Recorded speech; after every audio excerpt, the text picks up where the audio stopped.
der Livestream der Nürburgring Langstreckenserie. Präsentiert von Falkenreifen. Herzlich willkommen zur Nürburgring Langstreckenserie. Welcome to the Nürburgring for the NLS, the Nürburgring Langstrecken Series. Und jetzt ist das Rennen freigegeben. The red lights are out now. Viele Zuschauer unterwegs.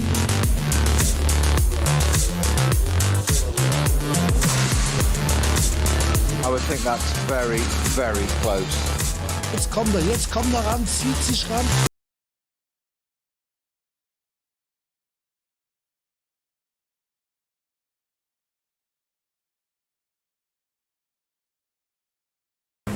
Damit begrüßen wir natürlich nochmals die Fans jetzt auch im deutschen Stream.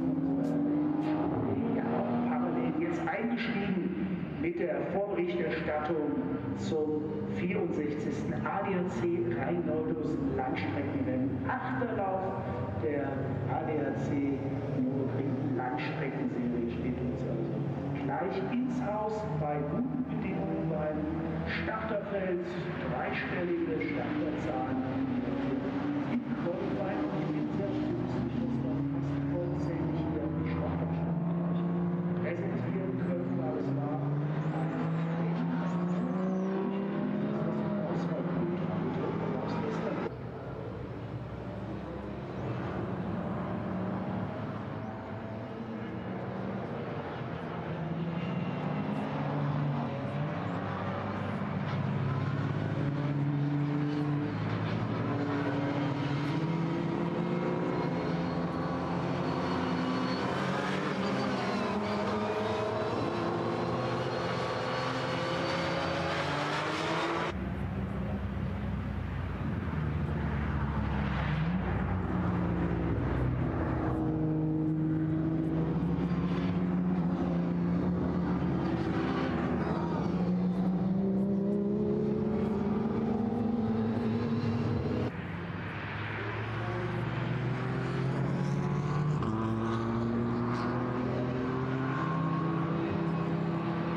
Porsches, and 7 out of the top 8 were Porsches as well, with just one Aston Martin in that particular run. But the weather absolutely gorgeous now, and as perfect as you get for the Nürburgring, but still damp on the pit lane. And as I say, when we went qualifying this morning, Peter, it was difficult. This will be the final GT outing for Klaus Abelen, the man behind Fricadelli Racing, and the man who planned, schemed, engineered and delivered the first ever Ferrari victory in the ADAC 24 hours here at the Nürburgring. The car will be back with what he promises is an all-star lineup for a selection of races, and we hope that includes the ADAC 24 hours next year. He's been concentrating on his classic races. He's got some lovely cars, including some nice Porsche prototypes. what a contribution he and Sabine Schmitz, they were partners in life as well as racing for a very long time, of course, until we lost Sabine very far too early. But what a contribution they made local to this circuit and made to these events down through the years. Yeah, absolutely, John. Sabine Schmitz had a profile which went far beyond racing at the Nürburgring, and she opened the door to this circuit and what it offers to so many people who, since then, I think you can attribute a lot of the tourist drives, as they're called, where people bring their own cars, to that those activities that she did, whether it's through Top Gear in UK or other activities, and it just made things more accessible.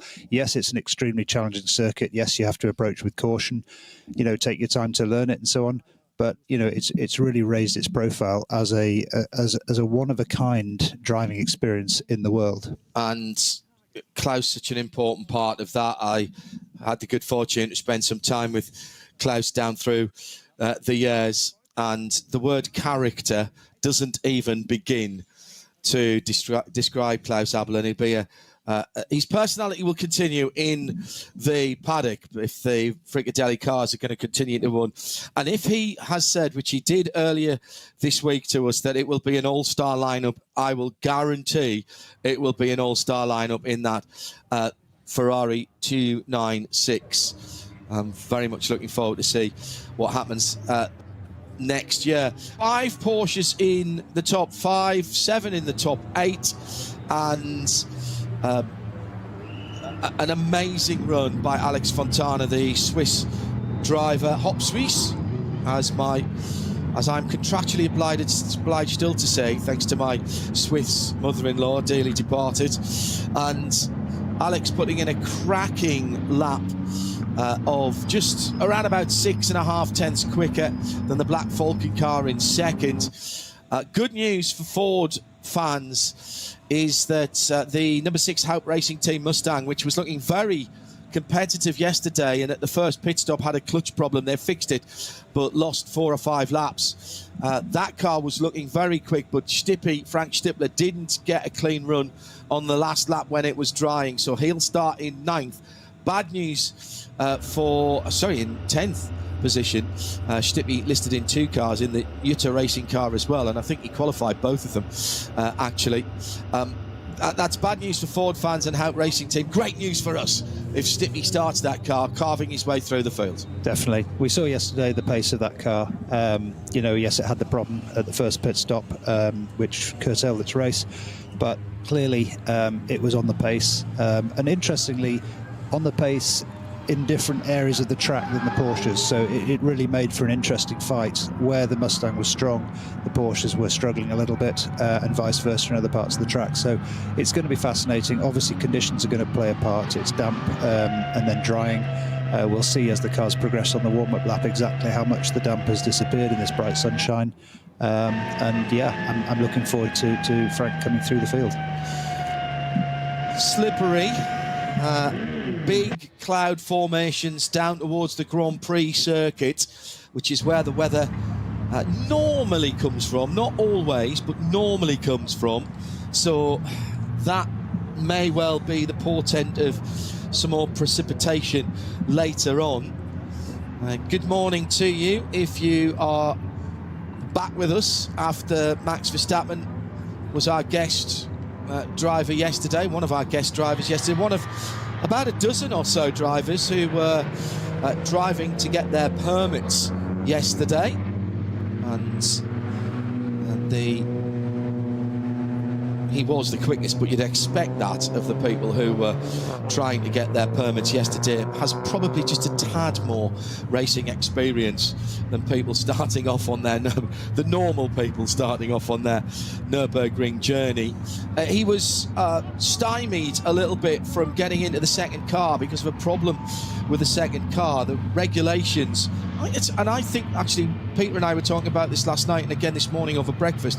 I think it's a fairly new regulation that you have to have 2 finishes and the 14 laps.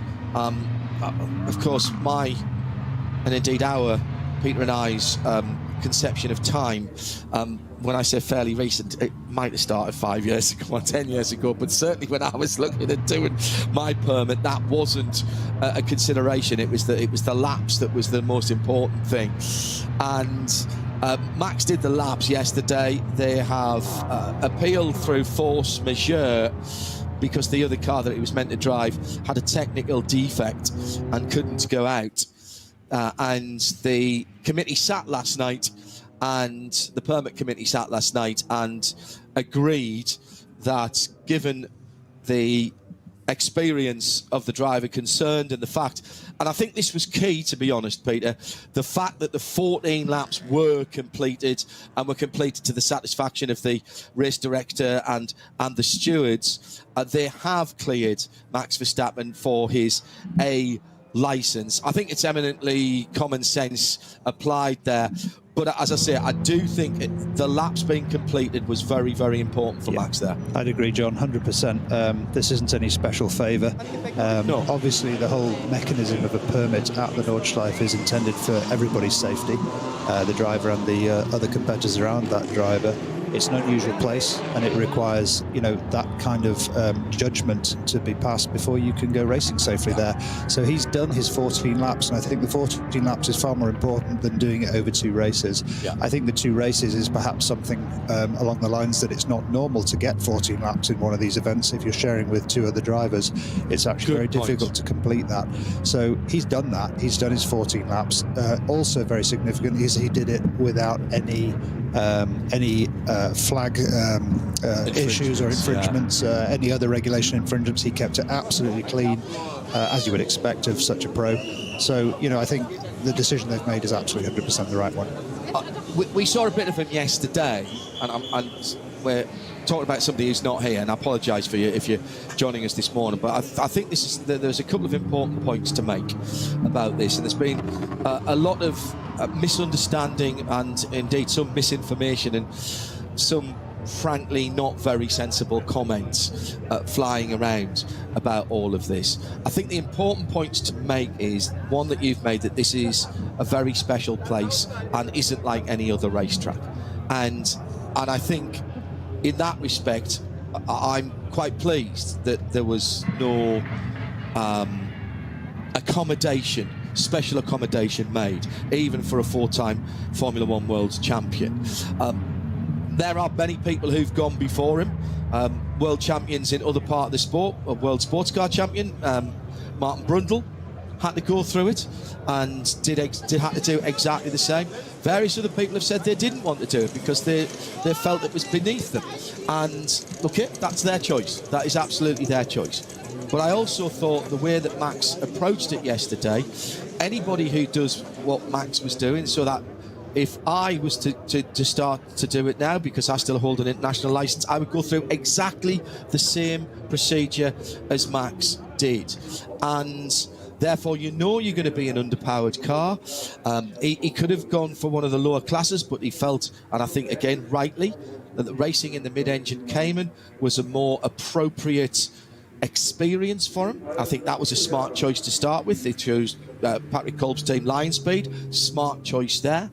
And therefore, he qualified well because it was wet, and all of his experience and his cat on energy drink reflexes would have played into that. Qualified 6th. He dropped down to the mid-teens in class, but he was the best of the lower powered cars, but he drove sensibly. He accepted his quote-unquote fate. He knew what he was going to be like, and I just liked the way that he went about it, and his whole mentality was, this is a procedure that I have to get through.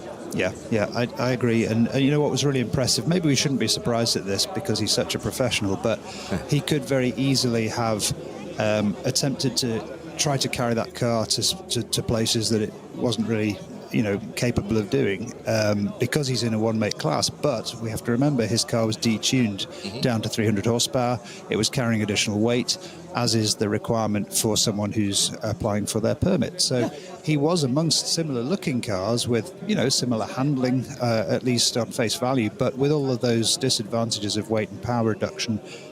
he had to deal with that as well. And add on top of that the pressure of many Max Verstappen fans watching live at the circuit, joining us here, joining us on various other feeds. He would have been in a situation where he could have very easily done something that would have prevented him from reaching his 14 laps. Yeah.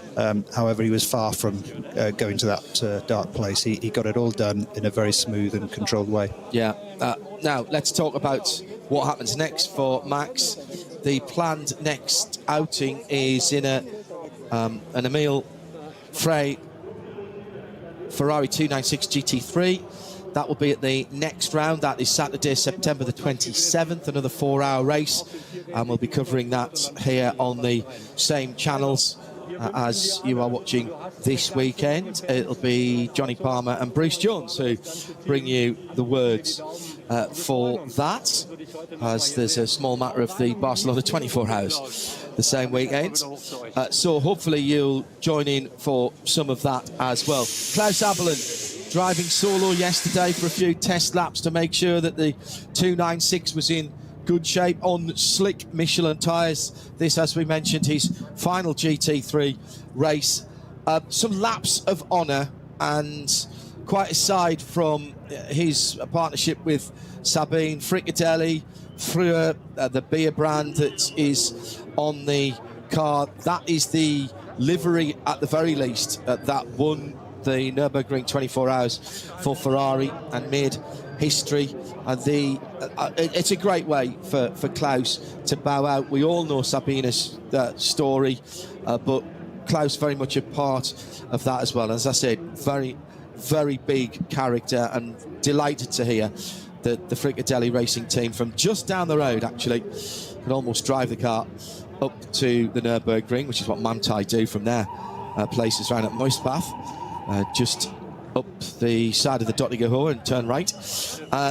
So we wish all the best to Klaus in whatever he does next. Front of the field, all Porsches. Then that's GT3 Mustang.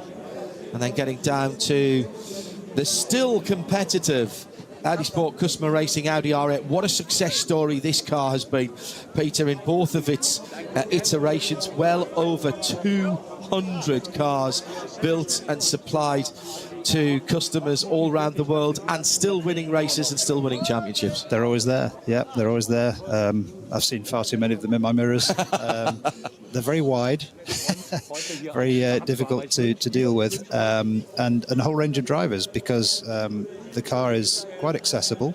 If you're, a driver interested in moving into the GT3 area and you want a car that's well proven, relatively straightforward to deal with in that category, it's definitely a good choice. And there's a lot of experienced drivers out there who can go with you to guide you. So you do tend to wonder when you come up around those cars just who's driving, and then you've got to kind of look at the body language of the car and deal with it appropriately.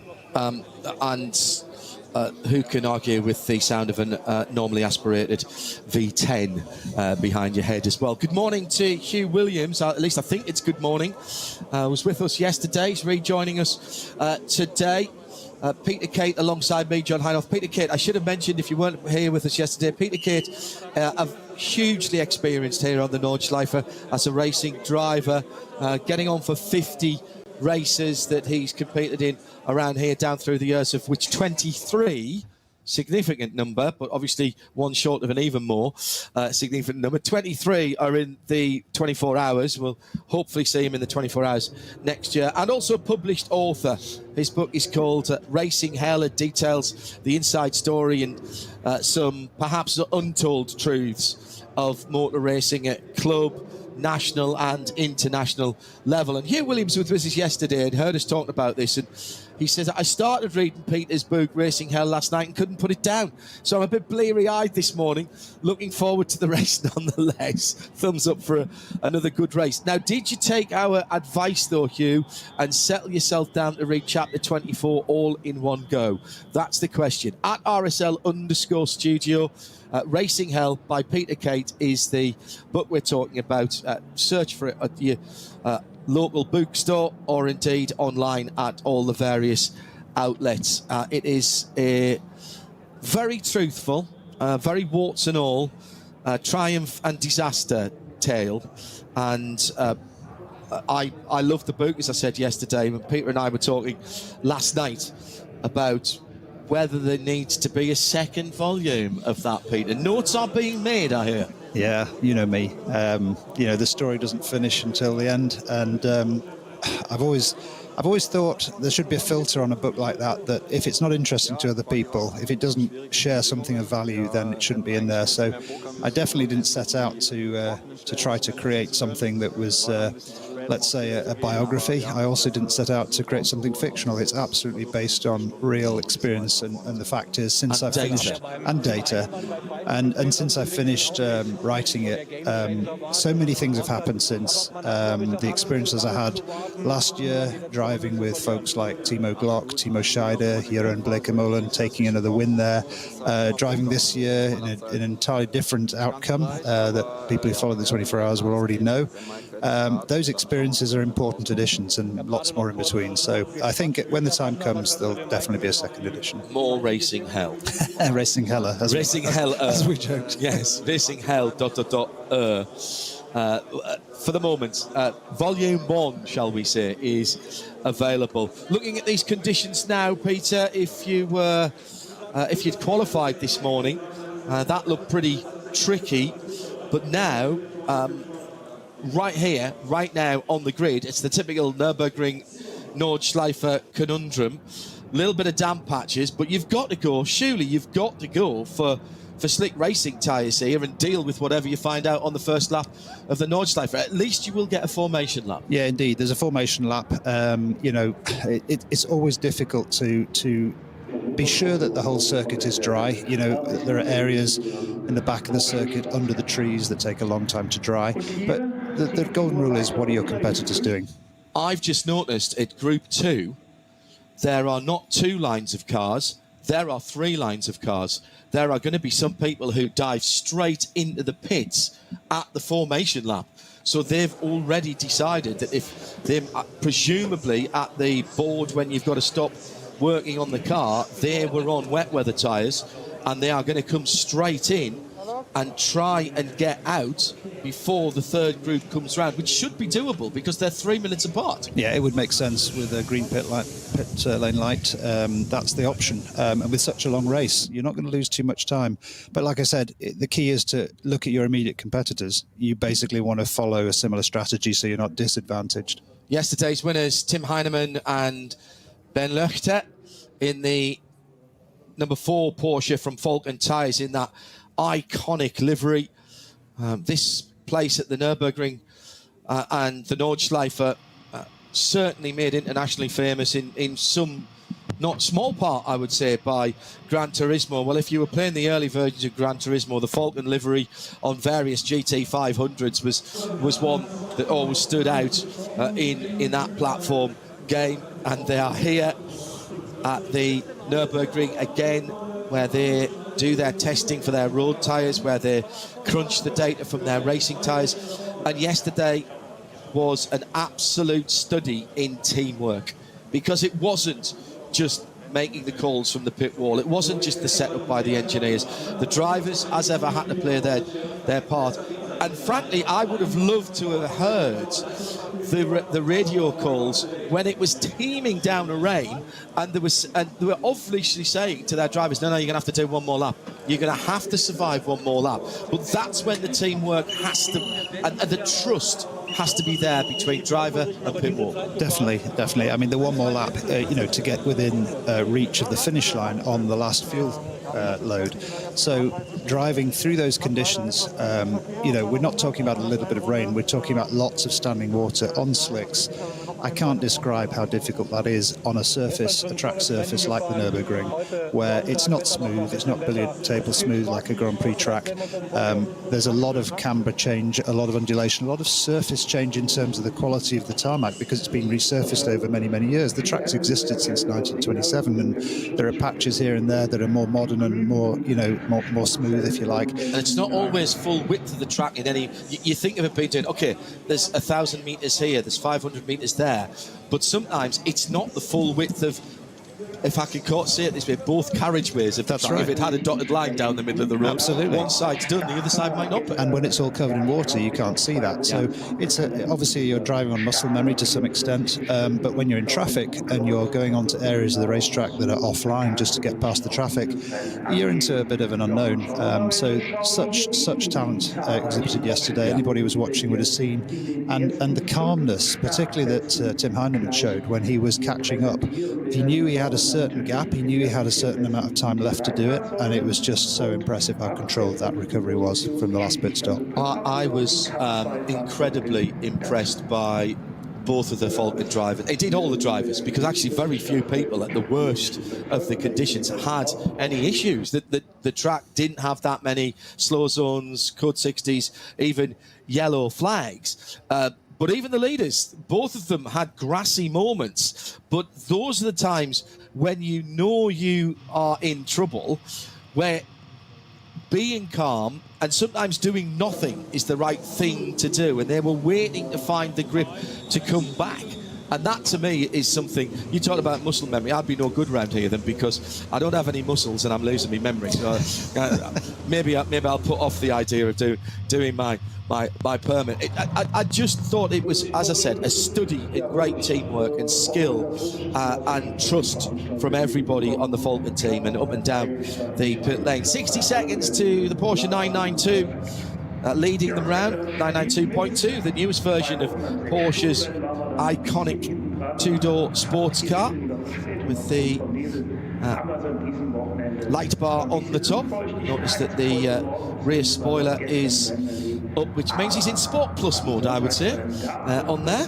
Always a good idea. Yeah. Give a bit of extra cooling as well on the back, which, given that he's going to be ripping around. And what I can't decide is what version that Carrera white car is of the new 992. On goes the light bar. Green flag is waved at the front of the grid. And the first group of around about 35, 40 cars in that first group. Just over 100 cars again. I think we had 116 that qualified yesterday. A few short of that today. Just over 110. And have made it onto the grid. The two Falcon cars, you've got to say after yesterday, the two Falcon cars have to be in the conversation. Didn't qualify perhaps where they wanted to be, but those cars have got pace. And I think Frank Stippler coming through in the Haupt Racing white Mustang with the blue stripes, the blue racing stripes for HRT. That car really yesterday, in general conditions and general pace, was the only car that had anything for the Falcons. The guys at Black Falcon in the golden and red car, they played a brilliant race, won their class, and for a while there was a possibility of an overall win, but really it was only the Mustang who was there. And now, is that the Equipe car or the Jutta car? It's the Jutta car, the number 8 car for Audi. Just spun round on the warming up lap. Just coming out of the cut through the hairpin. They've been sitting so long on the grid, John, the tyres are cold. Yeah. And now he wants to get back to his grid position. Which he's allowed to do, since he didn't... I don't think he dropped off his group, so he's all right. Yeah, no, he absolutely didn't. That's Alexei Veremenko, the driver who calls himself Selv. There are a number of nom du corps here. Frank Stippler in that car as well. Obviously not all at the same time. I suspect Frank will be starting that blue and white, or white and blue is more correct, I would say, on the Mustang. And that, as I said, the only car that, I'll finish that thought, that was really on the pace of the Falcon cars. And this is a really serious project for what is now called Ford Racing, going through a rebranding. Ford Racing Worldwide. They are using the Mustang as a global platform, from the Ford driving schools, particularly in the States, through Mustang Cup, which is a USAC formula.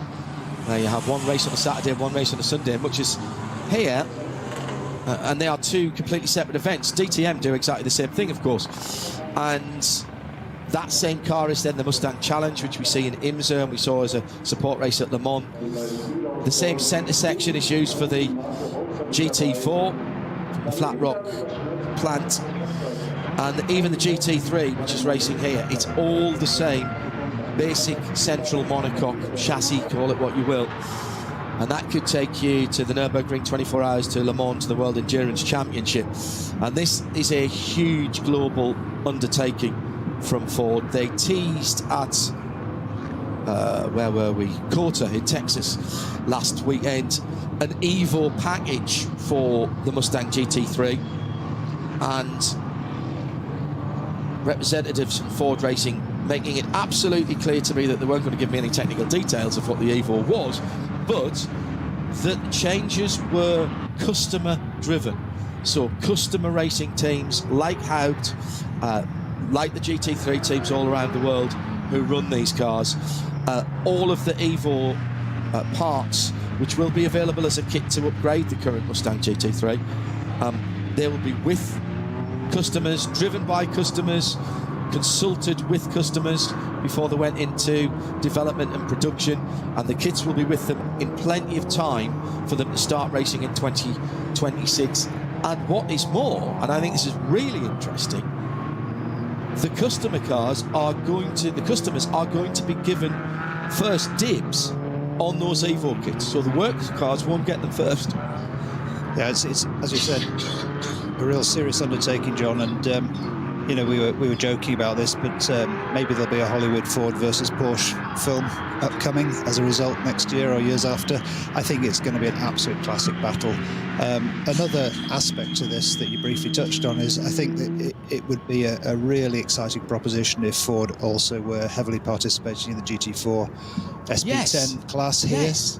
They've got, you know, the basis already there, and what a staircase it would bring to young talent if they could make their way through the GT4 into the GT3 ranks using the Mustang as their platform. Perennially here at the Nürburgring, I feel GT4 is slightly underrepresented. It's the same when we go and do the Bathurst 12 hours in February. There's a real opportunity. GT4 cars, by no means cheap, but are a very cost-effective way of going racing with a factory-built racing car. That is relatively good value to buy and certainly very good value to run in terms of euros, dollars, pounds, yen, Aussie dollars, whatever, per kilometre, which is pretty much how everything is worked out nowadays. And whilst they are far more sophisticated than the original GT4 cars, and even the GT4 car that you and I shared some, 7 years ago now, 8 years ago, in the 24 hours at COTA, they are still approachable for a driver in the early stages of a GT career, because they do still have the characteristics of the very fast road cars on which they are based. They do. They're real intermediate, but with an emphasis on drivers still being able to make a difference, teams still being able to make a difference. There's a lot of adjustability in the car and in the regulation. And interestingly around here, the GT4s are insanely quick because there are such long straights. We talked, about the Dottingerhöhe straight, 3 kilometres from the start to all the way to the end of Tiergarten. And when you've got such little aero, a GT4 is going down there quicker than a GT3 in many cases. We're not talking, enormous amount quicker, but we're talking at least 10 k's quicker at the end of the straight. And then you've got to deal with that lack of downforce in the braking zone. So it's a big challenge, but it does provide fantastic racing. I do think we saw some cars from a variety of groups, actually, I think from Group 2 and from Group 3, diving into the pit lane to do tyre change. From what we've seen just on the Grand Prix circuit, that is pretty much totally dry, but it's certainly dry tyres. Even the small damp patches, you would deal with that. Good to see the Audi back on pole position again. The Dupré car, which, other than its racing stripes and decals, when you look at it close up, it hasn't even got a big rear spoiler. But that is a very competitive car, driven very competitively competitively as well. First chance to have a gander at what's going on the Nordschleife itself. So this is coming down, well, that shot was just coming down to Ex-Müller. Now we're out onto the other group, but the next part is critical, going up to Bergwerk after the louder curves and then up through the forests. That's the bit where the rain is going to still persist if it's still on the track. So 2 races this weekend, quite unusually. Round 7 yesterday, round 8 today. The 64th running of the ADAC Reinoldus Endurance Series, Langstreckenrennen. John Heindorf and Peter Kate in the booth again today for 4 hours and a bit of action. It was pretty much 4 hours and 15 minutes by the time we got the final cars across the line. Yesterday, it's all live and free. No subscription required.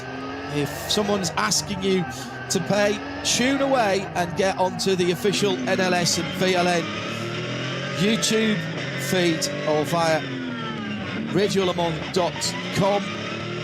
We've got the links on there as well. A little bit damp über die Nordschleife. on the far side of the circuit. Vieler Rennfans, der für die allermeisten nie Realität wird, mit dem neuen Gran Turismo 7 aber ein ganzes Stück realistischer.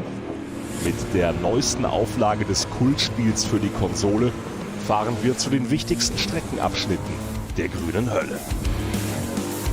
Die AMG Arena. Erstes Nadelöhr nach dem Start und durch die unterschiedlichen Linien ein toller Ort für Positionskämpfe auf der Grand Prix-Strecke.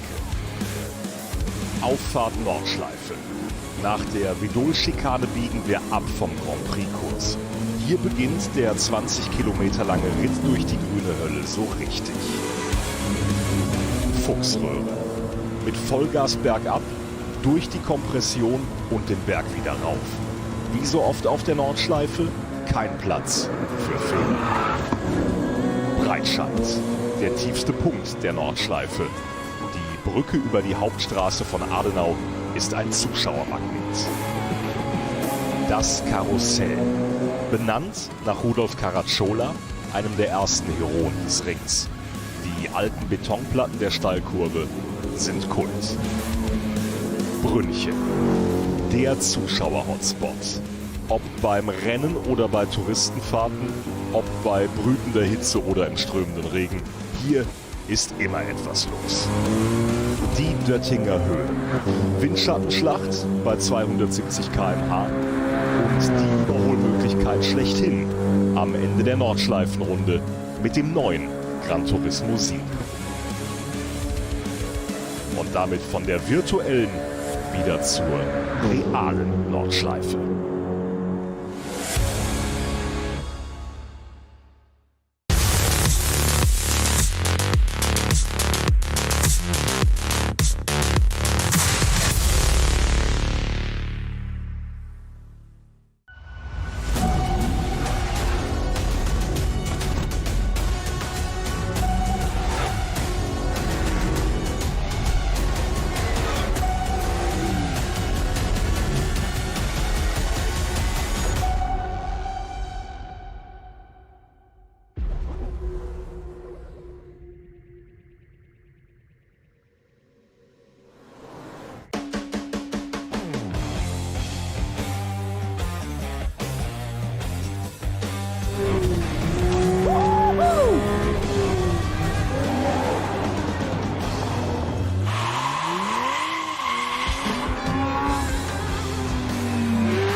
Sie sagen, es ist nur ein Auto, aber wir sagen, es ist Herzblut, Schweiß und Perfektion. Denn wenn du schraubst, dann zählt jeder Millimeter.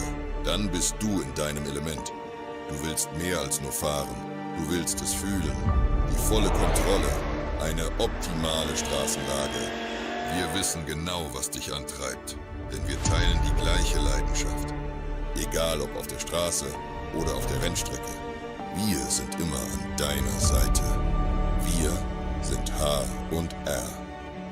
Offizieller Partner der Nürburgring Langstreckenserie.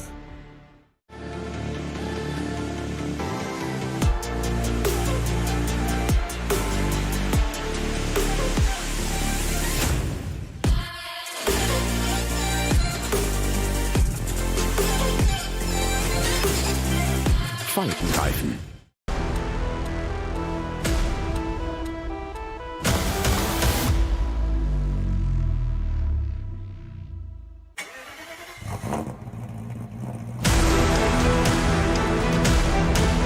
Hol dir jetzt dein eigenes Motorsporterlebnis nach Hause.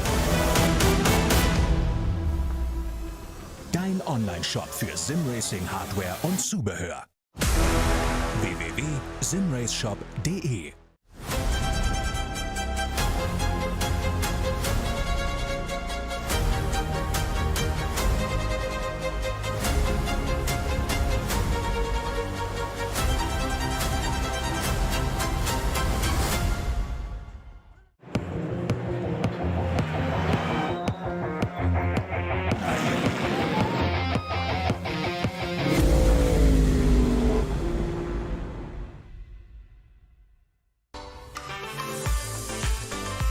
Liebe Fans, Lovely Fans, besucht uns auf unseren Social Media Kanälen, follow us auf Facebook, Instagram, YouTube und TikTok. Willkommen bei der NLS.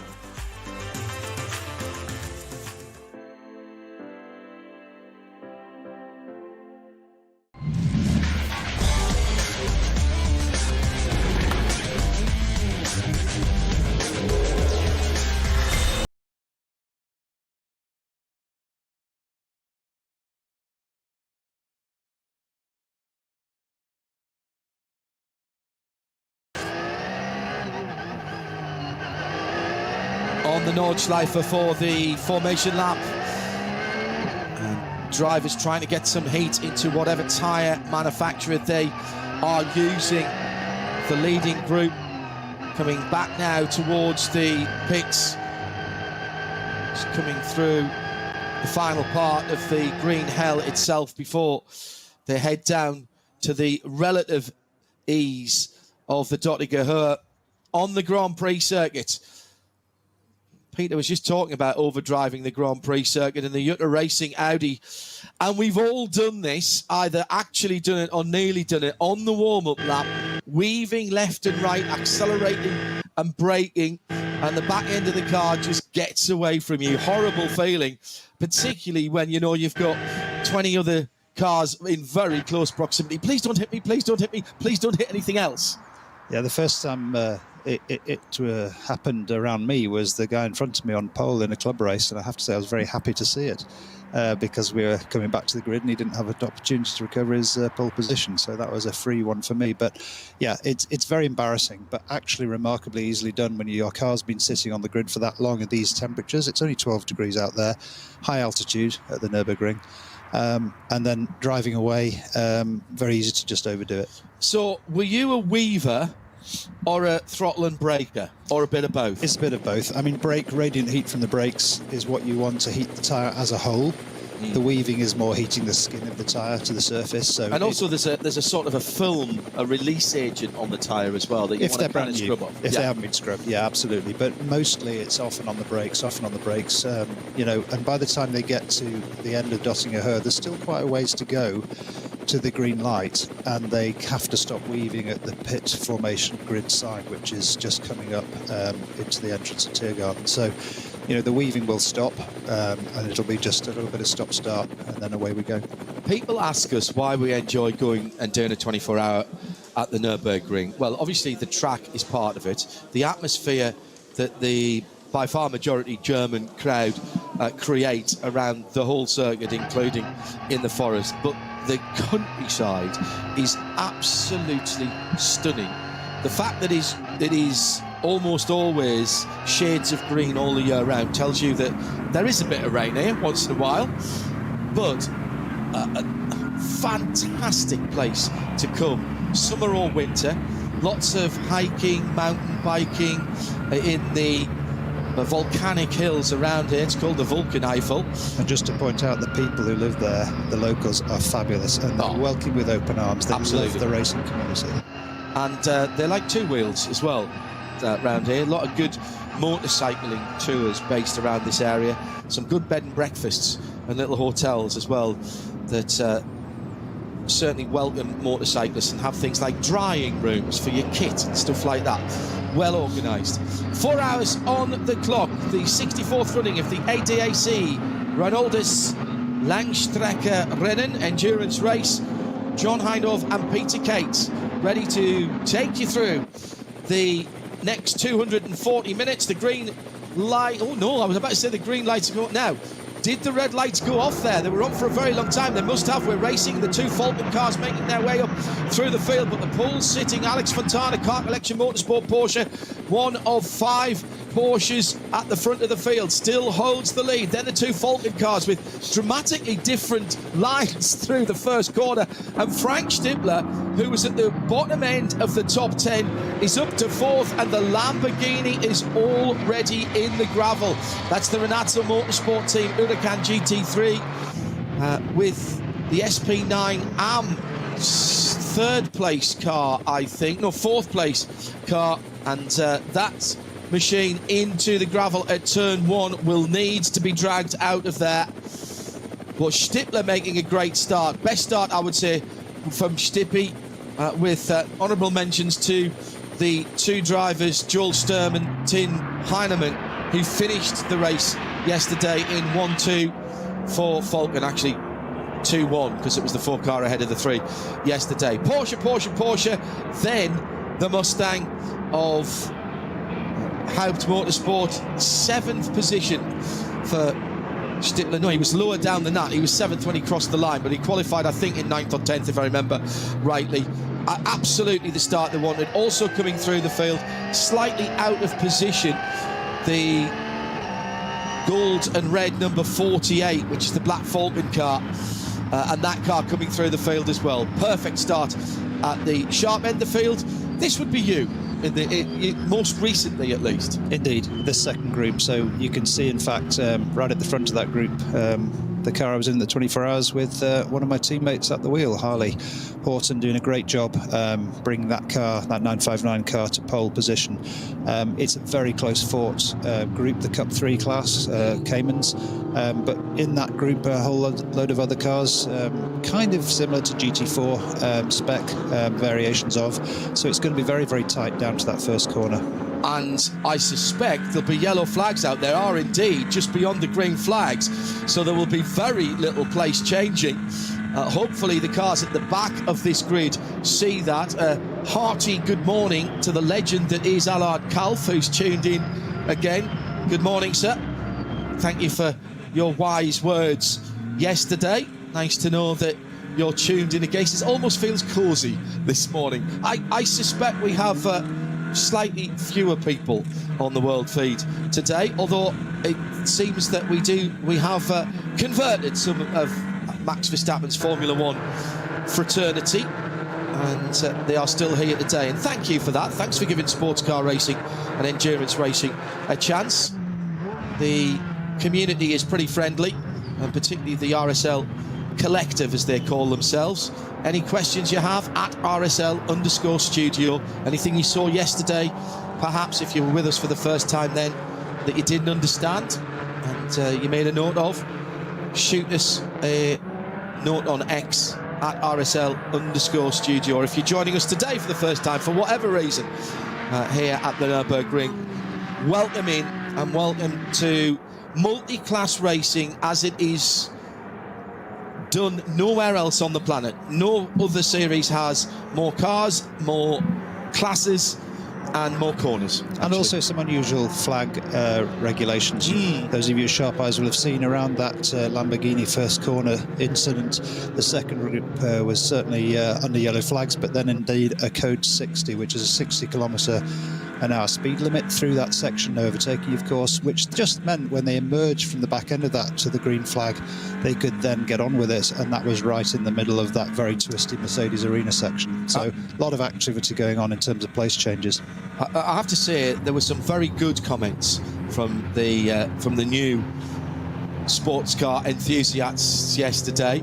They were somewhat amazed to see track work and barrier work going on with the race still continuing, albeit at much reduced speed, and they were very complimentary about the discipline of the drivers, and well, and that has to be so here.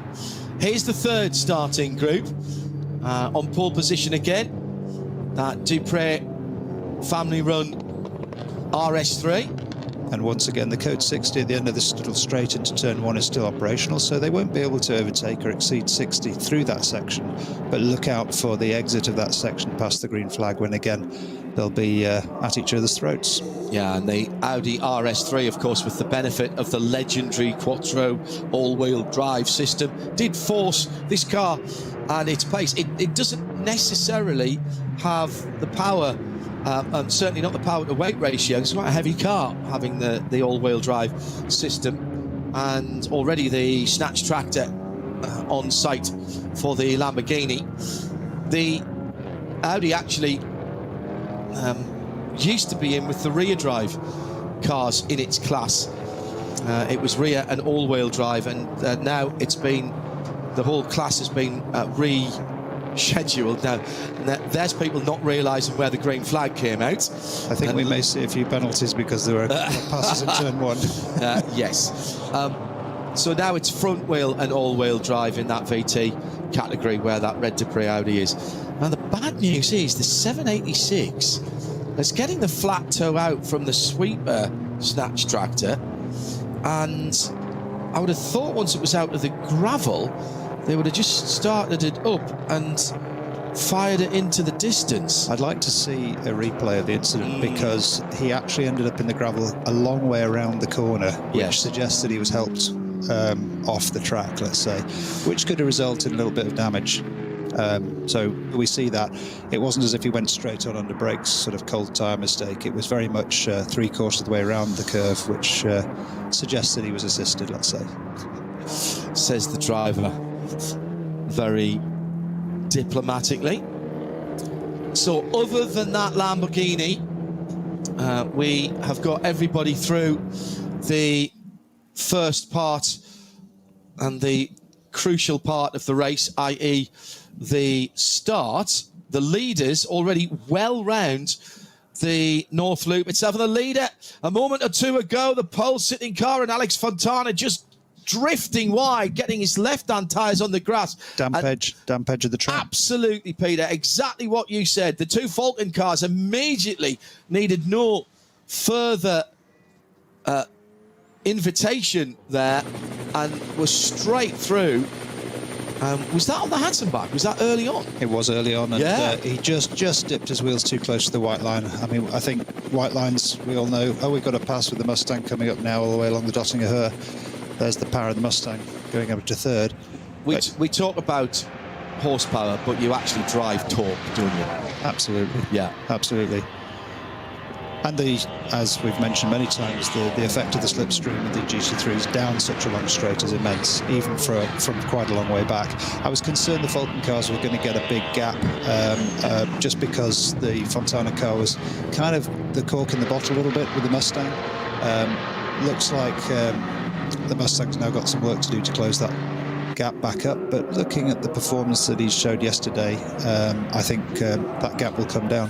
Yeah, and quite clearly Alex Fontana's been slightly rattled by that, or he's not getting the grip he thought he was, because now the Aston Martin from Volkenhorst Racing with Christian Kroenius coming down. Now he can't overtake here because they've still got the yellows out. In fact, still, if there's a new code 60, or the code 60 still out, because the Lamborghini, I was worried that car didn't drive away, and it seems I was right to be so, because the Nana-driven machine has not got back under its own steam, and it's on the wrong side of the track as well to be able to get back into the pits to get some remedial work done. But the Volkenhorst machine, the Aston Martin there, so just the two front engine cars amid a phalanx of Porsches, the Aston Martin and the Vantage there, and the Evo version of the Vantage as well, and the Ford Mustang, both V8s against the flat six Porsches. You can see the exit of the slow corners, really where the Porsche has the traction advantage. Yeah. It shows up so clearly. It's amazing to me that, and this is a proper rear-engined Porsche, the GT3, still with the gearbox and the engine the way around it would be in the road car. Of course, the old RSR, they swapped the engines and gearboxes around to pull the engine slightly further forward to almost make it a mid-engined car. but actually, incredibly, it only changed the weight balance by about 4%. The biggest reason they did it, Peter, was because they needed the room under the back of the car, which they didn't have with the engine there, because that's where they needed to put the diffuser for the old GTE regulations. And if you've ever been under a Porsche 911, particularly a more modern one, and 991 or a 992, that is a big old lump of engine underneath there. It's flat and it's very low, but it's wide. Indeed. And the comment regarding the diffuser, you know, not wishing to get into a high degree of technical detail, but if you can't activate the diffuser, that is the part of the underside of the car where the air is exiting, at that point you want that air to be accelerating to pull down on the big rear wing. A lot of people think the rear wing is operated mostly by positive air pressure on top of the wing. It's actually the inverse. It's the negative pressure under the wing, and the more effective the diffuser can be to pull the air out from under the car, the more the rear wing can work. So they work in tandem, and that's why if a car gets impacted and the diffuser gets damaged, you see a significant detrimental performance. Hello to Berlin. Thank you for your kind words. He says, I feel like going to see Max race live there. Well, that's on the 27th. Thanks for being back with us today. Burning Sound at RSL_studio. Yeah, just to finish off on that as well, talking to minds immeasurably larger than mine, including people like Ben Bowlby, who has a mind the size of the planet, and he understands aero. The other thing about underbody aero is you get the downforce with relatively little penalty in drag. So you get a much bigger bang for your drag book on downforce from the underside of the car than you do from the top. And that's why managing the air under and through the car in any form of racing, but particularly when you have a closed cockpit car that's the front end of which is, you know, always going to be a finite size, if you can use that air the best you can, then you do that and you generate that downforce, that king downforce, with a relatively small drag deficiency for your top speeds. Now, Peter, you mentioned that Cup 3 was always going to be hard fought, battles further down the field, and this is the joy of this 100+ car field, as those guys, and a spin right in front of what was the pole sitter in that class, I think, one of the Müller Motorsport car, and that's one of the AM Cup cars. This car, the Manhattan Wheels car, was fighting right at the sharp end of class yesterday. That's the 941, and that is the Adrenaline Motorsport car, which I think that was the Kreuzer started car. If I have a quick look down, yes, it was. 939 is the car that it was battling against as well. So very hard fought battle, and even at the end of their first lap, then still issues, it seems to me, with tyre temperature. And these are interesting laps. These cars are right up against each other, you know, a couple of feet apart, and they're going to get dragged into parts of the racetrack they don't particularly want to go. They're not going to be clearly sighted into some of these corners. You can see, you know, small mistakes being made, and they don't have much aero, so the cars are moving around a lot, and there's dirt on the track, there's damp on the track, so it's not surprising to me you'll see a spin like that. That little group of 4 Cup 3 cars, 3 AMs and one of the Pro-Am cars, and it was the Kreuzer-driven Adrenaline Motorsport, the Manhattan Wheels black and orange car that spun, and avoiding them behind was the Müller Motorsport, and that's the Waldau-driven car, one of the Pro-Am cars. Also in that group, actually, is the Renato Motorsport machine that was right at the sharp end yesterday, with Steinberg starting that car. And so that one a little bit out of position, because they're down in 12th position from yesterday when they were at the sharp end of the field. But it's the 2 Falcons and Frank Stippler with Car Collection and Valkenhorst and Black Falcon, and then just a little bit of gap back to Carlos Rivas in the leading Cup 2 Pro car. So that in 7th position for the Active Laus Motorsport Porsche team. That is the first of the Porsche Carrera Cup cars, effectively, Peter, with a few modifications to make them more endurance friendly. Indeed, indeed. I mean, if you are ever thinking to do endurance racing, rule number one is you've got to get to the end. And what you really want is a category where a lot of the development work has been done before the championship even starts. And these one-make classes, the Cup 2s, the Cup 3s, there's such a lot of development work that was done by Manthey. You mentioned they're just based next to the track. The cars are incredibly well developed in terms of suspension, in terms of aero, in terms of all of the mechanics. And we very rarely see mechanical failures. I don't want to, put the black finger on anyone's day-to-day in terms of, causing the commentator's curse. But nevertheless, these cars are pretty reliable, very closely matched. And what you're really seeing in those classes is driver input and team setup coming to the fore. Hello to Lizzie, good morning, and to Lizzie's husband. Sorry, Lizzie's husband, don't know your name. I committed a cardinal sin yesterday talking about the Aston Martin Signet. I said that it was based on the iGo, and as soon as I said that, I remembered it was the IQ and not the iGo. So I put my hands up to that. I was mortified that I got that one wrong. There was at one stage a potential of an April Fool that David King, known very well to both Peter and myself, and I were working on, where there would be an April Fool with a V12 mid-mounted in that car. I still would have driven it around here. I know you would have. You're still a bit quick as well. Lizzie and your husband, good morning. Thanks for being with us. Cracking battle going on, Valkenhorst. Now that is an Aston Martin Vantage, based on an Aston Martin Vantage. That one I can absolutely be sure about. And they're having a cracking scrap for what is 4th and 5th position, and right in behind them is the Black Falcon number 48. That's the gold and red car, and they had a real crack at the lead yesterday. I loved their little hopeful hearts. They saw an opening, won their class with relative ease, but had a chance and for a stage split the two Falcon cars and were gaining massively on the leader, and that was when Falcon realised they had to come in and make a second pit stop. It's Ben Bunagel at the wheel, the driver from Bonn, of that red and gold car. Points within class is what will give you your final championship positions. Not always, in fact, very seldom is it a SP9 top class car that wins the championship. And indeed, last year, it was one of the BMWs in the lower class, and they were leading their class yesterday. And in the last 15, 20 minutes, the car gave up on them on the Hatzenbach.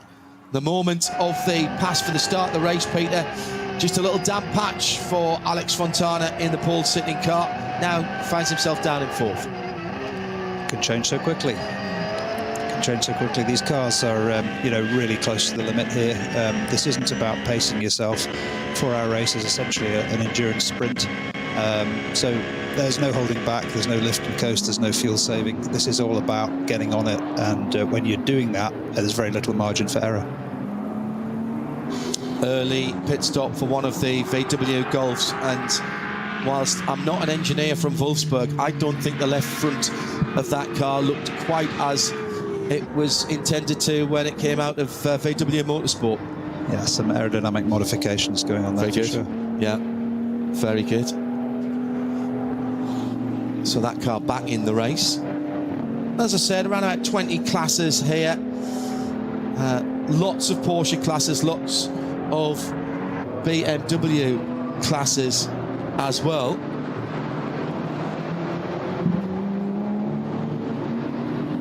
And that shows the variety. And the beauty of these NLS races, and indeed the ADAC 24 hours, not part of this championship, but running to pretty much identical class structure and regulation, Peter. What I love about it is you don't have to have this year's model. We had cars yesterday, and I think it's back in today, an old E46 M3, still competitive, and the VLN and ADAC, they want to make sure that those cars are still competitive. So if they have to give an extra class, then they will. So there was a little wheel on the dirt on the inside there in that battle, and then I think, was there a touch there? There could have been. As you're joining on that loop, that cut-through loop on the Grand Prix course, you're crossing over the edge of the main track, and there's a big sudden camber change, and on power you can always get a snap of oversteer. So if he was already having that and then was helped a little bit with a tiny contact, yeah, that could very easily result in a spin. Hearing that the Pro Sport Racing, Ben Peters and Jörg Wiebahn Aston Martin GT4 is stopped at the carousel. So that will be yellows there. The two leaders absolutely together now, 3 from 4. Joel Sturm with his teammate Team Heinemann right up his tailpipes, Peter. Yeah, definitely. Definitely, and this is tricky. The track is narrow, but look at the edges of the track. We've got dark patches of damp still lingering there. These cars, these leader cars, are having to negotiate the slower traffic and putting themselves in peril of touching that damp or those damp patches. White lines at the edge of the track are going to carry the water for longer than the dark tarmac because they don't heat up as quickly as the dark tarmac in the sun. So, you know, we've got shadows where the water's still there. We've got white lines. This is, you know, potentially race-ending stuff if you put your wheel on those patches.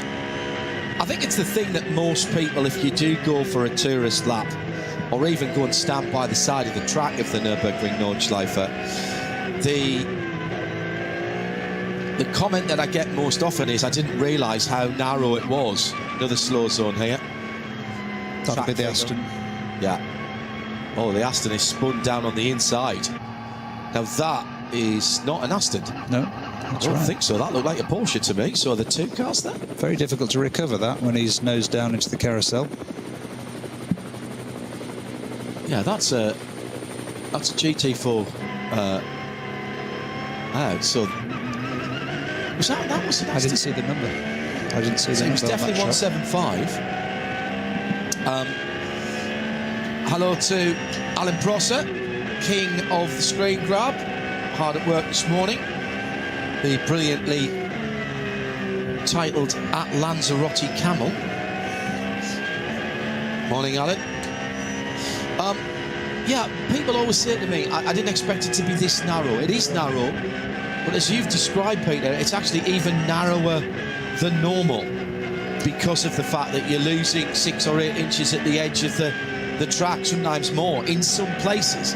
And it's not everywhere, it's not consistent. Yeah, and couple that with the fact that some of these corners, like where they're driving through now into Brünchen, the car is jumping laterally across the track because there's such changes of elevation. Your car wheels are going to leave the ground, most impressively coming up to Flansgarten in a few seconds' time. Those famous shots of cars with tyres off the ground, and followed immediately, of course, by a hard right-hand. Yeah, of course. So negotiating that on such a narrow track, you've got to anticipate your car's going to jump to the left or the right, and still have room to play when you land. When it first happens, it's very, very off-putting because, again, there's a lack of consistency. But there are parts of the track where you've just got to accept that happens, Peter, because if it's not, you've overslowed. That's right, and you won't be competitive. Equally, if you're offline, you're going to encounter bumps and jumps that you didn't know existed, because you know there are always going to be areas of the track you've never driven over if traffic forces you offline. There's a couple of places yesterday when we were looking particularly at the battle at the front of the field where the Porsches were popping up the back end off the ground, not necessarily the front, but it was getting pushed up off the back. That's where all the weight is in the Porsche, and I thought, I didn't realise there was a bump there. Yeah. Really interesting. It's also interesting, obviously, they resurface to repair the track. That sometimes eradicates bumps, but equally with the freeze-thaw over winter, you can see that some bumps get worse or better just because of the movement of the geography of the landscape.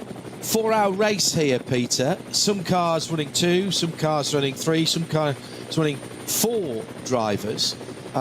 I'll just put that to one side at the moment. This coming in from the YouTube. We don't monitor the YouTube track, but our responsible adult does. Here's the battle again for 4th position. And the Aston Martin, despite the big hole in the air that's been made by that Car Collection Motorsport Alex Fontana driven car, Christian Cronjes can't get there. And look at the second Porsche coming through here. Huge run. And from being, 15, 20, 25 car lengths back as they come to Heulrein at the end of the lap, he's right on the tail. So when you ask how far back does the slipstream start working, well, that's a double slipstream, and the answer is 15, 20 cars back down It's there. absolutely true. And I think, to be fair, Fontana was lucky that he had a back marker up ahead of him that he could get a half slipstream from to protect himself down that straight. Yeah. I think the Aston would have been right alongside him, and that would have been a switch for position. Look now, the Porsche on the slow exits. The Aston struggling a little bit relative to the rear-engined Porsche. You can see on these couple of hairpins through the Mercedes arena, the Porsche's all over the Aston. Battle for the sharp end of the GT 3 Carrera Cup field, the Cup 3 field, and that is a change of position there as the Mühlner car goes through on the Black Falcon car. So that is for first and second. So what has happened to the 959? Oh, that's in Cup 3. Yeah. Sorry, that's Cup 2. Yeah, still motoring well. Yeah. About 3 seconds up. Yeah. Interestingly, the Mustang is just about maintaining the gap, 6-7 seconds in third place. So Jenna on the YouTube chat, and if you do want to ask us questions, the best way to get in front of Peter and myself, because I've got it up on the screen, is to use X, formerly Twitter, at @RSL_studio. But Jenna asking about how many drivers you can have, and thank you, Olivia, Oliver, one of our producers from Nürburgring TV, who's always rapid on the regulations. For anything that has 4 drivers, 1, 2, 3 or 4 drivers can be entered. For the 6-hour race, at least 2, but 3 or 4 also. And a driver can be entered for the maximum of 2 cars at the same event, which we have seen. Frank Stippler, in fact, is in 2 cars from 2 different manufacturers this weekend. And before anything else happens, Allard Kalf is chuckling away to himself, and he's fired this into RSL_studio. He said, heard Peter talking about being paired with Jerome Blake-Mullen, who had to do a lap in the DTM Opel back in the day. He'd done a day in a road car going around, came back wide-eyed and said to him, there now seem to be 100 corners more on the track, and it's much narrower as well. That's an interesting story. It's funny when people talk about how many corners are there on the Nordschleife. You've got to define corner, right? If it's any kind of change of direction, I believe there is something like 180. But if you define it as a significant change of speed as well, or gear shift and brake action, then it's something like 86. But still, in that 86, there's a huge variety of challenge throughout each corner, not just because of the severity of the corner, the fact most of them are blind, and the fact that we've got camber and elevation changes and weather changes and all those things we've talked about. So what a fantastic place to motor race. And if you get the chance to go to the Nürburgring to watch races in the ADAC, for example on the 27th of September, where Max Verstappen is slated to be back in the Amel Frey 296 Ferrari, do it. It is by no means as expensive as you might think. Very good value. Grandstand seats down the front straight and in the Mercedes arena. You can wander out into the forest. There's places you can park as well. Access to the pits and paddock, or the paddock at least, the back of the paddock. Some great places to watch. Take a good pair of walking boots and be prepared to do a bit of hiking, but and take clothes for every occasion, because it could be steaming hot, it could be snowing. And that's in July, by the way. Never mind by the time we get to September the 27th, which is the next race. So do think about that. Yeah, I talked to Peter Dumbrek about corners and and also Timur Bernard about corners and how wide it was. And Timur's answer, because he'd just done the unofficial lap record in the 919 Ultimate, the Porsche that was optimised for everything. And he said, I didn't remember there being that many corners before when he was doing that. Michelin did some new tyres. So another change of position, or that was the change of position, should I say, at the front of the Cup 2 category. Still raging, this battle. Well, and it will do. Traffic assisted as well, I think it's for that one. But you've got to be... I mean, how much of that can you... As the 2 mil... Actually, no, that was another position, because that's the 2 Milner cars now first and second in that class. Just realised that. And the green and black car now dropped down into third for Lurch Motorsport. How much can you see and can you anticipate, Peter? The nature of this is there's a lot of blind parts of the circuit.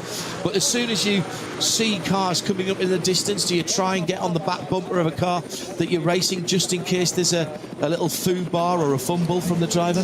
Yeah, I mean, if it's a car that you're lapping versus a car you're racing, or versus even a car that may be lapping you, the answer's different. So the trick is to think about the bigger picture. It's hard to do, obviously, in the heat of the moment, but if you're aware that the car in front of you is going to be, holding you up, you want to get past before the corner. If the car in front of you may be as quick in a straight line, you might want to slipstream it up the following straight and just defend the corner. So that is the overtaking side of things. And then there's the being overtaken part, which Max Verstappen yesterday got experience of in spades, and he's probably not had that experience for many, many years, but he had to manage GT3 cars coming through without losing too much time. It's curious here, the rules are unusual in the sense that if you are blue flagged, meaning that there's a car coming up behind you to lap you, you are not obliged to move over. No. You can stay on your racing line. In fact, you're encouraged to stay on the racing line because it's a safer outcome for everyone. It's more consistent. It is indeed, and predictable. So you then have to decide, when am I going to let this GT3 through? And I want to do it in such a way that I don't lose time, but I can also then draft the car up the following straight. You know, that is something that I talk about a lot in multi-class racing, and yet I still think it's an underrated skill. Passing a different category of car is a skill, and you have to be able to do that without ruining your and their race. But being passed is the skill as well, so that it does as least damage to your race and your lap time as possible. And indeed being fair to the GT3, yes, of course, because you don't want to get in a situation where you're impeding them. So it's all about trying to be considerate without impeding or damaging each other's race. And we've all seen the outcome of both ends of that, where the car in front or the car behind were at fault, and there was an outcome of a collision. Not wishing to draw attention to any particular experience I had over this. But at the end of the day, we're all there to race. We're all in different classes. We're not actually racing each other, but we equally both don't want to lose any speed. Got a big draft here from the number 3 Falcon coming up behind its teammate. We're going to see some interesting activity here into Tiergarten. I think up the right-hand side there may be a space, but, it's damp on the inside there. He's got to be careful. Look how late before they brake. They had not braked right through that dip. The Mustang, I reckon, is coming back on them. It was 6 seconds at the last split, and I think Frank Stippler is coming back. The two Porsches working well together. They are not battling right now. The red mirrors is on the number 4 car, which is Tim Heinemann. So they have swapped over, actually, because it was 3 from 4. Jules Sturm was leading, and Tim Heinemann was examining the part number on the rear diffuser of that car for a good lap or so. So they have swapped over, and they run now the way they finished yesterday, with Heinemann from Sturm and Stippler now still holding on to them, round about 6 seconds back. Good morning to Maverick in the Netherlands. Describes himself as a bit of a newbie round here. Thanks for the explanations. Absolutely our pleasure. At Radio Show Limited, whatever racing we are covering, sprints, endurance, GT, classic, 2 or 4 wheels, we always say think of us as a resource, and ask us the questions if you need it. And glad you're back with us today. Just a small observation, John. So those two cars, those two Falcon cars, they look like they were working together, but actually I'm thinking the number 3 car is struggling a little bit. Yeah, I agree. His exit of just on the Grand Prix there, couldn't really get the power down. The rear was moving. So they swapped over at a green flag after the carousel. That's directly after the carousel, isn't it? Yeah, it is. It is a little way around the track and sort of half a lap ago. But after that replay, you know, I kind of expected the cars to stay together, but I just have a sense that the 4 car is a little bit more competitive at this point. Also, good morning to Angels Down. Thank you again for the kind comments. How do you feel about Ford's GT3 program these past couple of years? Can they start to build a real dynasty here? I think they already have. I think the foundations are in place, and HRT, Hout Racing Team, that was a massive coup to get a team of their calibre, particularly here, and in racing right across the GT world, to come to the Blue Oval. I don't think they'll be the only team there. The GT3 is competitive in other forms of racing. We have customer cars over in IMSA, for example, with the Texas-based Gradient team. They'll be competing at the Indianapolis 6 Hours in IMSA, which we'll be covering for you next weekend, and then Petit Le Mans in end of September, beginning of October actually. And one thing, if Jim Farley is the top man at Ford, and he races, and he is a car guy. Now you might think, of course he's a car guy, he's the CEO of one of the biggest car companies in the world, but people who are management in car companies are not necessarily petrol heads. They're managers. They are people who have to make difficult strategic decisions looking 5-10 years ahead. And that doesn't necessarily mean that they have to be. There might not be, if they work for Zanussi, there might not be a big fan of fridges, is basically what I'm saying. They're a good manager. Still a battle for 4th and 5th, by the way, going on out in the countryside with the blue and red Porsche ahead of the Aston Martin in shades of green. And then Christian Cronjes in the middle there of two Porsches with Black Falcon right in behind them. So Jim Farley races to a decent level. He's fairly tidy behind the wheel of anything. The guys at the head of now Ford Racing in all of its forms, on-road, off-road, rally, Baja racing, circuit racing, grassroots racing, they are all car people.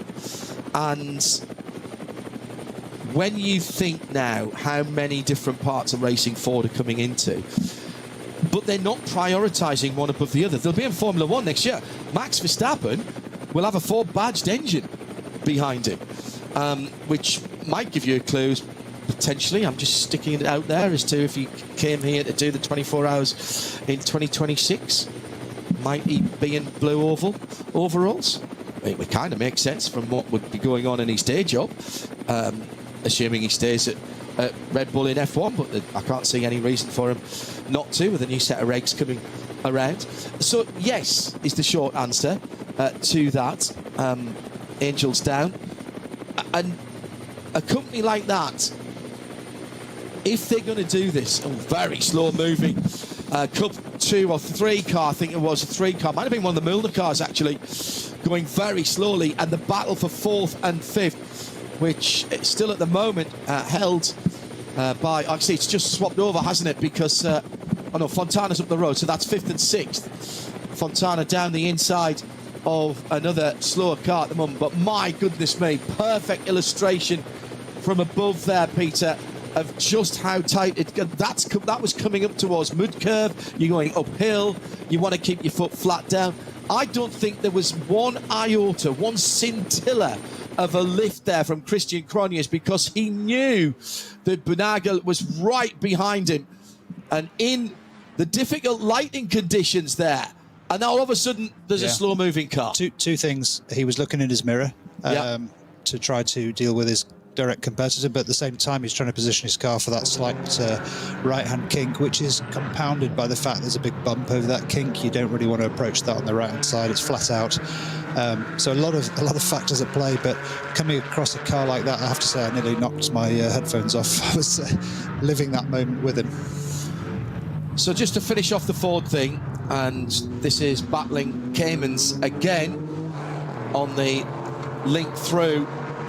Keep an eye on the light blue. I really like that light blue with the asymmetric stripes and the highlighter red pink on that car. That works really well with the GT4 Club Sport shape. So I think for the Ford question, when Ford decide to do something and they decide to do it all in, which they clearly are doing with GT3 and GT4 racing, then they are throwing resources at it. They're getting the right people to it, Peter.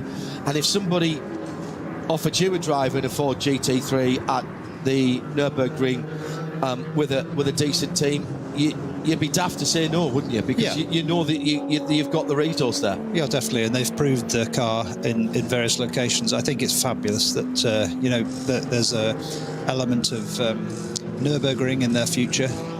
You know, you can't claim, in my opinion, and I know this might sound controversial, but you can't claim to have conquered motorsport and not done the Nürburgring. I think that's true. Yeah. I think Max recognises that. That's why he's come here. It holds a great deal of challenge and fascination for him because it's considered to be the toughest racetrack in the world. I know people will argue that, but when you combine all the factors we've talked about, so for Ford to come with a Mustang and you know, conquer the 24 hours and hopefully create a hierarchy underneath that, whether it's GT4 or other classes, I think is a big kudos to them. So we now have a little bit of meat to put on the bones of what happened turn one, lap one. It was the Pro Start Racing Aston Martin. That was an Aston Martin Vantage that we were looking at the carousel, the 175 car. And that was the car that hit the bright yellow number 786 Huracan Evo. Suspension damage on the 786 and a slow puncture for the Aston, which then spun in the Caracciolo carousel. So that now we have the history of events. Now the other Aston Martin that was battling in the top five, that's the Valkenhorst car, is one of the first of the front cars to come in. Oh, actually Frank Stippler's come in early as well. Now we saw this tactic at the end of lap 5 yesterday, and that worked very well for actually the number 3 Joel Sturm Falcon. That's what they did yesterday, but both the Falcons have gone round this time. It's easy to just say go to the hour because it's a 4-hour race, but there's more than one way to do this race. Indeed. I mean, there are a couple of factors at play. If the weather's fairly stable, it's far more easy to predict your pit stop sequencing to the end of the race, assuming no major incidents. But I think the other factor is it's also with the fueling at the Nürburgring, they're sharing fuel pumps, which are just typical trigger fuel pumps. They're not dump churns or anything like that. And what you don't want is to be in a queue for the pump, as it were. You don't want to be falling over each other, or even worse, as has happened on several occasions, not be able to position your car close enough to reach the pump. Which then requires sticking the chicken wings underneath it and wheeling the car around at an angle to be able to get to the pump. So these are all factors that are going to disrupt your race, and therefore, you know, people will elect to come in out of sequence. What did you call those trolleys? Little chicken wings, you know, that stick underneath the side of the car. I'm not sure if that's a technical term. It is now. That's what they remind me of anyway.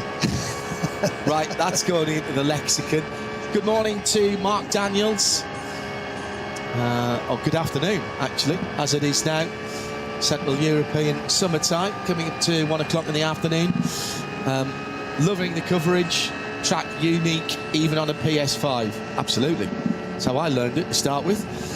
Paul Ailing said, I made the fatal error of re-downloading Red Dead Redemption 2 on Friday night and spent the whole of yesterday roaming around the Old West. But I'm with you today.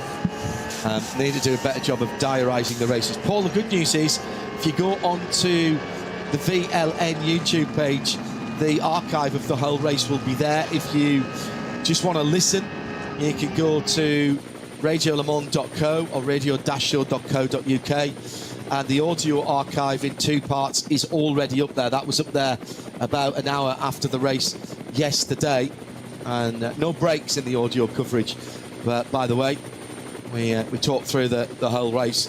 So, Paul, if you want to catch up on yesterday, thank your lucky stars that there's a thing called an archive.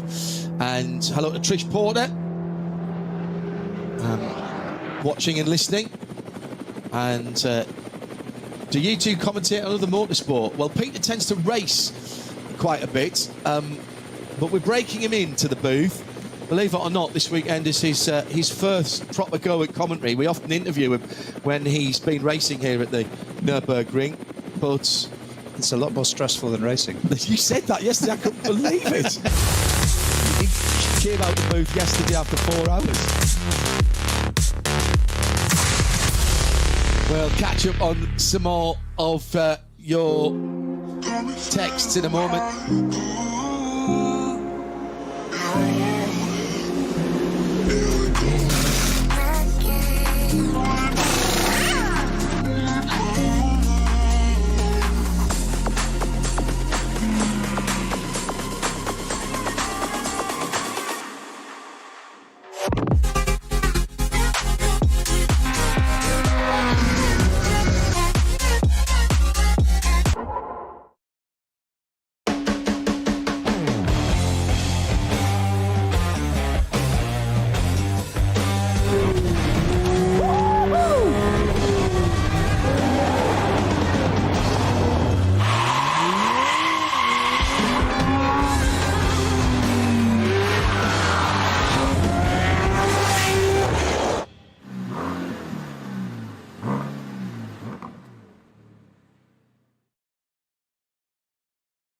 Sie sagen, es ist nur ein Auto, aber wir sagen, es ist Herzblut, Schweiß und Perfektion. Denn wenn du schraubst, dann zählt jeder Millimeter. Dann bist du in deinem Element. Du willst mehr als nur fahren. Du willst es fühlen. Die volle Kontrolle. Eine optimale Straßenlage. Wir wissen genau, was dich antreibt. Denn wir teilen die gleiche Leidenschaft. Egal ob auf der Straße oder auf der Rennstrecke. Wir sind immer an deiner Seite. Wir sind H&R. Offizieller Partner der Nürburgring Langstreckenserie.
Liebe Fans, Lovely fans. besucht uns auf unseren Social Media Kanälen. Follow us. Auf Facebook, Instagram, YouTube und TikTok.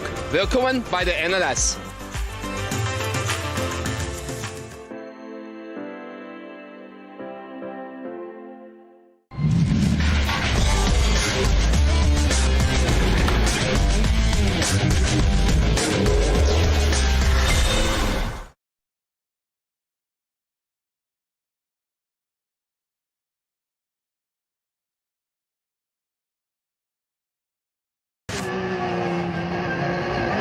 The battles continue, first and second.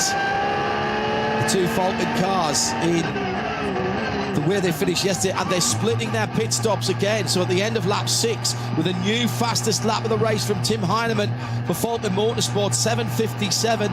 That's more like it. Joel Sturm dives into the pits, and he's followed in by Frank Stippler, who had closed down to just 3.6 seconds on the second Falcon. It was over 8 seconds. Stippy had been putting great lap times in. Frank Stippler, who drives anything like he stole it. A few years ago, at the end of the Audi TT Cup season, Audi brought back a whole host of their legend drivers. Tom Christensen, Dindo Capello, Emmanuel Pirot, you name it, they were there. And Frank Stippler, of course, was there. And Frank Stippler took them all to school and absolutely wiped the floor with everybody else. Took it very seriously, qualified well, and then drove away from a legend-packed field. It was absolutely brilliant to watch. Peter, Kate and John Hindhoff with you. Debris on the track, so that is the yellow and red striped flag on the front straight. There's a bit of bodywork down there as the leaders are starting to pit, but Tim Heinemann, in the absolute lead of the race, has stayed out there. Just want to quickly finish a couple of posts that have come into us.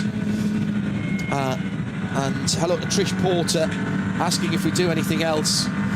Well, Radio Show Limited, RSL, basically we love talking about motorsport. So the IMSA races in the States via IMSARadio.com, IMSA.tv and IMSA's YouTube channel. If you're outside the States, all of those pictures as well are free. We're always free for the audio, free with no ad breaks.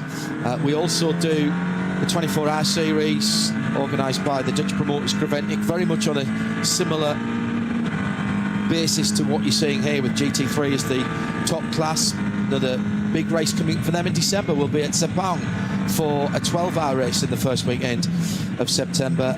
Next IMSA race, by the way, is the Indy 8 Hours, which is next weekend, and we'll have the support races there, including Pilot Challenge, which is a GT4 and TCR mixed category race, some other bits and pieces as well. We cover Mustang Challenge, Porsche Carrera Cup America. We also look after some classic racing on YouTube as well for Peter Auto, including the Le Mans Classic, the Le Mans 24 Classic, and also the Bathurst 12 Hours. That's just some of the things we do. If you go to radio-show.co.uk or imsaradio.com, those are our two major audio and visual portals. So plenty of sports car racing for you coming up. Barcelona 24 Hours is our next twice around the clock race, and that is the weekend of the 27th and 28th. We have a number of commentators who work with us. We're bringing new people on all the time. In fact, one of our commentators, one of our Scots commentators, Peter Mackay, this weekend is in Chile, and he's doing the stage end for Rally Chile at the moment. Big Porsche fan. And Jay's just asked, how do you find a schedule of all the races? Watched N24 for the last few years, want to start watching more than just that? I've just tweeted on, or X'd, on at @RSL_studio, but if you search vln.de, that is the series website, all kinds of information on there, start lists, regulations, etc. So by all means have a look at that. The dates for next year are out, by the way, and Hugh Williams, and I'll throw this one to Peter as our driver expert, is asking, this might be a rude question, Hugh, as I said yesterday when I know you were watching for the first time, there's no rude questions, there's no daft questions. You want to know the answer to a question. He said, what are the regulations in this series regarding driver assistance, TC, ABS, etc.? It kind of depends on the class of car you're in, but certainly, what I'm familiar with, there are adjustable race ABS systems, TC systems set to different levels, obviously brake bias adjustment that you move backwards, forwards depending on conditions. And what's really interesting is there's been a change in the world, I would say, over the last sort of decade, where these assistance systems that used to be somewhat of an interference from a driver perspective and took away a little bit from the skill set. Actually, now you drive on those systems. The cars are designed, for example, to brake to the apex using the ABS to brake the inside rear to turn the car. And if you don't use them in that way and apply the correct amount of brake pressure to trigger the system, you will not be competitive. So, does that take away from the purity of racing? I don't think so. I think this is all part of technology that enables the car to go faster. And as a driver, yeah, sure, the margins between excellent and average may have gotten smaller because of those systems, but it's still the case that if you don't leverage the capabilities of the machinery to the fullest, you won't win. So even if the margins are smaller, it's still essential that you lean on those systems. And what's also really important is that you can set them through testing, through different conditions, different state of tyre wear, different fuel load. You may even adjust those systems through a stint. So we're now getting down to the nuances that I wouldn't share in public for each car, but definitely there's a lot of driver input to make sure that you're maximising the car through a stint like that. Yeah, and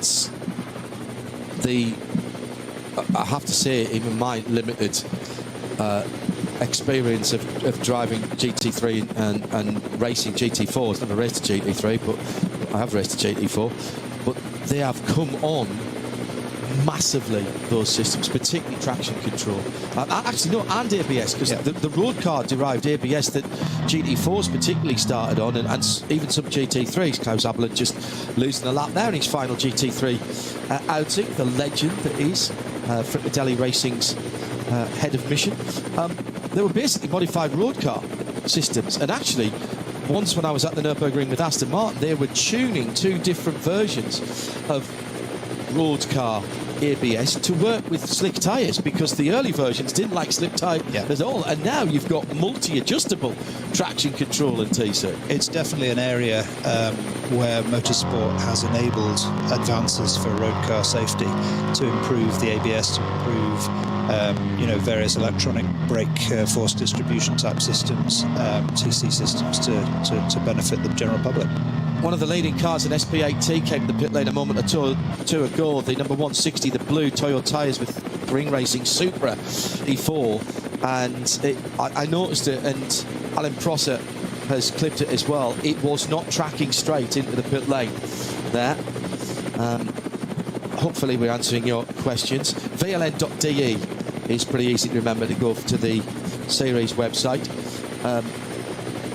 Joris van Dorst, I think, saw this yesterday on the timing tower. Sometimes sees a lap down as we're waiting to go back to green here, and here is Klaus Abelin, and he's got right behind him the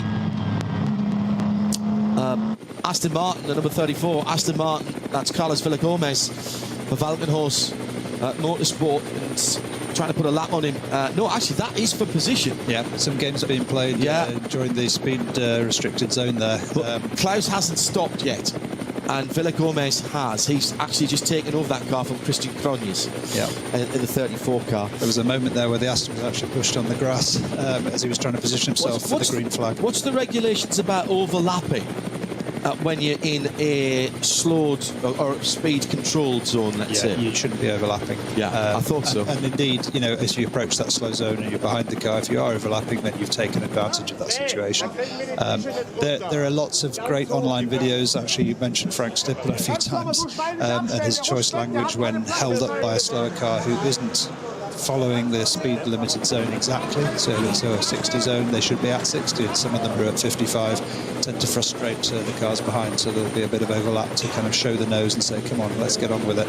But to put the Aston into the grass there was definitely a psychological little bit of a move from the Ferrari. That is the number 520 in the pit lane, and that is the Toyo tyres with Ring Racing Toyota. Sorry, I think I said 120. It was 520 with Takuma Miyazuno and Hokuto Matsuyama. And now we know why it wasn't tracking straight. It's had a bang on the right front of that. Question about the timing from Charles. So sometimes everybody's a lap down, and then one by one, every few seconds, it's replaced. I've tagged you in a post that has the live timing that's online if you've got a second screen, and you can get all the splits on that as well, so you can actually work out what's going on. That's what we do here in the Global Broadcast Centre. Obviously, there's only so much information that our colleagues at Nürburgring TV can put on the screen at any one time, and they are generating the graphics, for example, from what they're getting, and but that ultimately the update is governed from the trackside timing, and it is a vagary that it only updates the overall positions at the start-finish line, which obviously is 8.5 minutes. Yeah, but, it's a long lap. Yeah, and to couple that, if somebody makes a pit stop and their pit box happens to be before the start-finishing line, that's going to create a little bit of confusion until they drive out and pass that line. Whereas somebody else who's at the far end of the pit lane will take that lap on the list and then make their stop. So it's a little bit of a confusion coupled with the long lap John mentioned. Yeah, and again, that absolutely valid question, and that's that's just again a vagary here at the Nürburgring because of the long lap. Another lap completed for the leading cars, and finally the pit lane has been visited by the Falken Tim Heinemann car. Now Tim did first and last stints yesterday. He's done the first 2 stints today, whereas the number 3 car? No, John Sturm's done the first 2 stints as well. So they've decided to double stint at the beginning of the race with just over an hour completed. So today, Falken have decided to go on a much more, shall we say, traditional for the Nürburgring 6 and 7 lap stints. But what has happened, the 3 car is ahead, is Joel Sturm's gone back through. Now, there's 2 reasons for that. One, he had a new set of Falken tyres and a pretty clear lap, but also his pit stop would have been shorter because there is a sliding scale. We talked about this yesterday. It's still, by the way, Klaus Abelin battling. He hasn't stopped yet, but he did 8 laps yesterday, or 9, I think, in that number 21 Frickadelli and Früher beer sponsored car. And that is the battle for, and there's Klaus going wide on the Grand Prix circuit at turn 4 and 5, and through goes Carlos Villagomez then and takes 8th position. I think Klaus will be in next time around. But yeah, we talked about this yesterday. Again, something that's specific to the Nürburgring is that depending on how many laps you do, that gives you your minimum pit stop time, and it also gives you your maximum litres of refueling as well. So if you do 4 laps and come into the pits, you will have a considerably shorter minimum pit time, but you will only be able to take on a smaller amount of fuel, fewer litres, than somebody who does 7 laps. And there's all kinds of technical reasons for why that is true, but minimum pit stop ultimately is about the fact that we are using pistol grip petrol station, filling station style pumps. There's one pump with 2 nozzles in between 2 pit boxes, which sometimes can have 4, 5 or 6 cars in them. So there has to be an element of sharing and cooperation there. But quite clearly, you are never going to get mechanical pumps that are identically dispensing the fuel. That's understood, and therefore the pit stop time and the fuel that you're allowed to put in that time is there to balance out those slight vagaries and to mitigate any issues. It's quite a luxury to have a pit stop that's limited by not fuel but a stopwatch. Because it also allows drivers with less experience to make sure they're properly in the car. They haven't I think rushed. that's so important here. Yeah, they haven't rushed in terms of putting any seat inserts in or getting their belts twisted. You know, it sounds like a basic thing, but once you've started a stint, you have to live with that. And if there's a pad in the wrong place or a belt twisted, it's a really bad. And imagine situation. you only find out just as you get on the Hudson back, and you know you've got a painful and potentially dangerous 7.5, 8.5, 9, 10, 12-minute lap before you can get back and sort it out. That's right. And, you know, different teams do it different ways. The pro teams, you know, will have people on the belts who've done that for years. Some of the other teams, the driver exiting the car will then help the next driver in, and you know, he's still got a helmet on and he's all, you know, hot and excited from the last stint.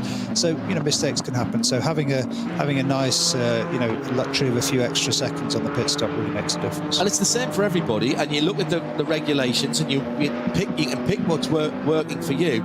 So that does become an extra tactical element. The other thing. Right, how many times have you driven round there on that front straight and you haven't managed to hit? Well, he's moved it over a little bit. I suppose he might have just got in the car. The other thing is, and you've driven cars like this, not all of them have centre lock rims. Some of them have 4 and 5 stud. Yeah. And the last thing you want to do is the guys changing the tyres, trying to do it like a 2.1 second Formula 1 stop. First of all, you don't have enough people to do that. Yeah. And second of all, you want it to be safe. Again, you've got 20 kilometres on the Nordschleife, and you don't want to get in somebody else's way. You don't want to wheel. We've seen what happens when wheels fall off on the Nordschleife. I think it was Adam Christodoulou a few years ago lost a wheel with a cross-threaded centre lock bolt, and he had the mental capacity to pull up, pick it up, put it in the car and drive back on 3 wheels. Incredible. So yes, all of those things are true. So thanks for the questions. We'll do some more later on at RSL_studio. Thank you for being with us. We've just gone through the last hour, so how about we give you, with most of the top 10 having pitted but not all, it's Falcon after the stops in the shape of the number 4 car, started and still driven by Tim Heinemann, who leads from Black Falcon. This is exactly what they did yesterday. Black Falcon, who stopped, however today they did stop after 7 laps as well. So they're on the same stop strategy. Actually, that's not how it stands. Let me wait till we get to the end of this lap, because that's going to change over, because it's actually Joel Sturm who's leading at the moment. There we go, caught in the timing vagaries as I was trying to bring you up to date here. There are a couple of cars in the top 10 that haven't stopped. The leading Müllner Motorsport number 904, that's the Cup 2 Pro leading car. Klaus Abelin we've mentioned, who hasn't yet stopped as well. And Peter is watching a battle at the moment. The Mustang is right up behind the number 4 car now, according to the GPS. So we'll hopefully get some coverage of that on the TV too as well. So we'll wait for those guys to come back into range. I'll pull up my other timing screen, which has all got all of the splits on. 471 has just come into the pit lane. That was the car that qualified. Oh no, that wasn't. So Heiko must be driving 2 cars today, because his name's across that one as well. That's the split he and Harley Houghton up. So let's wait for them to come back through. Meantime, Tim Heinemann at the second of the chicane. Just seeing on the GPS, just coming out of Galgenkopf onto the Dottinger Höhe with the Mustang right up behind the number 4. Yeah. If there's an opportunity to pass, it will be now in the slipstream. Clear track ahead of Tim Heinemann, but it's behind that he's worried about at the moment as he comes under the Audi Sport advertising and onto the first part of this long... Using the back marker as a draft. Very clever. Watch the eyes in the mirror. He's looking. Slow-moving vehicle ahead. There's a white flag waving to the left-hand side. He looks to the right. Looks to the right again. Here comes the Mustang, and there he is, coming round the outside through Antonius Bucher, and gets it done well before the braking area. Passes the track vehicle that has been going through. Headlamps flashing from Frank Stippler. What a drive this has been from Stippler as he goes through. And Sturm's already through, by the way. The Müllner Motorsport car was briefly scored in second position, but it's now pitted from the lead of Cup 2. And Stippy from the bottom end of the top 10 or so up into third. Check that second position now. The Müllner blue, white and black car in the pit lane, allowed to be moved to a 45-degree angle whilst the fuel is still going in from the pistol grip. Gets a little bit of a polish and a do-over as well, new set of tyres. So Stippler giving us what we didn't get the excitement of yesterday. That is an opportunity, Peter Kate, to see the relative performance, strengths and weaknesses between the front engine V8 and the V engine, the rear engined flat six Porsche, both normally aspirated machines. Very different philosophies, but able to race here and use their strengths and weaknesses to their advantages. Yeah, exactly. The Porsche, through those tight corners, those slow exits, was able to hang on, but watch the Mustang stretch its legs down the straight. Again, through the chicane. It's a more open chicane than the F1 chicane format, but I expect the Porsche will close heavily. And as we go down through Hatzenbach, he's going to be all over that rear diffuser of Frank's Mustang. Taking a different line, you can see Frank trying to defend it. He knows the weakness of the car. He's putting the car in the middle of the track, just trying to make sure there's no last-minute dive into the top end of Hatzenbach through the Sabine Schmitz curve. Looks pretty dry now, John. I mean, I did notice in some areas we've still got a bit of water just lingering at the very edges of the track under the trees, but this section here, it's always a bit greasy and slippery through Hatzenbach, but definitely, you know, there are no dark, damp patches. They're able to drive the ordinary lines, and now you can see as they go through over these curbs, they can ride a few of those apex curbs, a few of those exit curbs, but this is a critical one. This is where Frank's going to want to get his foot down early on this dropping exit, all the way down to Viertelbacher Höhe and Flugplatz. Really fantastic part of the circuit. If you like driving high-speed corners, this is a real eye-opener.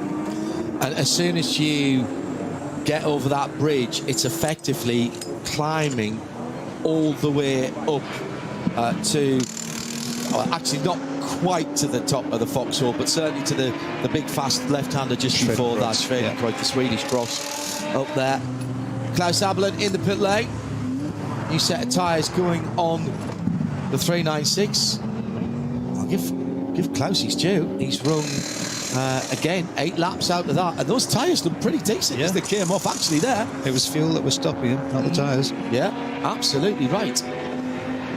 Absolutely right. Just after 1:10 in the afternoon, Central European summertime, Nürburgring, second of 2 races this weekend.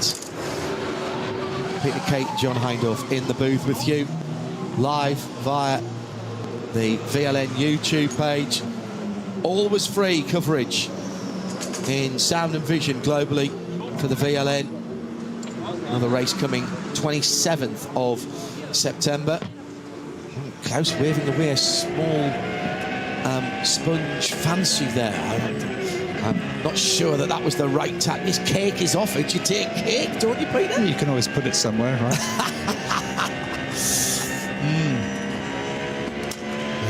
And also via the player at radiolemans.co, RS1, where we don't have any of the ad breaks. We continue all the way through the races here. If you want to take us with you, perhaps you've been bandwidth compromised or you're out in the car travelling around, exactly the same commentary going out on RS1, part of the Radio Show Limited network of channels.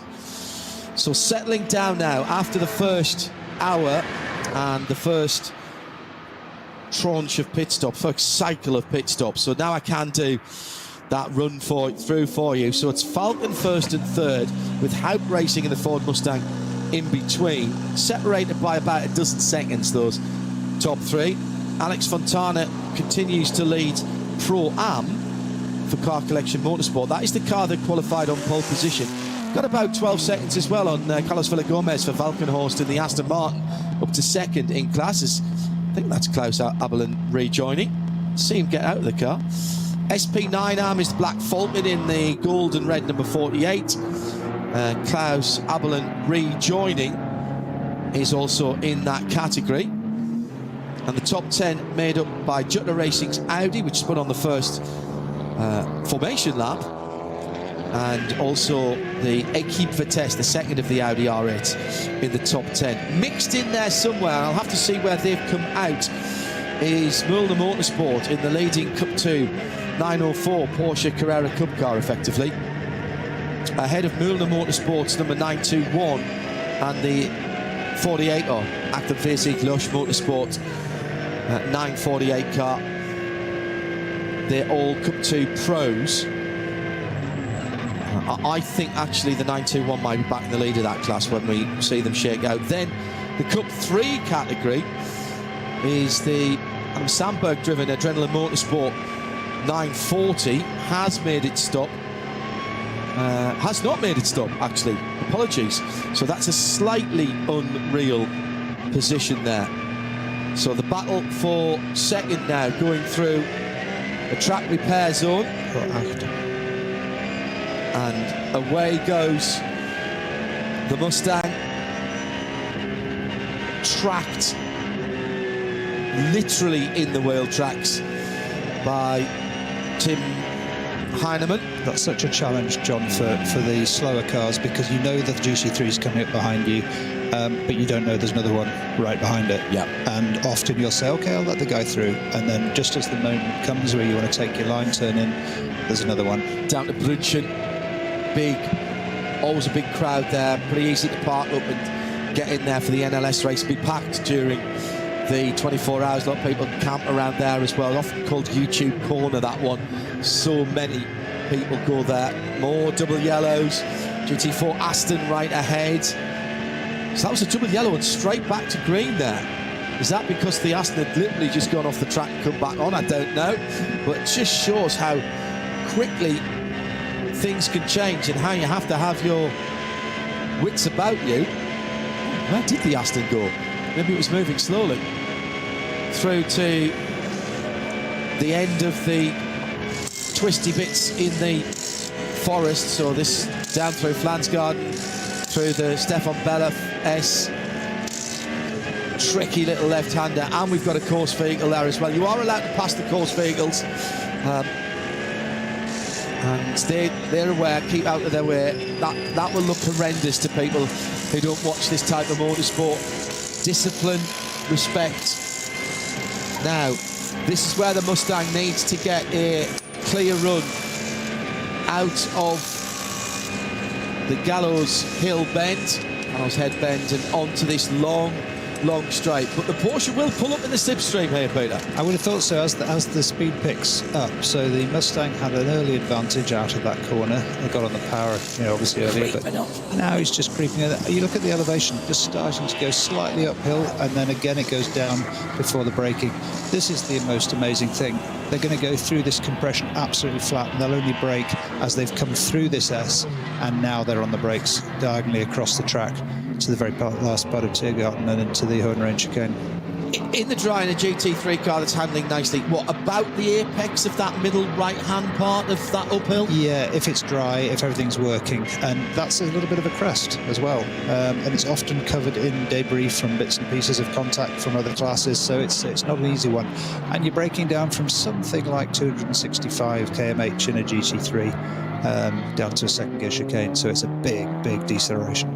One of the when I was talking to one of the GT3 Porsche drivers a couple of years ago at the 24, and I said, what is the line through there? And he was talking me through it and saying just what you said. He said, and then you aim directly at the orange overlap on the left hand side. That's the line. And I went, what?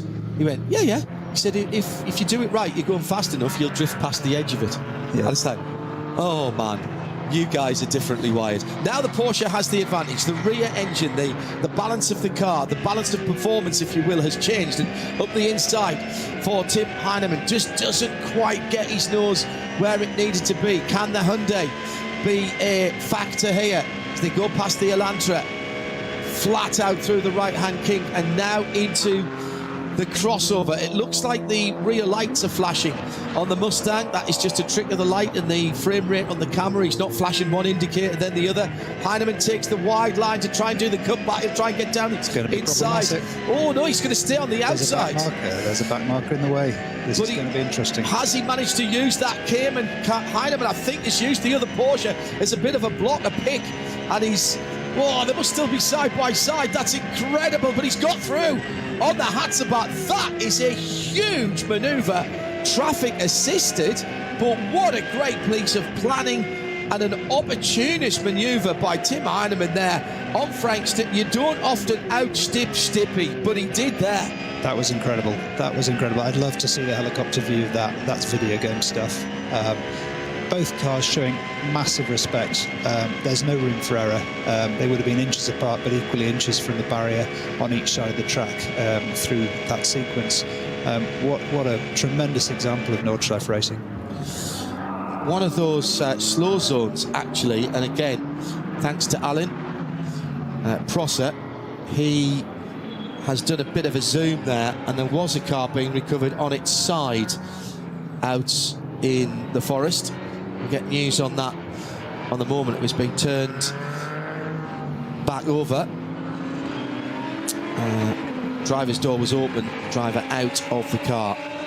Can't tell you which car that was at the moment. We'll try and get some news on it. 2 hours and 40 minutes, so 40 minutes still to half distance here. And if you're new to this, it's not always about door mirror to door mirror racing. Sometimes cars are half a lap, 5 minutes apart, but they're actually trading tenths of seconds, which might just come to be crucial at the end of the race. Most people on the same stop strategy today, far fewer people stopping early. And I suspect, Peter, I'll throw this one in and you can tell me as the expert, I suspect that that would tell you there's slightly fewer worries about the consistency of the weather. Yeah, I would agree. I just checked the app, in fact, where it's a bit telepathic here, John, because if it is going to be patchy rain, obviously you can't predict your stops. You want to try and forecast what's happening and time your stops so you're not having to make double stops for tyres separate from fuel. But in this case, it's dry. It's pretty predictable. There's not a high degree of wind. I can't see that there's a likelihood of rain now to the end of the race. Just watching these Audis having a nice battle. We just cut away from them. That is a battle for position, by the way. It is. It is. My old teammate Arno Klaassen, the second of those cars. It'd be interesting to follow that one through. They're literally tenths apart. Different classes for those cars. Selvers in the Pro-Am and Arno Klaassen in the Equipe Vitesse number 50 car. 7th and 8th, by the way, in the SP9 Am. But battling for the honour of the 4 rings and the Ingolstadt brand. Although their customer racing department moved out to a purpose-built facility slightly further away when I went there, back down through the years. The racing department was in it right on the edge of the car plant in a building, a single-storey building that had been an old Aldi supermarket. And it's where they were assembling the Le Mans cars. So they only had to change one letter then. Yeah, very good. Both very good. It was actually pretty anonymous, deliberately, I think, that particular area. They had the, fortunate enough to go and see the dyno rooms with the guys who were just genius, brought us TFSI, which we've all benefited from down through the years.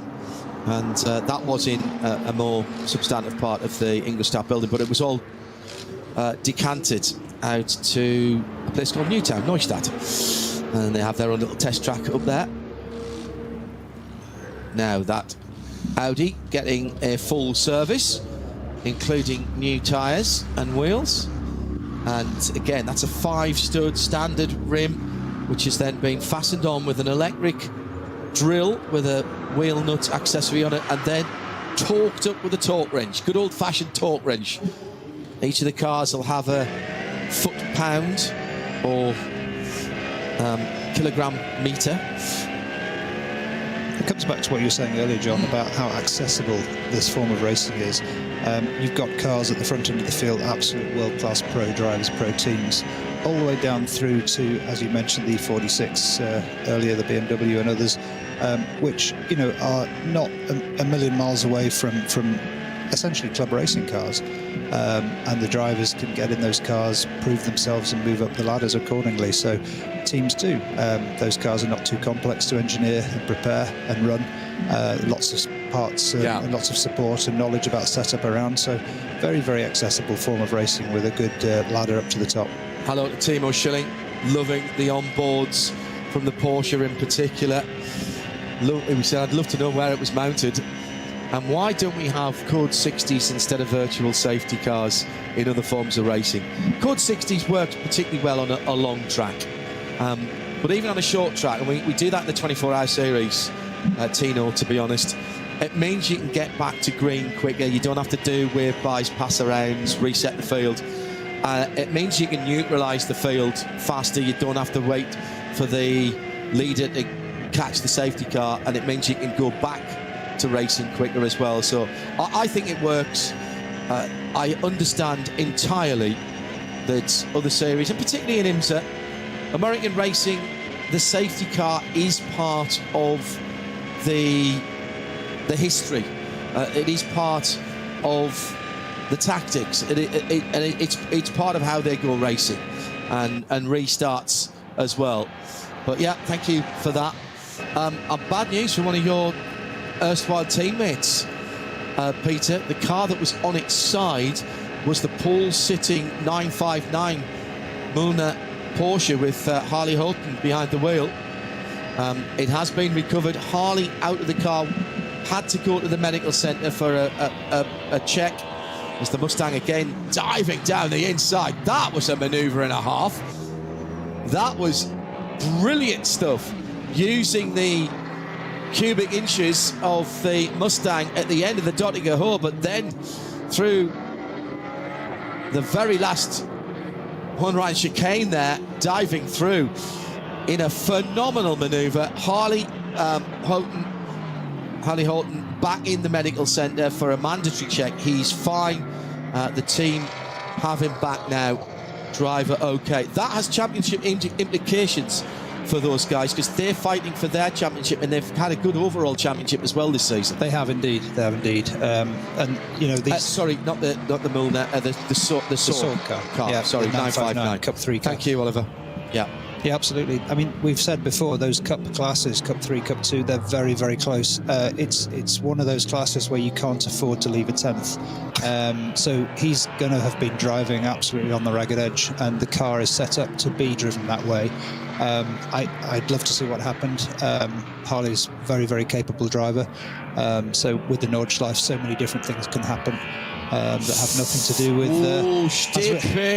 Stippy and Heinemann together, scrapping on the Grand Prix circuit, and Stippy just ushering Heinemann off there at the top of the hill through the S's. Now, how will that be seen? We do have the penalty loop. Should that be deemed overzealous defence?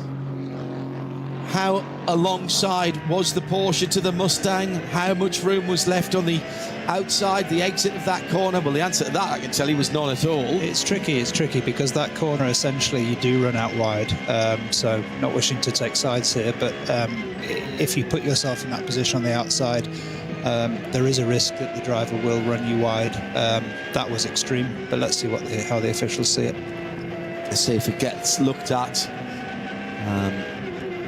Couple of cars for going too quickly into the pits, including the number 470. Well, that never ends well, really. That's rather cut and dried for the Auto Thomas by Young Motorsport machine, the number 470 in the VT2. That's a Cupra Leon car, and there is a speed limit display coming into the pit lane that's driven directly from the speed gun, which is always there. Sometimes the issue is the accelerating out of the pit lane as well, with the enthusiasm of the new driver in the car. Right. Put your steward's hat on. Well, there was an overlap, but he wasn't right alongside. Yeah, and Stippy didn't use all of the curb. No. But he didn't leave the car's width. So again, it's going to be up to the officials on that one. Also, another car that is... Now, this is a Mulder car. I'm being told the 904 car, which was one of that leading group in Cup 2, stationary at Verseifen, so coming down the hill to the hairpin, and also there as well, the number 80. So what we don't know is if their two issues are connected, and that is the number 80 is another 718 GT4 Club Sport car. It's the Marco Reinbold, Paul Hochberger and Tim Nittel car, which is running in the SP7 category. So that must be a 3.6 there, because that's over 3.5 litres up to 4 litres. Looks like the Green Hell has sorted out what's fair and not fair with regard to the Mustang and the Porsche, because we've now got them absolutely together again. And there is the very car we were talking about a moment or two ago from the Tim Heinemann on board. He is our cameraman at that point on the far side, just going down the hill towards the bridge that goes across the main street of one of the towns that is around or within the Nürburgring, down at ADAC. Lovely little place. That's some great restaurants down there. Very, very easy to just walk up the steps and watch a tremendous section of the circuit down from Verseifen and over the bridge and up Exmühle. There is an alternative entry to the Nordschleife there as well. That would sort of give you half a lap. Very good cafe at that point as well in the car park. But I don't know if that's used anymore. No, I mean, it may be used on special events. We always used to know it was there from a point of view of if we had a breakdown mechanical issue, because you can roll the car down the gradient to that point and just make it to that exit so that your team could give you assistance. As I said previously to John, you know, it's very important as a driver to know where not to get stranded on the Nordschleife. There are certain parts where if you do come to a halt, you can't be reached or recovered, and that's your race run. Generally, the recovery crews do try to bring you back. They want the race to continue. They want you to get back into the race. But there are some dead spots that you need to avoid. Now, here is a penalty. So just like you'd see in World Superbikes or MotoGP, later on this afternoon, MotoGP at Rimini, isn't it? World Circuit Marco Simoncelli. And so a penalty loop there in the first part of the Grand Prix circuit. And I really like that, because you lose a few seconds, and here's another one, actually, from another Porsche. No, he was just taking the line and letting Klaus Abelin go through. Legend of the Nürburgring Nordschleife. I like that. You've had a slap on the wrist, Peter. It's not a drive-through. It's not a stop and hold. So it doesn't completely ruin your race, but you know that you've done something wrong. And so does everybody else, by the way, because they see that come up on the timing screen. And that 904 car that was going through there, that, believe it or not, goes back to the start some almost 2 hours ago, hour and a half ago. They lined up in the wrong place as Harley Horton's car is on its way back. You've driven that car. Yeah, I didn't do that to it, but somebody else had a good go of doing that to it. That's had that. Well, we saw it being lifted on its side. I think it had been either on its side or on its roof. Hoacht is when you're accelerating up through the forest there, isn't it? Yeah, very fast left before you get to the highest point of Hoacht, which is then a right and a right again. That fast left, it's always debatable just how flat it is, especially in tricky conditions. If there was traffic, if Harley was compromised in positioning the car due to other cars, you know, anything could happen. The exit there doesn't have a traditional concrete exit. There's a kind of AstroTurf surface just beyond the curb, and if you run on that and it has been raining, that can be extremely slippery. Again, without seeing it, I'm not sure what happened, but it looks like there's some substantial barrier contact to that car. Yeah, that's used been the on its escape roof. hatch to get out as well on the roof. Yeah, I think that's been on its roof. Yeah. So what they'll have done is, and there is a skill which I was taught many years ago. There is a skill to getting out of a race car that's upside down, and the thing that you absolutely don't do is just unfasten your belts. because you drop down on your head and you can really hurt yourself, do neck and spine damage. Another car that is stranded just to the right-hand side, coming into the very fast and committed the Flansgarden area. And the leader, now the leader is still slow, and he's come past a green flag, I think. There's a problem. Sorry, that's the third place car. That's Tim Heinemann. He has not got back up to speed. That engine is just dying, Peter. Yep, he's slowing and he's slowing and he's slowing. Oh my goodness. So he came through, there was a car stranded on the right. But it's not running smoothly. It's not. It's missing a cylinder. Is it even a puncture? A puncture could be a great shout. I'm seeing it shaking a lot. Puncture could be a great shout. Maybe debris on the world. Drive. Yeah, he's got some drive. Maybe some debris on the track from either Harley's car or the car that was further down the track there. There's such a lot of camera shake, it just looks like it's not running smoothly on its wheels, does it? Let's have a... I can turn it up in our ears. Engine sounds okay. Engine sounds fine. Oh, slap of the steering wheel with the right hand of Tim Heinemann. That's another... Surely another nailed on overall and class podium for Falcon number 4 that has been cruelly taken away.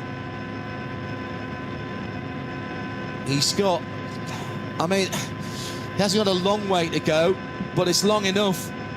There's nothing worse than creeping at this speed around some of these corners. I mean, he's relieved to see the Dottinger. You're well visible to all the cars around you, but some of those blind corners, when you're at this speed with a puncture, it's pretty terrifying when these cars are rushing up behind you with a closing speed of 250 kilometers an hour.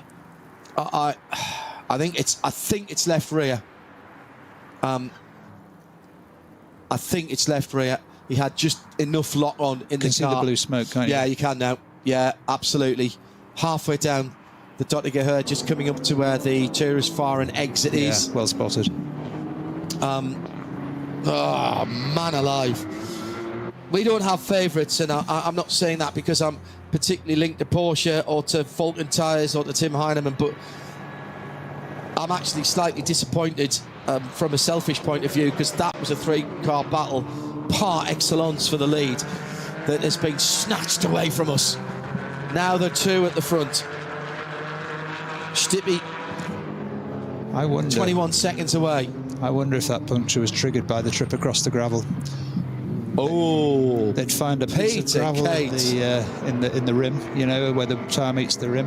That could well result in a slow puncture. Well, and the tyre engineers look at the tyre carcass of any puncture or deflation forensically. They really do. They tell you that the tyre could tell you a story even if there's not much of it left, and they will take that away. They'll have a look at it. They'll look at the data that they've had from the tyre pressure monitoring system, which all of these GT3 cars, not the GT4 cars, have nowadays. You have them on your road cars mostly nowadays, and if you've got a decent car, sometimes you even have a tyre temperature as well. Well, he's done a really good job to get that back without the whole of the carcass coming away, so they've got something to work with. Looks like there's nothing else wrong with the car at the moment. They're having a good look around. Of course they are. They'll be looking to see if there's any of the inside tyre banding, any of the carcass that's wrapped itself around the strut, brake area, bottom suspension arm, the A-arm at the bottom. And they've got time to do that. This is the beauty of having a timed pit stop. The fuel's still going in. There's no need for them to be dashing about. They're looking to see if the bodywork's been deranged on the left rear as well. The inner wheel arch just been clicked back in there. That does have a bit of an aerodynamic effect, that inner wheel arch. You've got a low pressure area in there. Also, you've got air being ducted in. Although this is a GT... Looks like they're going to rip it out. Yeah, I think, rather than have it drop down. Which removes the grille that protects the device behind. Yeah, correct. So if there's any gravel now flicked up from the tyre, obviously that's an exposure that they don't want. But looks like the car's going to go out. The Racing GT3's nice bit of left footwork to take the windscreen cleaner out of the way. Now, you know, he was working his... He came in after 8, didn't he? 8, 9, 10, 11. So that actually, it has cost him time because he'd only been out a couple of 3 laps, Peter. So he would have been able to be released before that, but he's back in. Yeah, those are the eyes of a driver who wasn't expecting to be in the car just yet. I'd say that. I'd say that. Ben Luchter then in for probably the rest of the race, unless they short stint him at some place in and give him and put Tim in again for the end. Oh man, that'll be disappointing. German colleagues down there in the pit lane, and Also Licht ins Dunkel bringen kann ich auch leider noch nicht. Ich habe natürlich gesehen, dass wir hier auf dem Grand Prix-Kurs mit dem Ford gekämpft haben. Ja, dann hatte Stifler den Tim ein bisschen verhungern lassen. Wir sind dann durchs Kiesbett gefahren. Ob der Reifenschaden daher rührt, kann ich auch noch nicht sagen. Wir können vielleicht mal Tim eher fragen. And there is Tim in the pit lane. Maybe have a listen to what he's got to say. Momentan, aber mit Sicherheit sagen kann es kommen. Gut, Tim, wir leiten das einfach jetzt weiter. Ich stelle die Frage direkt an dich. Du bist gerade mit einer ziemlichen Krawatte ausgestiegen, ne? Was war los? Nee, nicht mit einer Krawatte, ich wollte nur was trinken holen. Nee, auch gut. Ja klar, es ist ein bisschen frustrierend, ich meine, es gibt Schlimmeres. Well, he's remarkably upbeat considering what's happened, but he is talking about the battle he was having with Frank Stippler and that little off. So you might have absolutely nailed it. Das kommt, keine Ahnung, ich bin auf jeden Fall nicht durch die ganzen Trümmerteile gefahren, die auf der Strecke lagen, zumindest habe ich es nicht wahrgenommen. Es kann natürlich sein, von dem war ja einfach ärgerlich. Ich glaube, der Zweikampf war Racing continuing out on the Nürburgring Nordschleife with just under 2 hours and 20 minutes to go. So drama at the front of the field there, Peter, but such is life here on the Nürburgring. A smile on the face still of Tim Heinemann.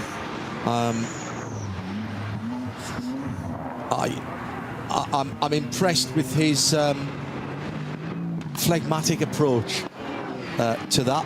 I've had a pretty good season though. The early part of the season had some good results. 1-2 yesterday. And they haven't lost a lap, but in fact Ben Luchter he's probably going to be still top 6 and still be SP9 third position because of the entry in there. The question will be, how much further up the overall can they get?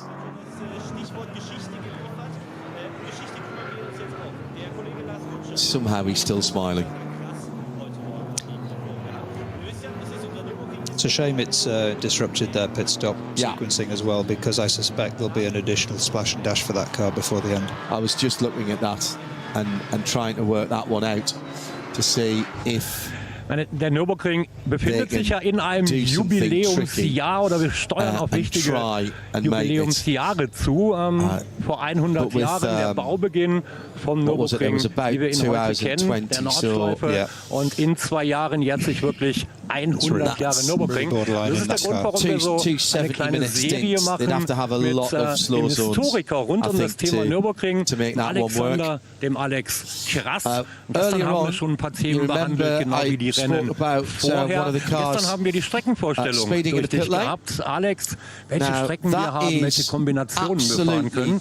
Und da würde ich heute gerne weiter drauf einsteigen. Nämlich, was wir aktuell für Läufe und für Rennen hier sehen. Genau, also gestern der Blick darauf, wie die Strecke heute aussieht, wie die Strecke vor allem damals ausgesehen hat, wie sie gebaut wurde. Und heute schauen wir uns dann mal vorbereitend auch für kommendes Jahr an, global, welche großen Veranstaltungen es da in den letzten fast 100 Jahren gab, welche sich einen wirklichen Namen gemacht haben, welche es heute davon auch immer noch gibt, um dann nächstes Jahr vielleicht auf das eine oder andere Rennen punktuell dann nochmal genauer einzusteigen. Ich sehe schon, du hast einige originale Programmhefte mitgebracht. it's normally connected to how far over the speed limit you are as well. And again, there's a sliding scale. I would suggest at 30 seconds it's been quite a large transgression of the pit lane speed limit, which is 60 kilometers an hour. And you have to add obviously the pit stop time. War deswegen wichtig, man heute auf der Nordschleife keine Motorradrennen mehr, aber wir müssen immer noch bedenken, das erste Rennen auf dem Nürburgring überhaupt am 8.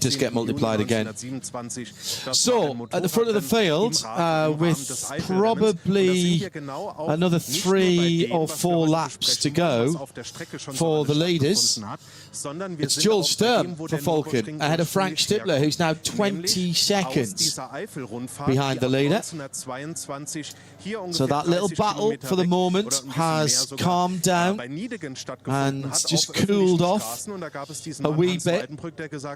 Alex Fontana, who started in pole position overall in the SP9 Pro-Am, leading number 44 Car Collection Motorsport, that's the blue and red car, is in 3rd position, so that's Porsche, Ford, Porsche. 2nd in Pro-Am, 37 seconds further back in 4th position overall, the Falkenhorst Motorsport Carlos Villa Gomez car, that's the Aston Martin Vantage, of course. And still scored in the top 5, Ben Leuchter has taken over the Falken car that had the left rear puncture. Number 4 Porsche ahead of the 48 black Falken car. Yeah, I think actually that those two are the other way around. I think Black Falken's gone through now into 5th, and I think that Jutta Racing Audi and the Equipe Vitesse Audi's probably gone through as well. So I think Ben Leuchter's probably loitering with intent somewhere near the bottom end of the top 10 around those Cup 2 Pro battling foursome. The leader for once has a little bit of clear track ahead, heading up the hill, all climbing up the hill towards the Schwedenkreuz, Swedish cross over the top of the brow, stay at the right hand side of the road. Helpfully there is a triangle sign that tells you that's coming, and we've got some barrier work vehicles right at the top of the foxhole, underneath the bridge and down into the foxhole with traffic. And now it's clear. But even now it's clear.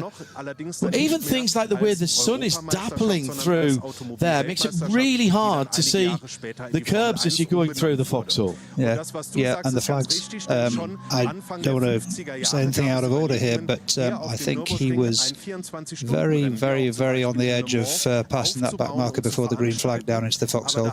Right. The green flag is obviously green against the green backdrop of trees and forest in the shadows. Really, really hard to see. Nürburgring's done a great job of introducing some digital signage to help with some of the flags. It's so difficult to see some of the flags where they're positioned around the track, particularly if you have traffic around you. So fingers crossed there's no transgression there and all is in order. But yeah, there was a green flag on the right-hand side that was in evidence, and I suspect there wasn't a flag before that, a green flag before that. So let's see. Coming down a half distance, just a quarter of an hour away, leading SP9 Pro-Am car, Alex Fontana, the Swiss driver, in that very handsome livery. Porsche 911 is such a good canvas for liveries, and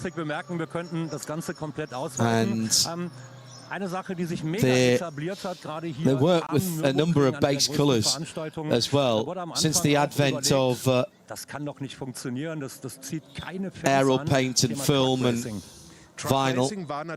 The old days of a whole GT class full of very white Porsches have disappeared. Remember that at Le Mans down through the years, and also early Carrera Cup races. It's the white Porsche from the white Porsche, leading Paul Truswell, our statistician, to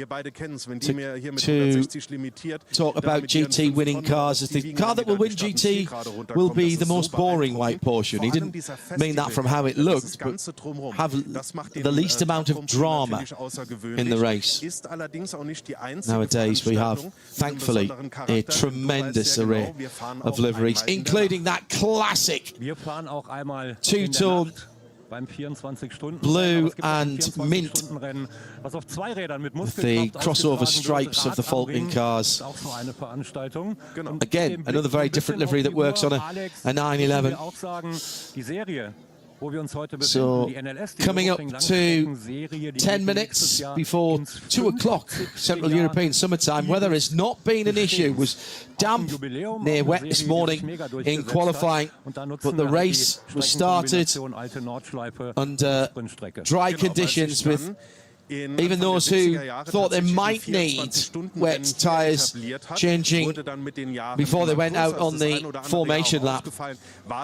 And as we head towards the half distance, Falken by now 19 seconds over Haupt Racing, Porsche from Ford. Then the SP9 Pro-Am leader is the Car Collection Motorsport car, Porsche should I say, Falken Motorsport, and the Aston in second position.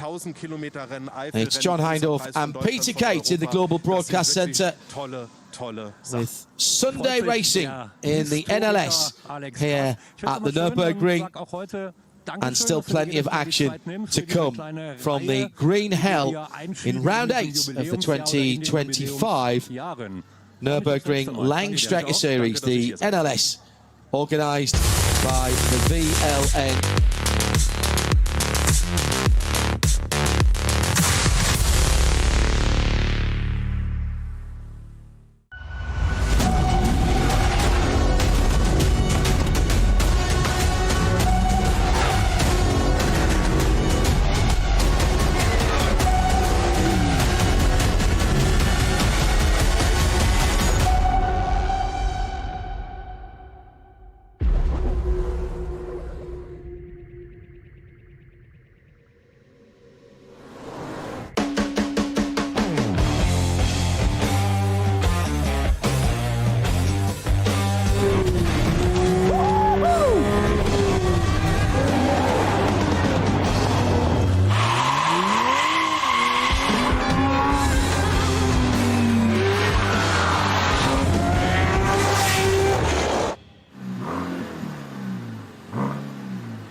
Sie sagen, es ist nur ein Auto, aber wir sagen, es ist Herzblut, Schweiß und Perfektion.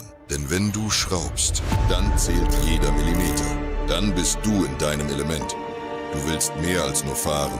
Du willst es fühlen. Die volle Kontrolle. Eine optimale Straßenlage. Wir wissen genau, was dich antreibt. Denn wir teilen die gleiche Leidenschaft.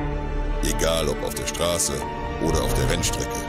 Wir sind immer an deiner Seite. Wir sind H&R. Offizieller Partner der Nürburgring Langstreckenserie.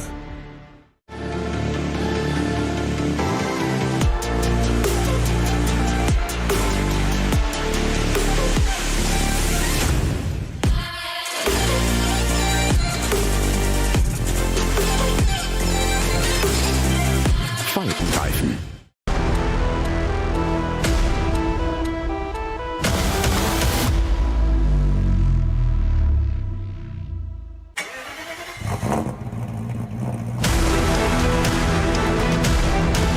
Hol dir jetzt dein eigenes Motorsporterlebnis nach Hause. Dein Online-Shop für Simracing-Hardware und Zubehör. www.simraceshop.de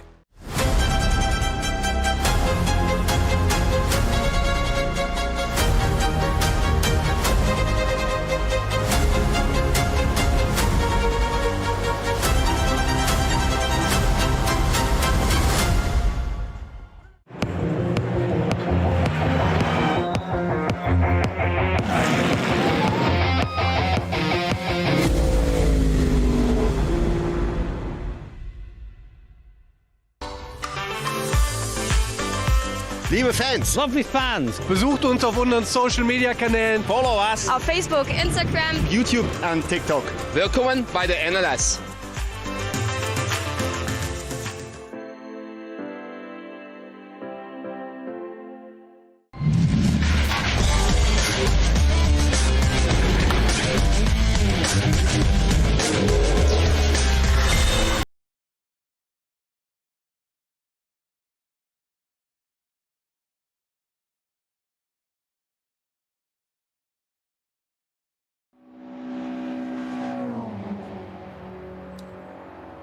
Well, we're rapidly approaching half distance here at the Nürburgring for our second event of the weekend. Peter Cates alongside me, John Hindorf, in the Global Broadcast Centre, live in sound and vision. The VLN NLS live official YouTube channel on which you can follow this series throughout the year.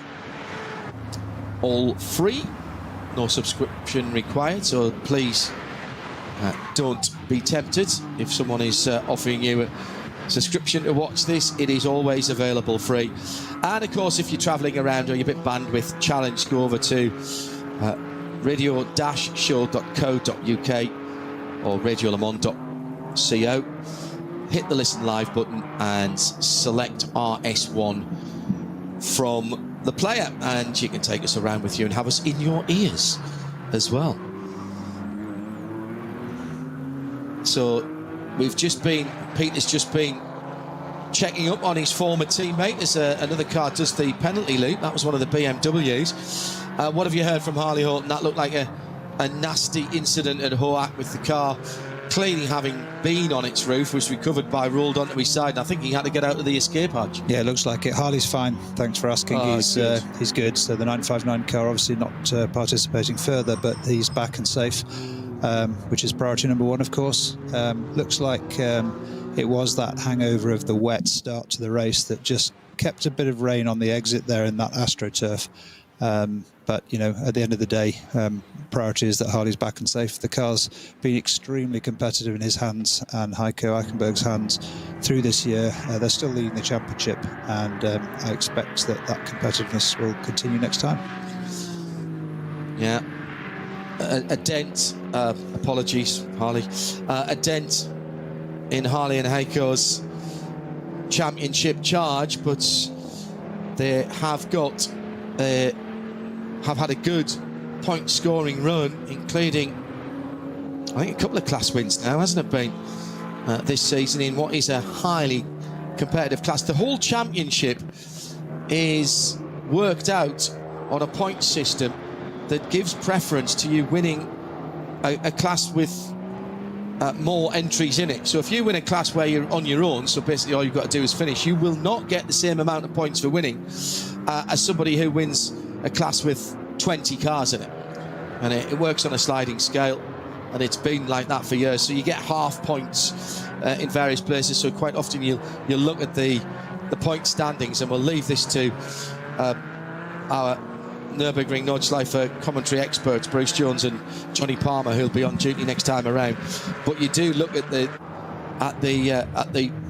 point scoring tables and go, sorry, how did you get 0.25 or 0.75 or whatever it is? A couple of Caymans having a battle on the Grand Prix circuit, and wide outside tyres on the dirt, and a spin there for the Porsche 718 in fourth position in the Cup 3 Pro-Am. That's the 955 blue and black car, battling with, I think, the 944, and that was a battle for third and fourth in the overall positions in Cup 3. Irma and... That's Rudiger. Schicht in the car, yeah. Schicht in the car. No, it was the 950 coming through, with Schmickler coming through in the Schmickler Performance car in the green and red car. So that is a new fourth place there. Rudiger Schicht then. Got some experience around here. Just yeah, another one of my teammates. Yeah, lovely guy, Swiss guy. I think actually he was aware that the car was coming and he was trying to leave space. The dirt on that offline section of the entry to that corner just threw him wide. And again, the ground falls away there. You lose the front end. He just gently ran wide in his attempts to avoid contact with the other car. Yeah, and then when you've got on the dirt there, you've almost got to make the decision that once you've gone off, you're not going to recover it straight away. You've almost got to go further off to get back on and take the steering lock off and resist hitting power or brake. Yeah, and that was very muddy out there in his defence. Indeed, and the worst thing is if you do then just apply more lock, you're more likely to damage the sidewall of the tyre on that off-road section. So it's about straightening it up and just driving it gently back on the track. Klaus Abelen coming across the line. Second in his class, by the way. Driving solo today in what will be his last outing in GT3 competition, but he's told us that the Ferrari will be back for a more extensive season of competition next year with an all-star lineup. Well, he put an all-star lineup together when his team won with this car for the first time for Ferrari. Amazing to think that a manufacturer, Peter, that has competed for so long, and this circuit that has held races for so long, and particularly for GT cars, and Ferrari had never won this race. In fact, very few non-German manufacturers have won this race. Yeah. I mean, iconic brands coming together, right? Nürburgring, Nordschleife, and Ferrari. Ferrari's obviously more associated with other forms of motorsport, but to come here and achieve what they have with such a great and passionate following as well, I kind of liken it to what happened yesterday with Max Verstappen coming. It's kind of two worlds colliding, and all of those Ferrari fans drawn into Nürburgring in the same way that Max's fans yesterday were fascinated. Some of the questions and comments we got and saw afterwards just really showed that there's this whole world of motorsport that exists outside of the areas that these brands or people are known for. And to see them come and enjoy it and be successful is very gratifying. Very unusual to see a non-German brand win. Only times in the past that a brand with no German connection had won. I'm counting Ford as a partially German brand because they had such great connections here. The two Chrysler Viper wins, 2001 and 2002, but even that was a very German Zack-Speed team. And after that, it's Porsche, Mercedes-Benz, Audi, BMWs before that as well, and after. But then Ferrari in 2023, and I said he put an all-star team together, Klaus, as we're hitting half distance now. How about this? No Ferrari works drivers, but Earl Bamber, Nicky Katzberg, Felipe Fernandez-Leza and David Pittard. First ever victory Ferrari, and at that time a new distance record. Amazing. Turn 1, lap 1 problems. Aston Martin and the bright yellow Lamborghini coming together. The Aston would only get as far as the Caracciola carousel, where a slow puncture had to be retrieved from there. The number 175. Pretty clean start for the other two groups of cars. In the main group, it was absolutely the Falken cars and Frank Stippler who got the best run. Alex Fontana was on pole position for Car Collection Motorsport, but dropped down. Early spin in the Cup 3 class. Little bit of a clip on the inside and then maybe a touch there that sent them around. And some incredibly instinctive overtaking, even between the Falken teammates, where literally Tim Heinemann was on the gut of green when he was hitting the throttle pedal coming out of a slow zone. So those slow systems used to be somewhat arbitrary in the sense that the flag was shown and you went when you thought it was appropriate, and if it was a little bit too early and that was radioed in by the marshal, you would be penalised. Now it's all GPS, so it's microseconds of advantage, if anything. So he really was on it there to get past after that exit of the slow zone. Left rear tyre damage on what was the third place car at that point for Tim Heinemann, and his teammate has taken that car over rather earlier. But the opportunity actually now is that the top three are all in the pits for their standard stop, whereas of course that number 4 car with Ben Lechter behind the wheel has got another 5 or 6 laps to go. We did speculate at the time whether going off fighting that number 6 car might have had a impact on what happened, but Stippler, Sturm and Fontana all in the pit lane. They were your top 3. Frank Stippler, by dint of something that Peter was talking about early on, i.e. the Haupt Racing team's pit box being further down the pit lane, it's beyond the start-finish line. So Stippler was credited as leading that lap, despite the fact that Joel Sturm came into the pit lane some half a minute, I think, before him. Interesting question now, John, is did Stippler stop at the same time as the Falken car in the last pit stop, or has he done one lap less in that stint because his pit stop may now be shorter as a result? No, they all came in at the same time. Okay. The three that are in now were all in at the same time last time around. He's gone first though, look. Stippler's out first. Well, maybe he did come in ahead. So waiting for the Sturm car to go.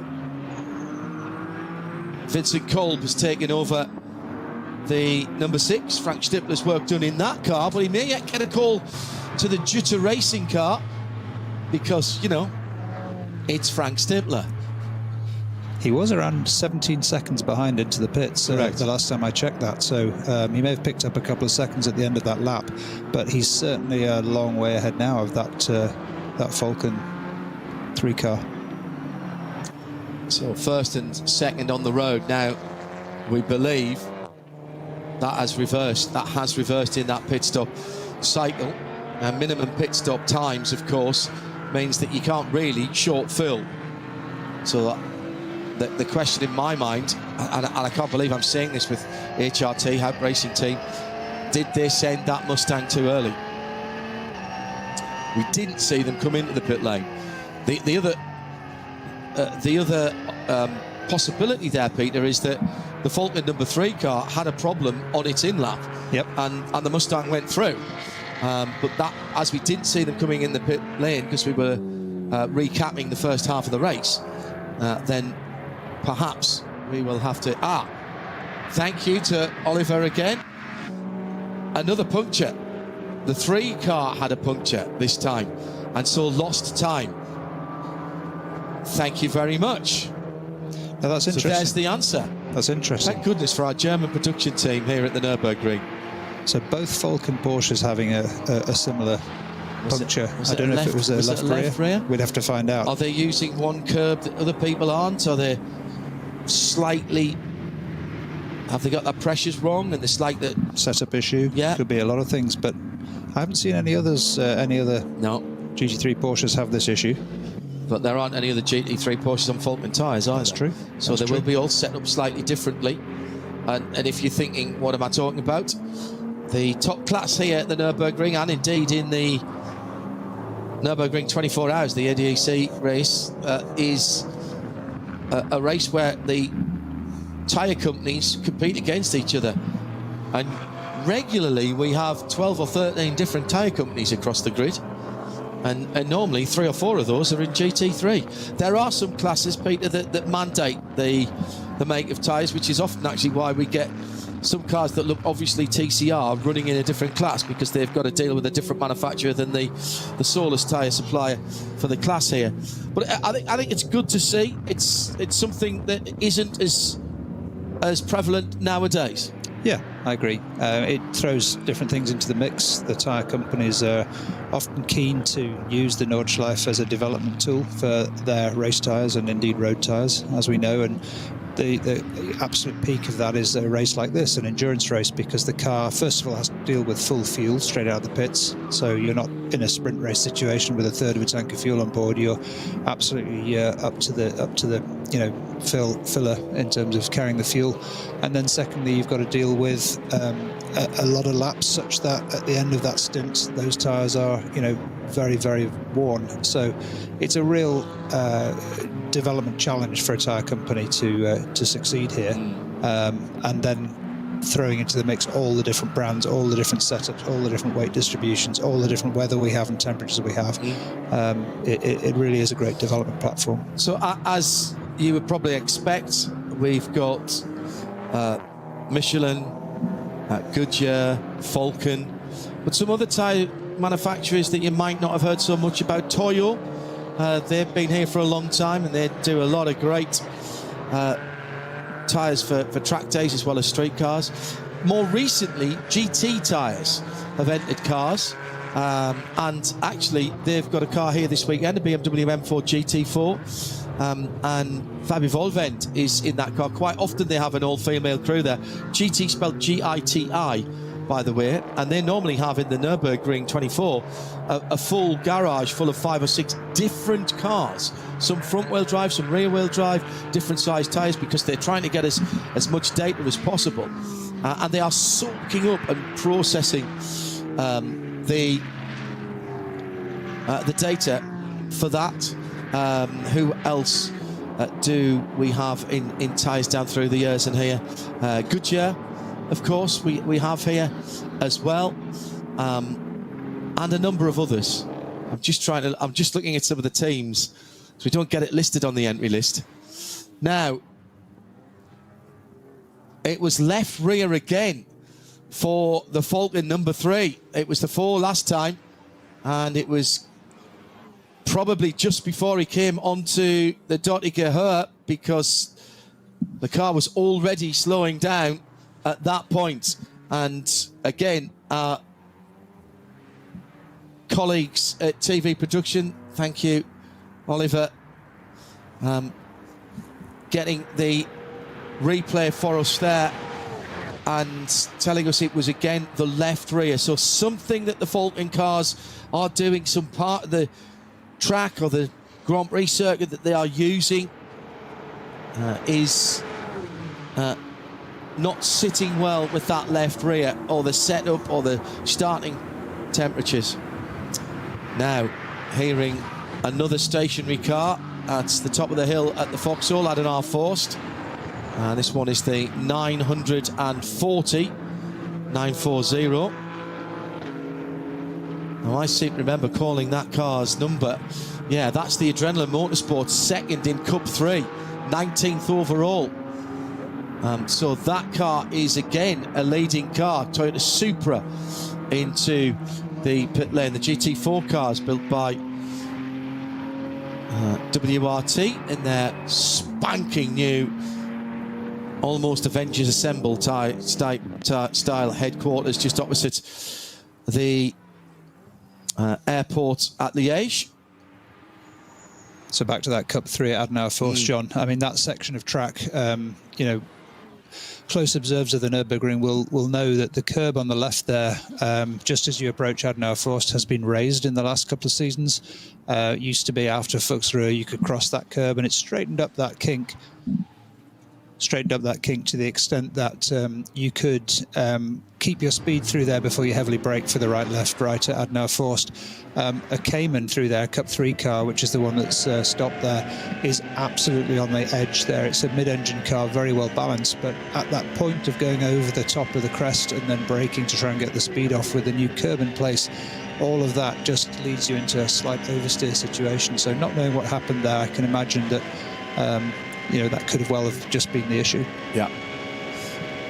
And under the trees there, you never know how much grip you're going to have. Indeed. Even in these drying and very dry conditions, the wind changes, and all of a sudden a little bit of collected water from the leaves of the tree can fall on the track, and it doesn't sound like much, but it changes the grip coefficient from the last time you were there 10.5 minutes ago. And when you're on the limit, yeah, when you're on the limit, as we just saw with Frank. That's Vincent Kolb now. That's, yeah, indeed, the same car, but the Mustang. Final chicane. Power Vincent Kolb absolutely giving it large. And what was the lap time there? Oh, that includes his pit stop at 11:19 out of the pits. They've got the bit between their teeth now into the second half, and Ford leads. Well, Scott Bartlett and all of the team at Ford Racing, who we work very, very closely with in all forms of motorsport, they'll be up in the USA at the moment on the East Coast. What is it? -5, so just after 8 o'clock in the morning. And they'll be getting vaguely excited. I think we're going to see a chase here. Yeah, I think you're right. Looking at the lap time of the 3 car, the Andlar-driven Falcon, took around 19 seconds out of the Mustang, obviously pit stop included on that 11-minute lap.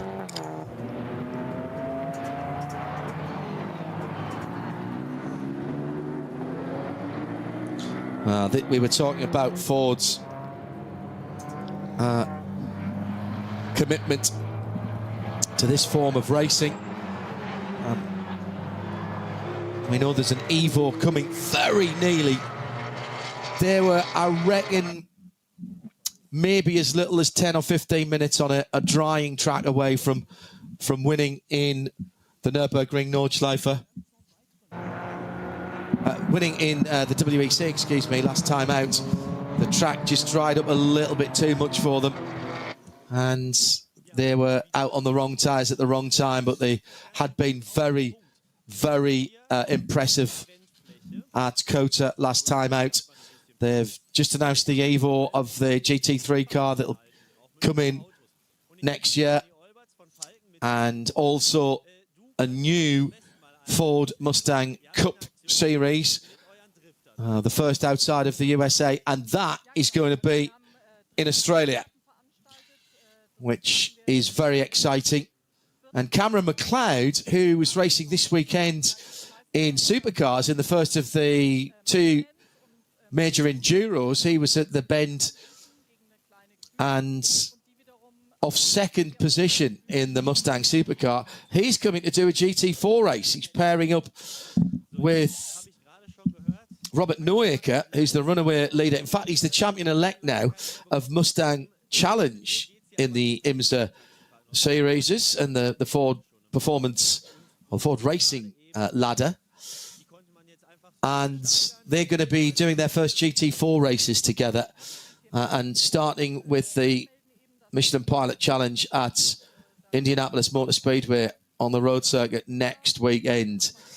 So those of you who follow the Blue Oval and particularly the Galloping Pony of the Mustang, all good news at the moment. And right now, Frank Stippler has handed over to Vincent Kolb, and they are leading the race. I think the gap has come right down between the 6 and the 3 car. Just by eye, even if the timing chart doesn't yet show it. Well, I can consult on the split times, can't I? So that's on another screen. We're a bit short of screens here, having only 1, 2, 3, 4, 5, 6, 7, 8, only 9. And I have got one computer, what at least displays. Actually, we can call it 10 because Peter's got his phone over for the GPS Auger app as well, which you can, if you've got an Apple device and you search for GPS I or GPS Auger in German, you might need to download a little bit of software. But every car that has the GPS on, which should be every car, and so long as it's working, you can zoom in and zoom out, look at a particular part of the circuit, pick a particular car and follow its progress. Great piece of kit. And indeed, you can see the yellow flags in the 60 zones, which is particularly helpful. Do the teams use that? When? Yeah, indeed. And you can track your car or other cars or a whole class if you wish. We normally have it up on an iPad or something similar. I forgot that particular piece of equipment, so Peter's come up trumps with his iPhone. Unfortunately, only available for Apple devices. I would guess the gap is now down to about 7 seconds. Yeah. Yeah, I think you're right. They were absolutely matched last time around. Julian Andlau, by the way, who's chasing down Vincent Kolb, 2:14.883, 2:14.960 in the third sector. Around 4 seconds or so taken out of the lead of the Ford in the first 2 sectors. But now we're into the meat of the lap. Sector 4 is the longest sector, up over or towards 3 minutes. And they're coming out of the Caracciola carousel now and up towards Hoacht. Problem behind them on the circuit, but that won't slow them down. Vincent Kolb then through the right-hander at Hoacht, little kink. And effectively now on the second half of the Nürburgring, geographically as well. And quite a lot of Code 120s, double flags So Julian Andlau looking up the road. He's got a car between himself, a couple of cars between himself and the ladies. He's right up behind one of the Cup class Porsches. That's the number 910. It's one of the Cup 2 cars. Still can't quite see the leader. He's just far enough ahead.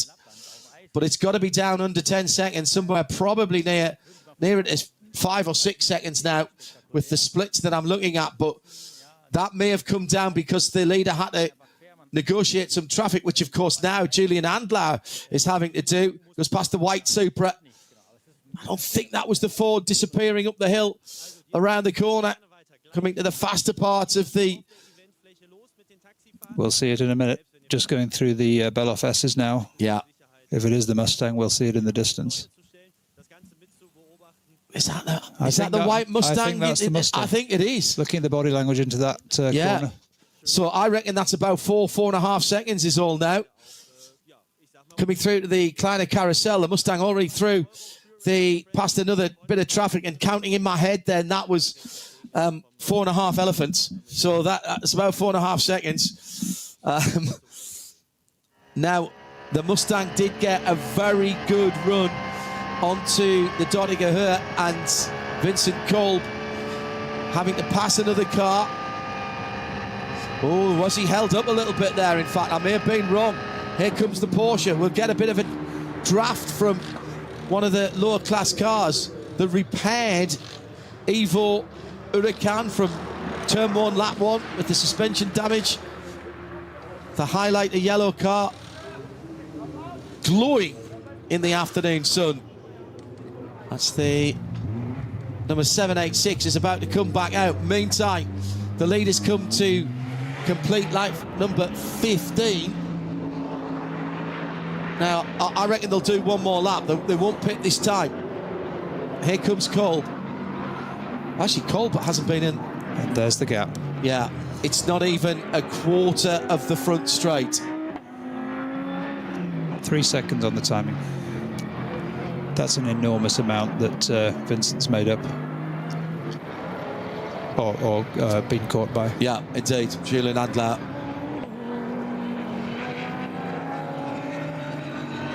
Through onto the Grand Prix circuit again.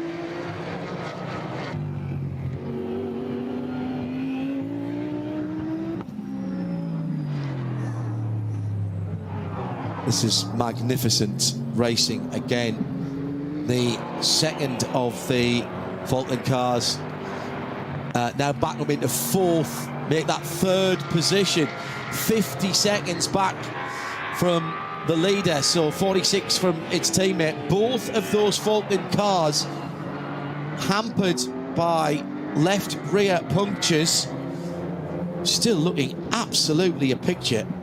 They look like they've just rolled off the truck. That colour scheme is just lovely in the sunshine. It's a classic, isn't it? All the years we've been going to race at Nürburgring, and that livery just stands out as part of the furniture there. It's barely, in fact, I don't think it has ever changed. Nobody's thought, oh, we need to update this for the new century, or we need to update this for 2020.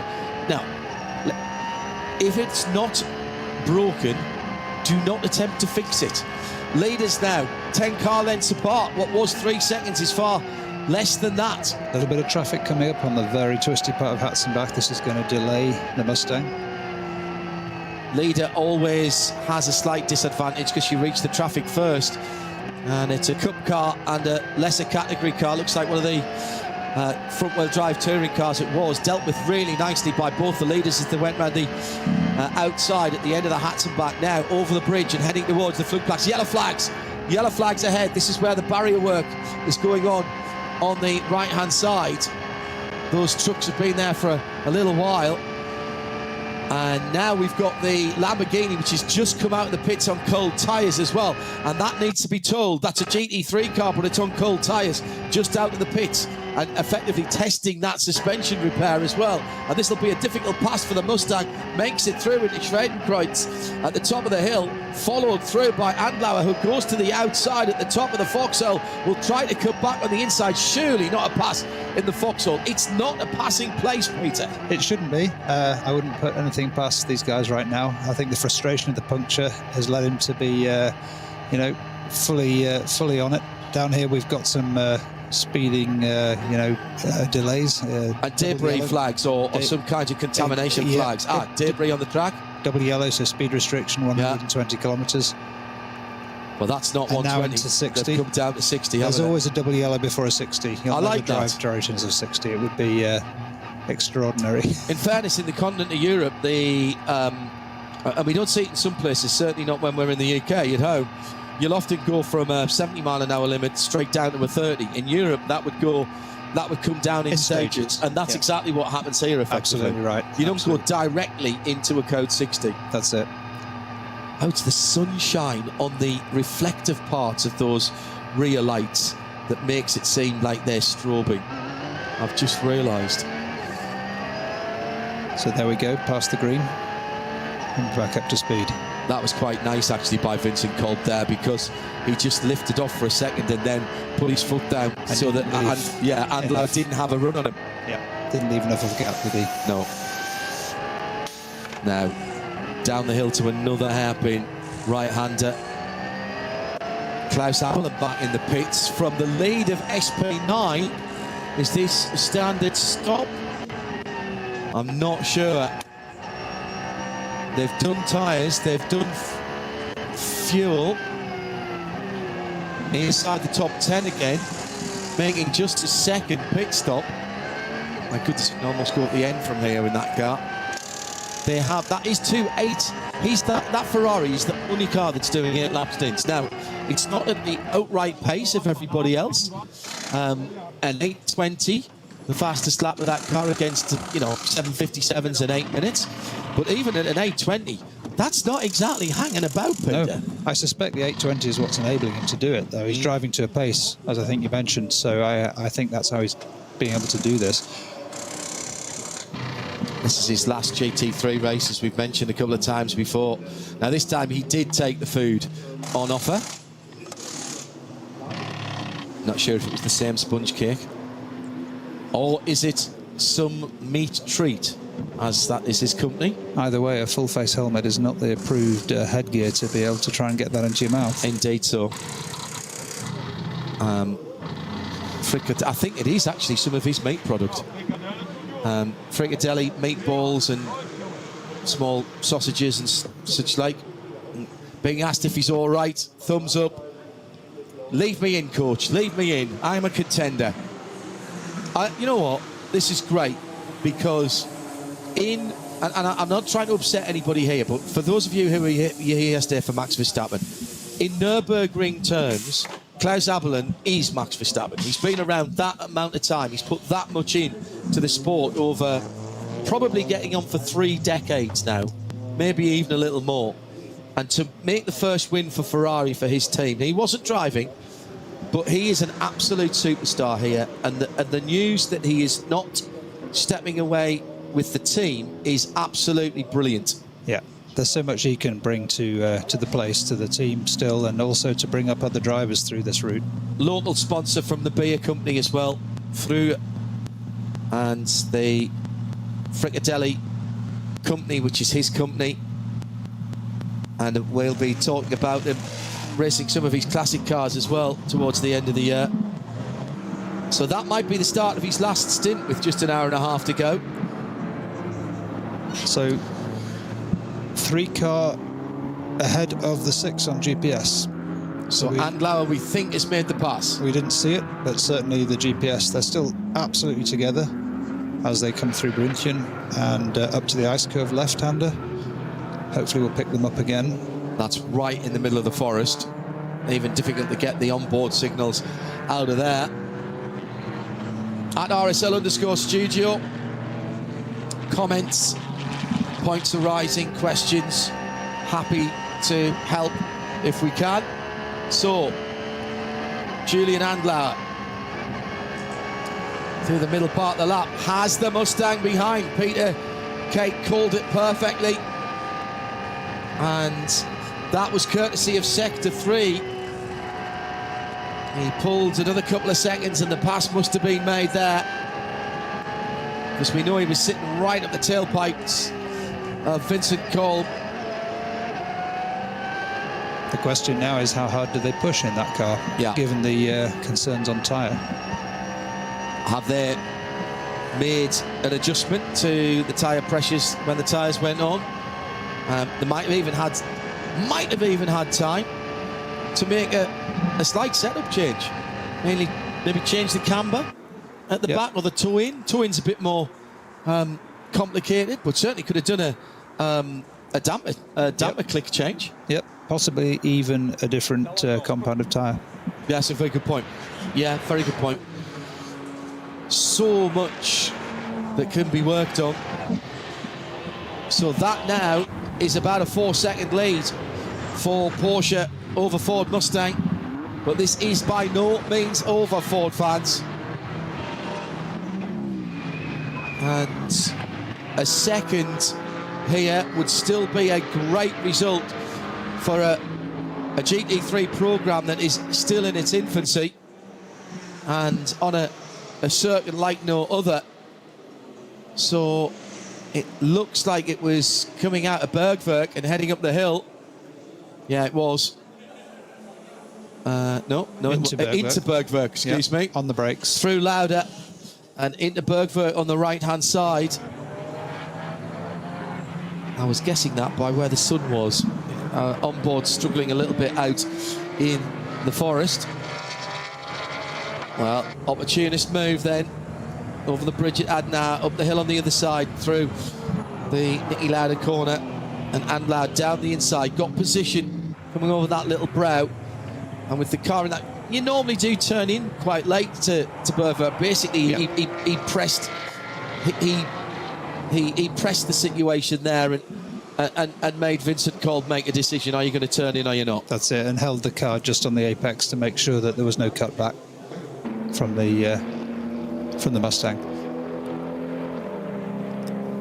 It's a critical corner, Bergwerk. It's a very, very steep uphill exit, and then you're on full gas for a couple of kilometres, all the way up to the mud curve, basically. So really, really important exit, and if you can delay your opponent just there, big advantage.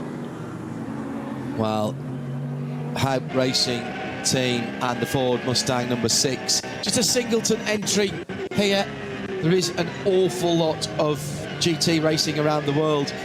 Some of the Porsche teams, including Falken, actually, have had to shuffle their driver rosters this weekend with the European Le Mans Series happening right now at Silverstone in the UK. A little bit overcast there, I'm hearing from Paul Truswell, one of our analysts for...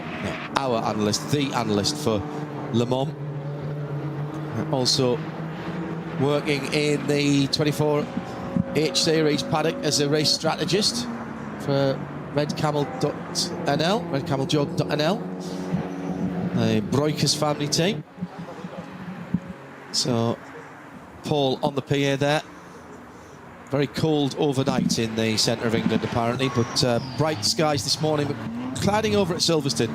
Splash of rain before the end. We think we're going to be all right here at the Nürburgring in terms of the weather.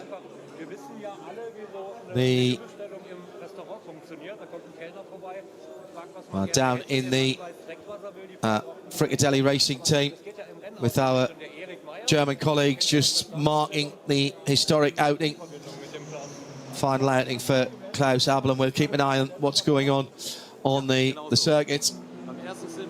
Andlauer beginning to stretch away. He's just done the fastest Sector 2 of anybody, and that was exactly 2 seconds quicker than the car that's chasing him. And his teammate Ben Löchter pretty much matching the Ford, but not any quicker. So that gap is staying at 47, 48 seconds between second and third. The gap at the front of the field going out now 6 seconds, Peter. Yeah, I think that gap for the 4-car to close is a tall order unless something unusual happens in terms of pit stop sequencing. Obviously, those punctures that they've experienced is going to throw their pit sequencing, as we already mentioned, and we'll really not find out the impact of that until we get very close to the end, in case some of them have to stop additionally to pick up a little bit of fuel. We haven't done the class rundowns for a little while, so let's do that very quickly. Julian Andral leads overall for Falkland, and that's SP9 Pro.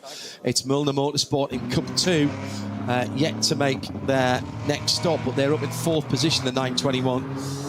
In SP9 Pro, just go back out the pits. Pro Arms, excuse me. Oh, I think it's Valkenhorst Racing in the number 34. That'll have swapped back to the Aston Martin. Yeah. Klaus Abelin has just gone back out in the SP9 AM, and I think he's second. It's going to be the Black Falcon number 48 Porsche that's leading that class at the moment. It is the 718 Manthey Cayman in AT2 that leads their class in 13th. In 15th, Avia WNS Motorsport 718 Cayman in SP10 Pro, the 165 car. 17th overall for the Cup 3 Pro leader, the WNS Motorsport 788 Cayman number 962. Fabrizio Volvent, Fabio Volvent in the GT Tyre Motorsport BMW M4 leads SP8T. Actually, she's just come into the pits, so might lose that lead to the FK Performance Motorsport M4. M4's first, second and third in the SP8T category in 23rd, 24th and 25th position. 83 is Max Kreuzer Racing with Juli Preissig behind the wheel of that car. The number 10 Audi RS3. TCR's another Audi RS3. Goroyan RT by Sharkey. That's the TCR class, the 777 car that did so well yesterday. And outside of the top 40, next one, 38th, BMW 240i class, Adrenaline Motorsport in that Racing Cup 240i. Last year's champion, trying to rebound from the disappointment of yesterday when the car failed on the Hatzenbach late on in the race. BMW M2 Club Sport class. That is the number 899 car, privately entered. And behind them, V6, 55th position, Adrenaline Motorsports Porsche, number 396, one place further back, another Audi S3, VT2, and four-wheel drive, that's the 480, the Dupre car, the red car. Sorry, intake of breath in turn one as two cars come rather close together, and one of those is the 777 that's leading its class that we've just mentioned. The Armenian helicopter Sharkey Racing GRT car. Where did I get down to? SP3T. Oh no, sorry, almost missed it. I don't want to do this. Sub-7 BTG is the driver. No, he's right there. The number 501, Adrenaline Motorsport 330i in that class. Then another one of the Goroyan RT by Sharkies, the RS3 TCR, SP3T 321 in 63rd position. Adrenaline Motorsports Porsche Cayman in V5 is the 444 in 70th position. That's the lead there. 325 I-Class, the number 107 in 73rd position. Their lead. And now into the 80s. The Kievan Sports 335 in VT3. The 460 in 86th position is one place ahead of the 318 Ti Evo 2. In the SP3 lead, the 277 team car. BMW 318 I-Class, the V3 class, 529 leads that one. And I'm just looking through, and that is your lot. Those are your class leaders then. An hour and 23 remaining. Julian Andlar leading by an increasing margin at the front of the field. Still hasn't come through sector 4 whilst I was doing that rundown. It is 3 minutes and a little bit longer. I'll give you another run. I reckon it was up over 6 minutes the last time that we looked at it. Here comes the Dupre car to cross the line, leading its class, the front and all-wheel drive category. As we've just mentioned, for the 2 seconds to the leader in that long 3.5 minute sector 4. Look at that Dupre Engineering and Motorsport car. bog stock, bar the stickers, bar the decals. Slightly different wheels on the front and the back. Still has the road car paddle shift gearbox. It is straight as a die. Every single panel gap is immaculate. And the inside still has the door trims, still has the standard dash the road car has, because it is simply a road car with a bit of a cage in. They've done nothing at all to the engine on that car. Right, Peter, you're looking perplexed. What's the matter? I'm just looking at the gap, John, that the number 4 Falcon Porsche to the Mustang. It seems to have come down appreciably. We just need to wait for them to cross the line for the timing screens to reflect. Yeah, a long middle section for Vincent Colbert, 2:31, and against the 2:25 for Andlauer, but a 2:09 for Leuchter. So there was a problem, or a slow zone perhaps, that was removed by the time that Leuchter got there. Because I'm not suggesting at all that Andlauer was 20 seconds off his teammate, 15 seconds off his teammate's time. So I presume there was a slow section there that was removed. You live by them, you lose by them, you win by them. We'll Sometimes. we'll have to keep an eye, because that's 10 seconds that the number 4 car's picked up on the Mustang in that last lap. And it's also taken time out the leader, because it's now only 39 seconds away from the leader. Indeed. So that is a big game. That was, as I said, that was all in Sector 3, where it was 2:25 and 2:31 for the leading cars, and 2:09 for the car in third position. So I can only suggest then that unless those two had a problem, that it was one of those. Again, we keep talking about these special things here at the Nürburgring. That's one of them. The cars ahead have to slow down to a code 60, and as they get through it, it's cleared. The car's pushed to the side of the circuit. The safety vehicle pulls away, and so the guy who's, as it was, 50 seconds behind the leader, all of a sudden catches up quite a lot. Yeah. And it doesn't take much. It can just be a couple of 100 metres of double-waved yellows, and that's your 10 seconds. Now, being told, and thank you to, brilliantly, Abfall Gefreiter. That's a great handle as well. The number 3 car, a moment off the track at the miss, where Estra hit the Aston Martin in 24 hours.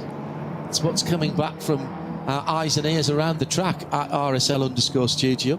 Thank you for that. That's a challenging corner, even when there's no other traffic. I'm not sure if another car was involved, but there's really one line through there. And since the topic was brought up, Kevin and the Aston Martin, the 24 hours, the Aston really had nowhere to go. There is one line. That's why it's called miss, hit, miss. If you don't hit the middle apex, you're going to run wide on the exit. And there's a wall right there. So, yeah, interesting to see if we can get a replay of that. But I can imagine another car being involved.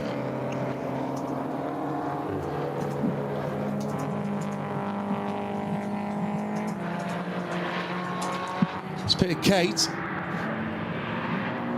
277. It's one of the BMW stubbies, the TI.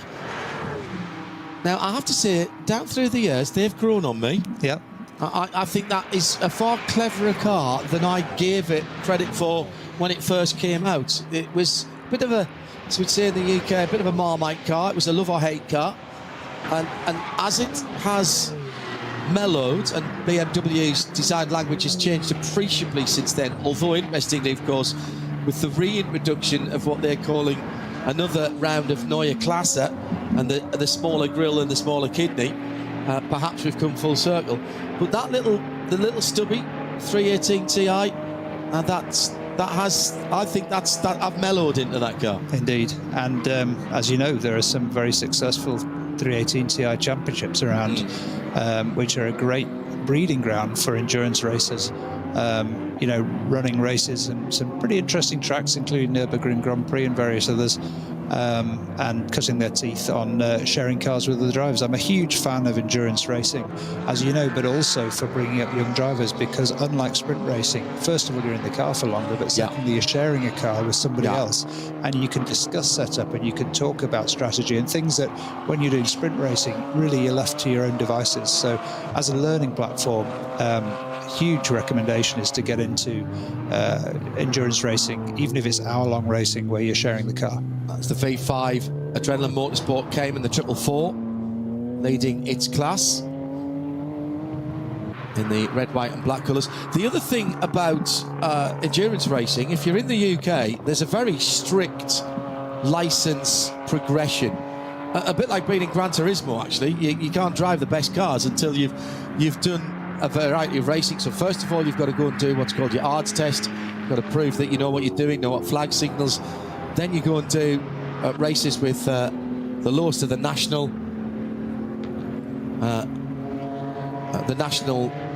championship, and you need to get signatures on your license from race control and the race director to tell you that you've completed the race to their satisfaction.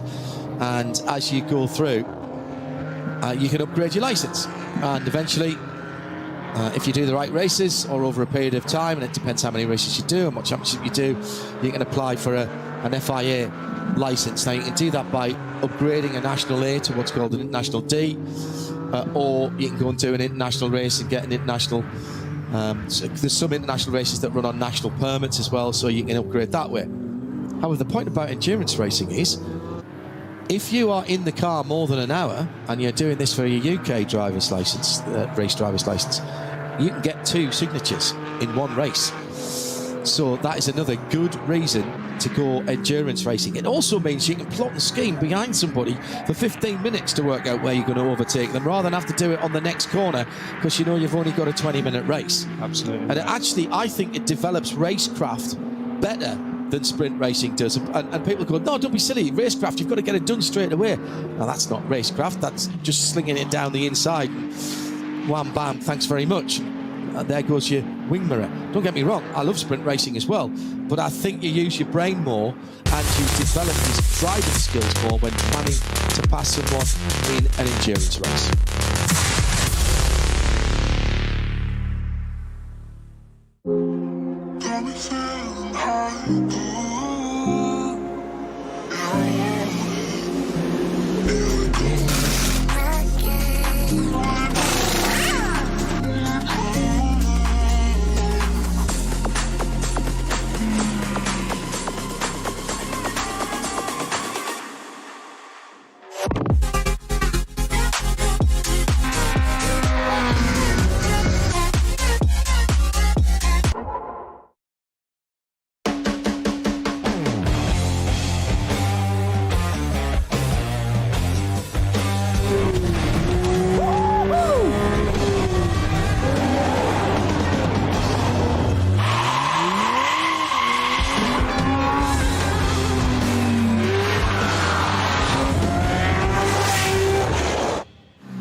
Sie sagen, es ist nur ein Auto, aber wir sagen, es ist Herzblut, Schweiß und Perfektion. Denn wenn du schraubst, dann zählt jeder Millimeter.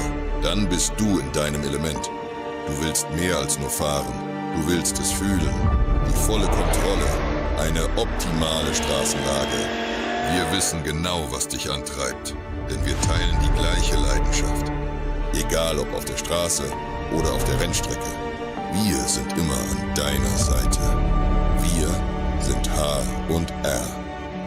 Offizieller Partner der Nürburgring Langstreckenserie.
Liebe Fans, Lovely fans. besucht uns auf unseren Social Media Kanälen. Follow us. Auf Facebook, Instagram, YouTube und TikTok.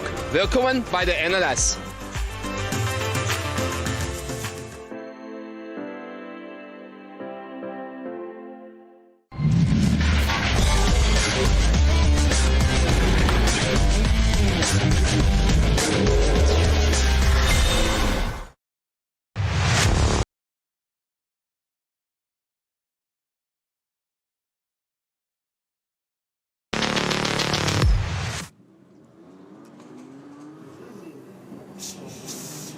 An hour and 11 minutes on the nose to go, and we are seeing the hangover from the right rear puncture on the number 4.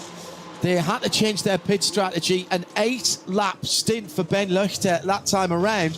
He's in the pits now with an hour and 10 minutes to go, and that is outside chance of making it to the end of the race. Certainly, there's no margin for error. Peter Cates, who's alongside me, John Hindhoff. Good afternoon to you all. No margin of error if the leader goes across the line with only a couple of seconds to go. Yeah, speaking as one who's pushed a car across the line when that was still allowed, as we ran out of fuel, it's not something you want to mess with. But if these slow zones persist, maybe they can stretch this out. But like you say, I think it's a lap too long. Lap times at the moment are low 8 minutes. So 8 laps is 64 minutes. We've got 70 minutes to go. Yep. All right, you can add a little bit more on. But only another minute or two. But only another minute. So you're not there. And what that doesn't do is give you any margin for error. You'd have to hope that your teammate car then, the number 3 car, would actually make sure you didn't have to do the extra lap at the end. You'd have to ask him to slow down. Yep. Now, he's got 26 seconds on Vincent Kolb. We're hearing, by the way, again from our German colleagues, and thank you to them for passing information to our German producers, as we don't have an English language reporter in the pit lane for these events. And thank you to Oliver for passing on, as well as Michael and all the rest of Nürburgring TV, with whom we've been working for many years now. Thoroughly enjoyable experience it is as well. That Vincent Kolb will stay in the Mustang to get more track time in the Mustang. Now, again, no criticism, but he's not as quick as Frank Stippler. Did Stippler get into the 8? No, he hasn't. It's Vermenko, who's back in the Jutta Racing Audi. I wonder if Stippler will do the last stint in that if he's not needed for Ford.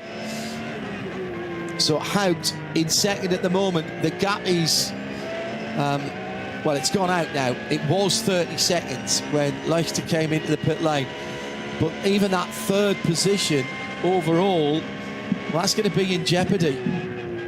Depending on where Müllner stop again for the Cup 2 Pro. No, take that back, because they haven't done their third stop yet. But they will get to the end with their third stop from here. Shout out for the Lush Motorsport 48 car, number 948. Fastest lap of that car's race last time around. A highly impressive for a Cup car. 8 minutes and 11.5 seconds.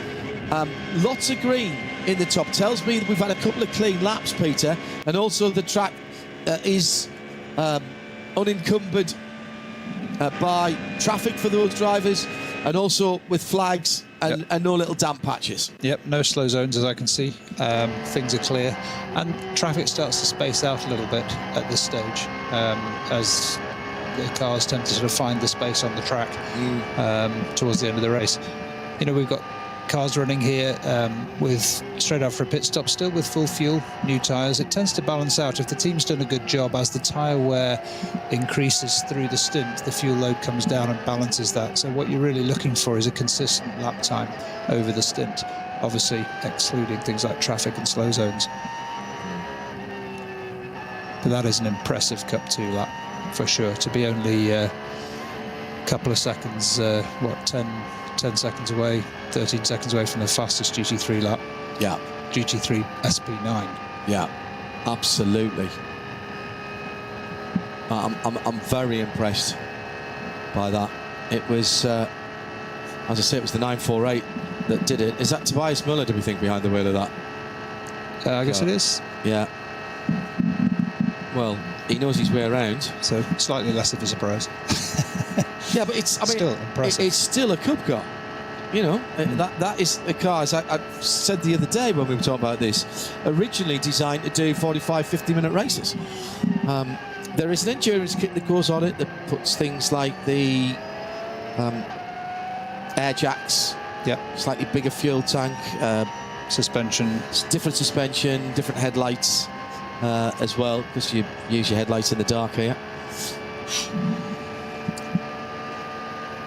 So, at the moment, however, and apologies to Tom Moore, Scott Bartlett, Brendan, David, everybody at Ford Racing, this would be the best finish by a Ford Mustang.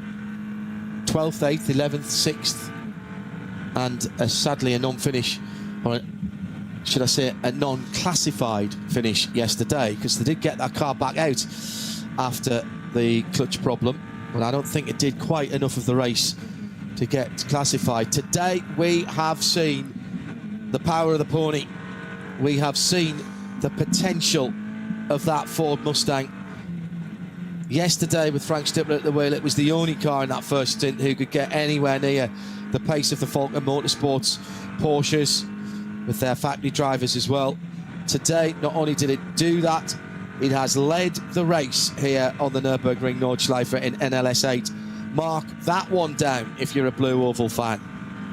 And that question that we had earlier on about the intentions and the intensity of the Ford GT3 programme, there will be people at Ford headquarters at Dearborn at the moment who are tuned in, and at Ford Racing in their various establishments around the world and around Europe, who will be typing to me now on RSL_studio to say you ain't seen nothing yet. Yeah, they've definitely put a marker down with this, haven't they? Haven't they just? Really, and in all sorts of conditions over this weekend as well, you know. That's a very good point. Yeah, so not a one-trick pony then. So I did that. Nice one. I'll set you up there, didn't I? I'll get it. I'll get me cut. I'm not sure who's writing the press releases this weekend. Probably Tom Moore for Ford Racing. We'll give you that one. Mustang proves it's not a one-trick pony at Wet Dry Wet Nürburgring. Now, hearing that's the second place car in Cup 2. That's the Tobias Müller car. Unsafe release in the pit lane. This is the Active Physik Losch Motorsport number 948. Will have to go through that little penalty lap, so that 38-second lap is going to be added, 38-second gap between themselves and the Müller Motorsport 921 is going to be added to. And what a time for that to happen. A lot of fastest laps now being set as well. The track's super quick. But you got to get it done straight away though, Peter. Indeed, indeed, absolutely. Next time by. They are currently in Sector 4 and 5. Sector 5 for the leader, Sector 4 for Tobias Müller. Andlau, by the way, continuing just to open up. Actually, do you know what? Not a full second taken back by Vincent Kolb in the Mustang on the Grand Prix circuit, and it's only a short minute sector that. Next year, dates are out. Those of you who were asking, 14th of March for NLS 1. It's very early. I have a bit of fog. 28th of March for NLS 2. 11th of April for NLS 3. The 24-hour qualifiers on the 18th of April and the 19th of April, Saturday, Sunday. Then a bit of a gap because we've got the Nürburgring 24 hours and Le Mans and everything. So the 20th of June for 6, 7 on the 1st of August, 8 on the 12th of September. And again, a double header weekend for 8 and 9 this time, with the 13th, the Sunday, being 9. And rounding off on the 10th of October 2026. Those dates are locked in. 9:48 has just done its penalty lap for Tobias Müller. So lock those dates in now as we come down to an hour to go. And remember, what you've had in coverage this weekend, you get for all of those. It might not always be Peter and I on the comms, but our Radio Show Limited team, the RSL team, will be covering this with our colleagues at Nürburgring TV on behalf of the Nürburgring Langstreckenrennen Series, VLN. And got the lead Cup 2 car now in the pit. That should be its last stop. Correct. Yeah. 921 car. I suspect you might hear Peter's voice more than a couple of times next year if he's not racing in the early races. He's putting a deal together to get to his 24th 24-hour. I don't think I'm giving any secrets away by saying that, am I? No. The fishing lines are out, are they? Determined to be there. A lot of very good discussions going on. Got to be in the right team, though. Yeah. The Nakajima Toyota, which we saw, I think, with a little bit of damage on the right front earlier on, is behind the wall somewhere on the circuit, behind one of the access gates. Now, here is Tobias Müller trying to make back that time that he lost in the penalty loop after his unsafe release. So he's dropped way down. I think he must have done a pit stop, actually. But he's only showing us 2 pit stops. Surely he can't be going to the end on just 2 pit stops. Let me have a look at that car. That is the number 948. Those Cup 2 cars are just great value. 948. No, I reckon he got into that car 2 or 3 laps ago. So that car... That car did stop earlier than the other car. I think that should be 3 times down the pit lane for the Müller car. I think they've done their last pit stop. So we'll see how... we'll work out when they come round next time. Leader, 4th place car, Ben Leichter, just coming through past a couple of battling BMWs. Oh, got the front cover, the luggage cover on the Porsche Cup car number 901, flapping in the wind there. That's the SRS team Zorg Rennsport machine that is 3rd in the class. And I've seen those fold up completely there. They do get quite a bit of air through there. And there's 2 air outlets that is ducting air over the front of the car. And if that gets air underneath the front, that can bend up just above the 2 nostrils and fold the whole thing up, which is not good. Hello to Tom Royce. He was watching before his football team were playing back in the UK. Premiership back in action after the international break this weekend. He says, I watched before the match. Your hospitality and talents are appreciated. Thank you for the kind words. It's been lovely having some new people in. And I thank you also to our regulars, of which there are many thousands, of course. I hope we've trodden the right line in terms of trying to explain some of the nuances and finer points and differences between what we have here at the Nürburgring and any other form of endurance racing, never mind any other form of racing for some of the fans who've come over from Formula One for this weekend. So to our established fans, thank you for your patience with hearing us talking about things that, of course, you almost certainly already know. And thank you for making our new guests in endurance racing welcome. I do like to tell everybody endurance racing and sports car fans are a friendly bunch, and you've really proved that this weekend. Done the sport proud, I think. Particularly when it is, and I've seen lots of you answering questions as well when we haven't been able to from the Global Broadcast Centre. So again, thanks for pitching in and help, particularly the RSL Collective. For someone who's perhaps only followed Formula One, to come into multi-class racing, and particularly this form of multi-class racing, I can't imagine how many questions and how many, what the actual moments have gone on from some of our viewers and listeners, new viewers and listeners this weekend. So thank you for helping out, and to our crew and the collective and all of you out there. Just an observation, John, just looking at the timing sheet, the car we haven't really mentioned yet, running in 14th overall, the AT2, AT as in AT letters, 2 class, Porsche 718 Cayman, lapping incredibly quickly. That's the Manthey alternative fuel car. Yeah. Now that was Ben Leuchter going by Alex Fontana.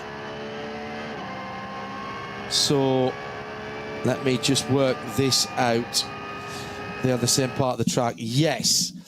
So that was a pass for position there in the top 10.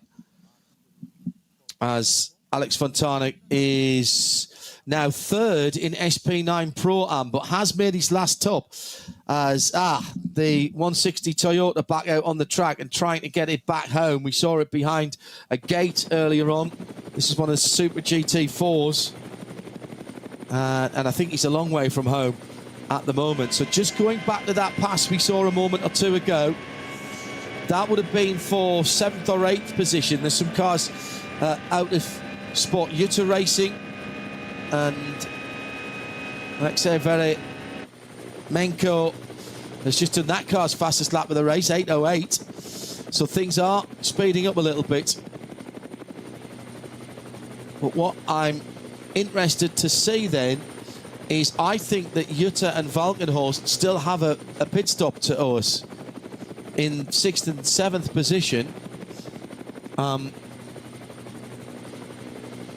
They do.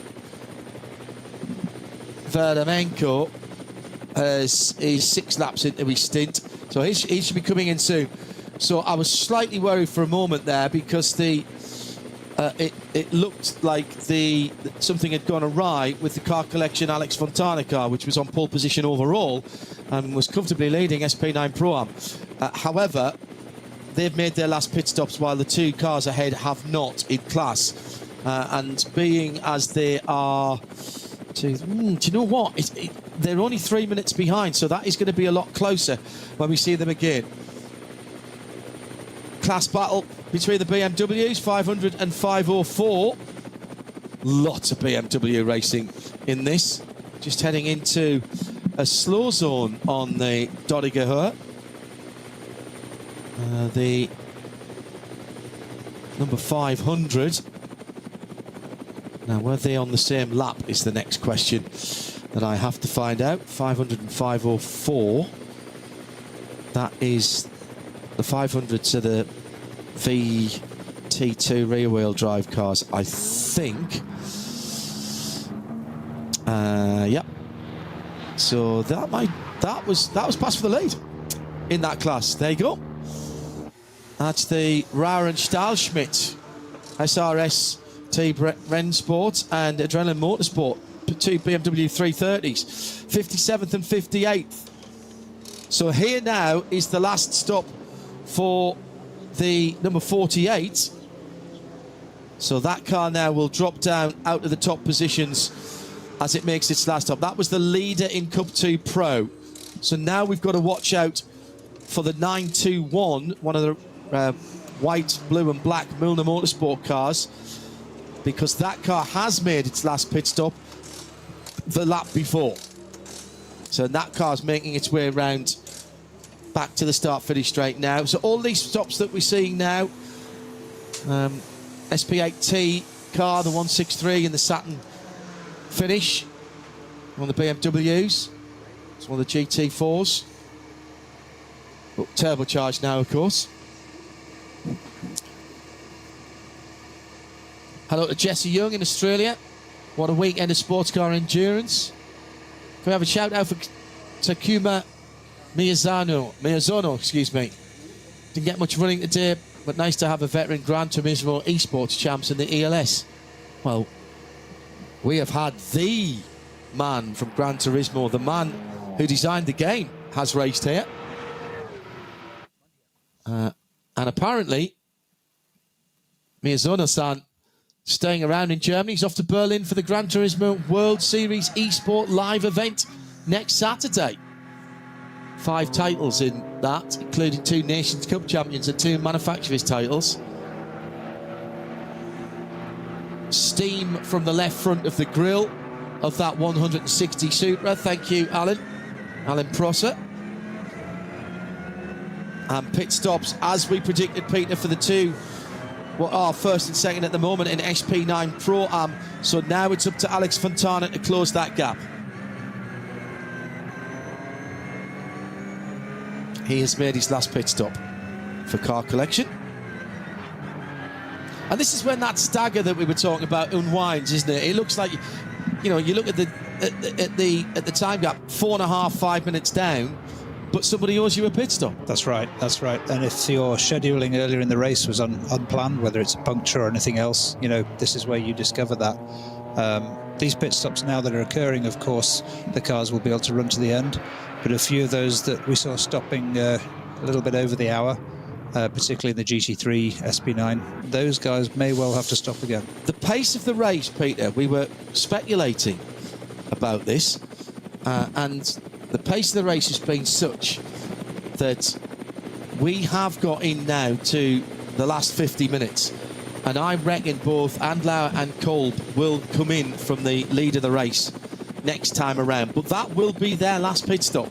Now you might think, dear viewer and listener, hang on, you told us, didn't you, that third place car, in fact here is the leader coming into the pit lane, and there is Kolb coming in behind him. So Ben Leuchter has made his last pit stop. He's going to catch these guys up. He's only 3.5. Yeah, it's going to look like that, and he might actually be pretty close to them, but he's already done, I think, too many laps to get to the end. Yeah, he's just approaching his after Klostertal, just going around Starstrecker up to the carousel. It's going to take him more than 3 minutes for sure to get back. And I still think he might have to splash. It's going to be close. We said it was going to be close, but I think he might be 1 lap the wrong way. No hurry in the pit lane. New fastest lap in the 991 car for RPM Racing, Philip Hamprecht, who is leading in SP7, an 8:26.8 in the last gen of 991 of Cup cars, a 991 Cup car. That's not hanging about either. That's pretty impressive. I always like the shape of the 991. 991.2 GT3 Touring. Possibly peak Porsche for me. Anybody who wants to donate one to the cause, left or right hand drive, so long as it's with the 6-speed manual. So now these are testing times for the Falcon team. They're all done. They're waiting for the stopwatch, and it's a bit like sitting at your favourite restaurant and having a look at the menu and making a decision, and then you pick the menu up again. And do you change your mind? Well, no, we pressured the tyres. Don't be looking at the tyres again. Don't be worrying. Did I shut that door properly? I'll open it and shut it again. No, leave it alone. Just wait for the stopwatch. Don't be second guessing yourself now. So the pit stop time comes to an end, and the car is fired. Hello to D-Ball 13. Porsche pulls out, flat 6 rumbling away. Doing some strength analysis for a college project. Thank you for the amazing coverage in your company. I'm fighting with Excel at the moment. We've all done that. We've all done that. That's what it's for, isn't it? It's another pass for position in the VT class. And the orange and black car yesterday didn't have it all its own way. So that is the erstwhile leader out, and I don't think Ben Leuchter has come through. No, he hasn't, and the Mustang has gone out just behind the three car being still in the hands of Andlauer. How is the Mustang... Right, the Mustang must have closed right up. Unless the pit timing, based on the number of laps, just gave the advantage to the Mustang. They've both done 7. Yeah. Let's see. And look at... I'll quickly say it, their splits. 1070, 1072, 1035, 1040, 156.0, 157.8, 303.6, 303.8, 240.5, 240.6. I mean, absolutely nothing in it on that last lap. So let's keep an eye on Vincent Kolb and see how close he actually is. He's on the Grand Prix circuit. Different parts of the pit lane.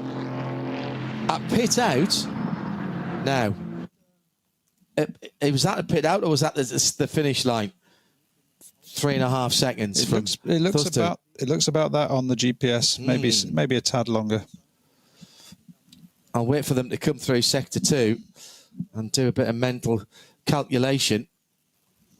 Kolb, 3-second deficit, 3.8 second deficit in the first sector, but that depends where that timing started. So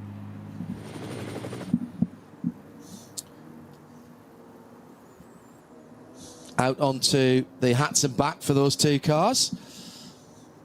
Final pit for the Black Falcon number 48 car.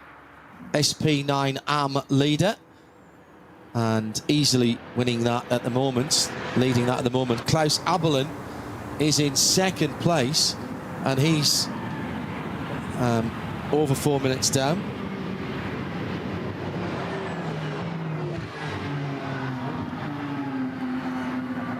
.44 minutes to go, not there.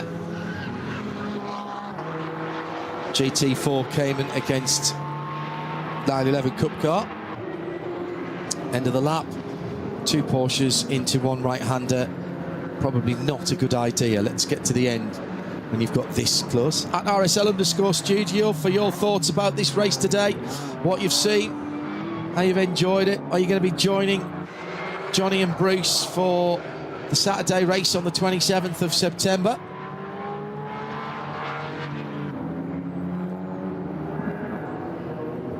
Now, it's going to be a lot closer than the timing screen says for the second to third gap. But I suspect it's going to be somewhere around a minute. Possibly even under that between Ben Leuchter and the Haupt Racing Mustang. Slight tyre advantage for Vincent Kolb, but of course we think that Ben's either on a massive fuel save, and it has to be massive here. You have to start right from the moment you go out, or he's going to have to splash at the end.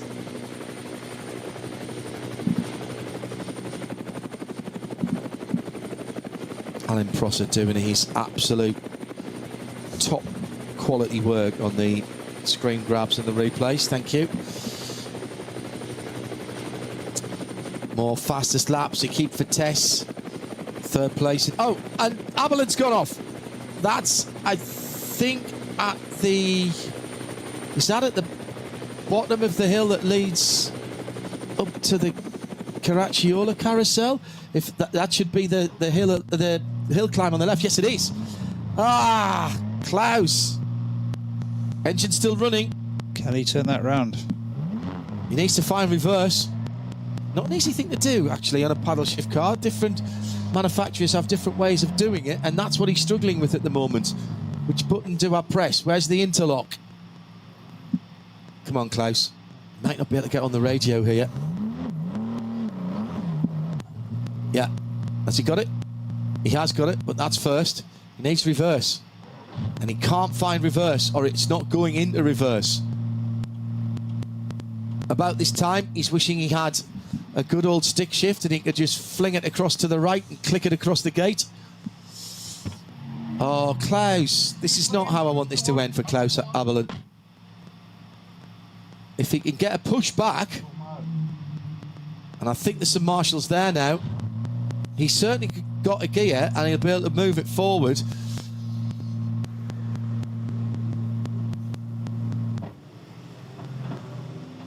That is such a shame. And clearly they can't get him on the radio. SP9 arm, that is. Where is he? Is he in danger of losing thirds? They keep Vitesca. Possibly. No, he won't lose third. He might lose second. He wasn't going to challenge the Ben Bunagel Black Falcon team car. He's trying the paddles. He's trying to put it through neutral into reverse. It just doesn't seem to want to take it.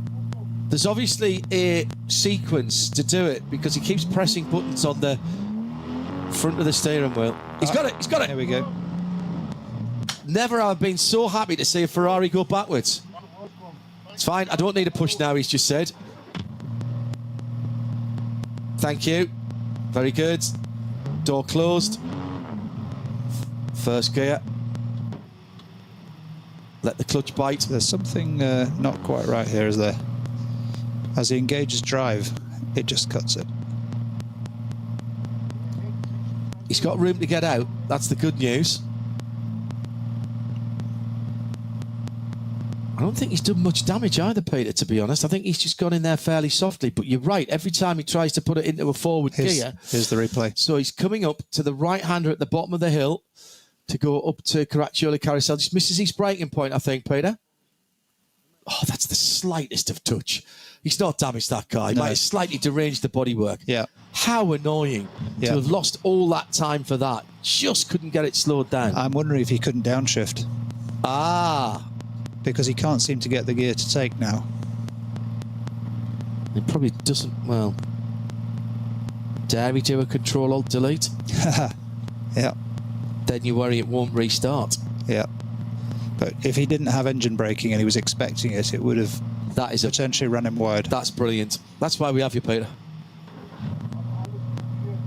You've earned your coffee and biscotti at the end of the race. That's why I'm here. Right. So 39 minutes to go. And the leaders then...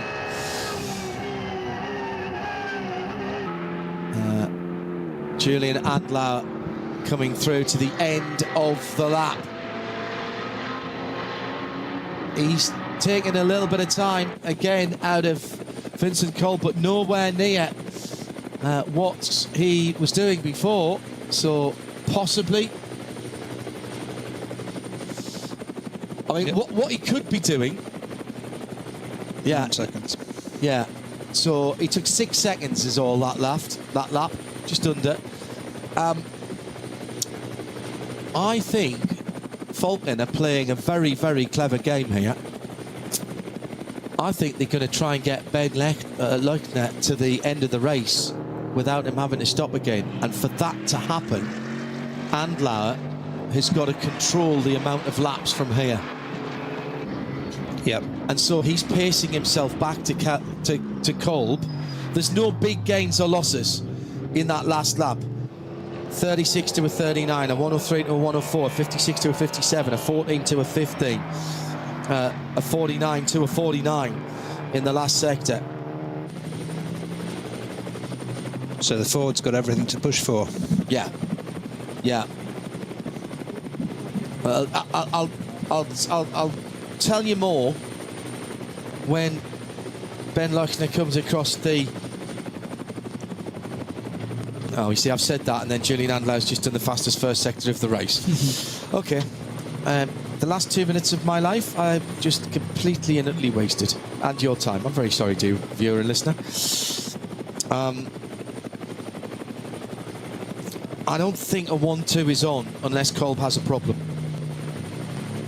I think it's too much to ask. The second car is just coming... The third place car, the second of the... Falken cars is coming to complete its 4th lap. Now with 36 laps to go. 4.8 to 32, 33, 34. I just can't see it. It's marginal. And surely you'd rather finish 1-3 than 1-0.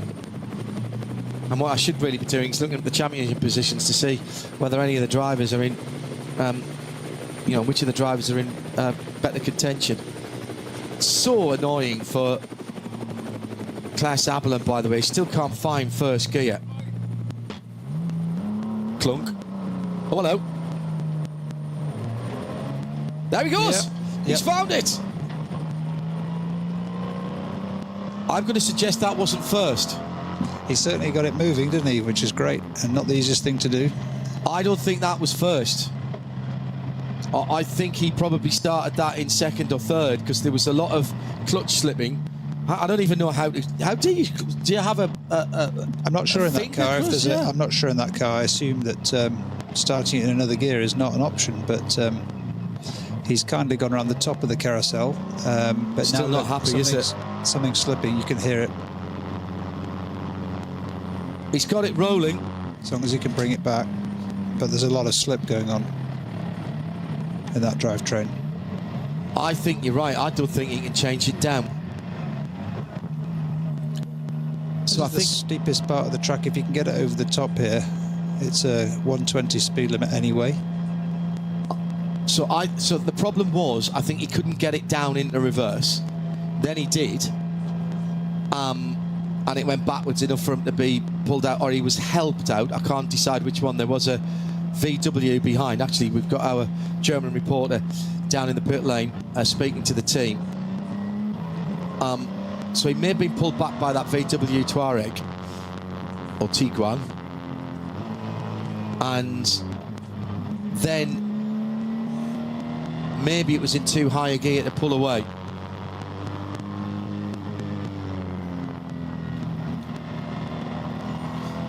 So I'm just wondering if he's mentioning it, listening to our German reporter, and Oliver was listening to it as well, and he's going to send us a message. Stuck between 2 gears. Thank you, Oliver. That I got the 2 gears, but I didn't realise what they were saying. Yeah, okay. In between 2 gears. So you do this on a motorbike, a sequential gearbox in a motorbike. Sometimes you get what's called a false neutral. And so he obviously was in a false neutral and couldn't get out of it. And you sometimes you have to just rev the gearbox up and down to get the cogs or the dog gears to mesh and let you get out of it. It's awful on a motorbike when you do it. Is that a double clutch on that car? Yeah, it will be, won't it? You'd think so. It's a GT3, so... Oh, no, actually, it might not be. It might just be a full pneumatic, like, mecha line system or something like that punches them in. But that sounds like physically stuck between 2 gears, then that would actually be the selector stuck between 2 cogs, rather than 2 virtual gears. There's a lot of gearboxes out there that are torque converter gearboxes, but they replicate the action of a gearbox by when you ask for a gear, it'll change up or change down, as it were. But that being a GT3 car, you'd think they'd be physical gears, wouldn't you? Hindhoff goes to internet to find out what vagaries of 296 gearboxes. Any 296 mechanics out there?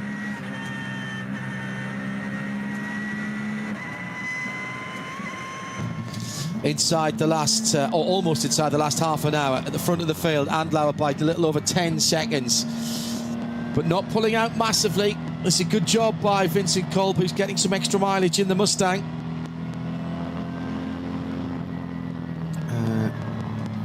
Third place, Ben Leuchter is a minute and a half behind second as he went across the line. And lapping He's taking half a second here, losing half a second there. So that second place, I think, is safe for Vincent Kolb in the next 30 minutes in terms of pressure from behind and pace from behind. The one thing I will say, remember, Ben Leuchter is on brand new tyres and he has no...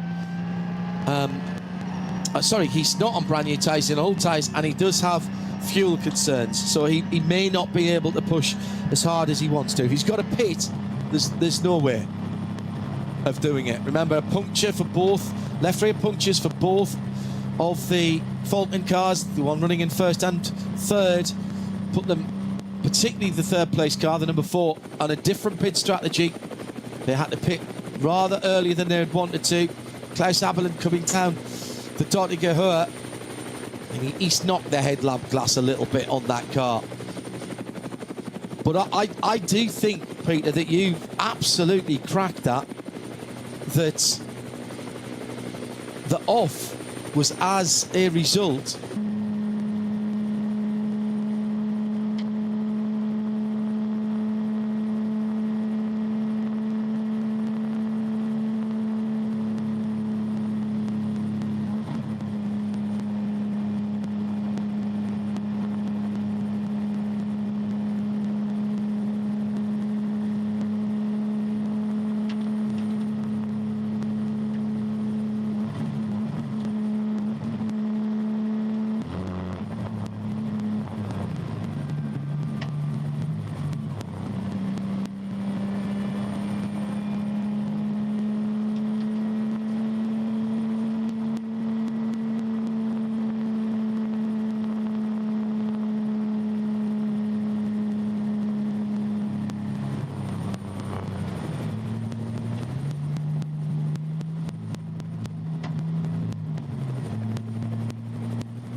two. And well, Klaus has made it back. That's the good news. He's still in the car, and I'm hoping he stays in the car, because if they can get him back out, he's completed enough of the race to take a classified finish, but it isn't the way he'd want to finish his GT3 drive. He's all right for third. He's not going to lose third. He'll be on the podium. But letting him cross the checkered flag would be a nice thing. Yeah, absolutely agree. Now, I just want to update you in SP9 Pro Am as well. It's the lightest of touches on the tyre bundle on the front clip, which is probably only €50,000 worth of damage on that Ferrari. No, actually, that'll fix. Frank Stippler has climbed into the Jutta Racing Audi R8 to finish the race with that car. Both that car and Christian Kronies, who's back in the Vantage, they are both ahead of Alex Fontana. 21 seconds between Stippler and Kronies, and then another 45 back to the car collection Porsche. So them going later into the race and having the shorter pit stops at the end. 6th at the moment for Stippy, and he's not going to give up a 21-second lead.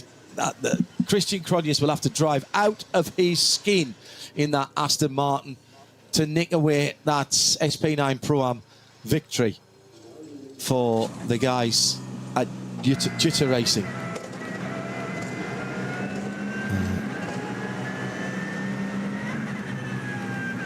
Meantime, I'm still researching Ferrari gearboxes. Yeah. They don't always give us the spec. Single disc clutch unit with 6 gears. The designers opted for that, and it's arranged transversely for better aerodynamics and weight distribution. So there you go. That makes more sense. That it got stuck between two then. Yeah, absolutely. Now, let me have a look. I'm going to Ferrari.com now, just to make sure that that is correct.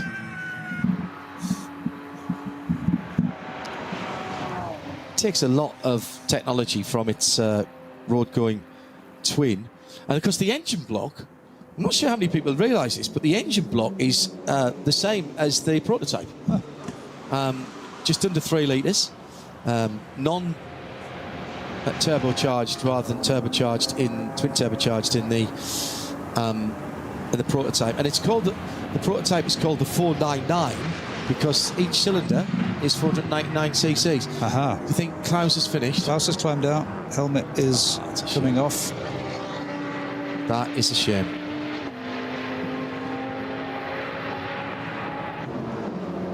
Handling adaptability.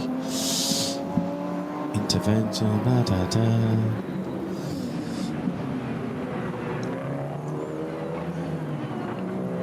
Well, that is not the way we wanted to see this end for Klaus, but you know what? He's got a smile on his face, and so he should. What a servant to this part of motor racing, and particularly to this motor racing circuit. An absolute star man. Yeah, single disc clutch, so they were spot on. That's it again, that's why you're here.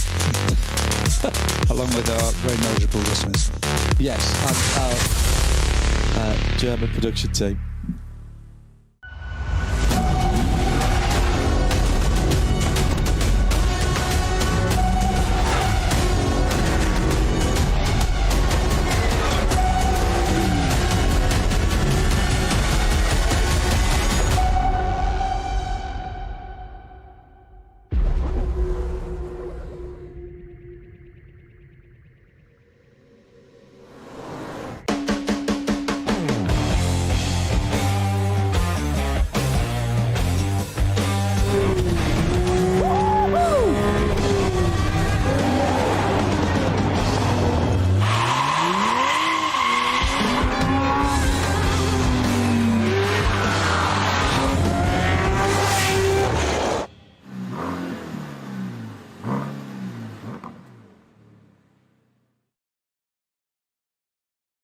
Sie sagen, es ist nur ein Auto, aber wir sagen, es ist Herzblut, Schweiß und Perfektion. Denn wenn du schraubst, dann zählt jeder Millimeter.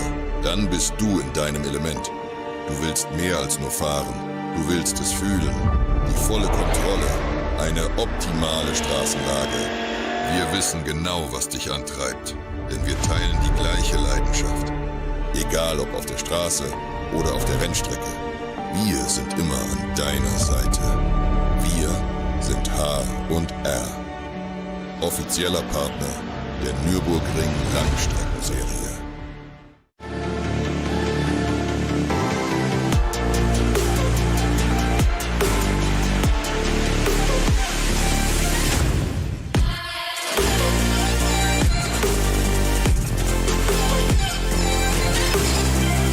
Faltenreifen.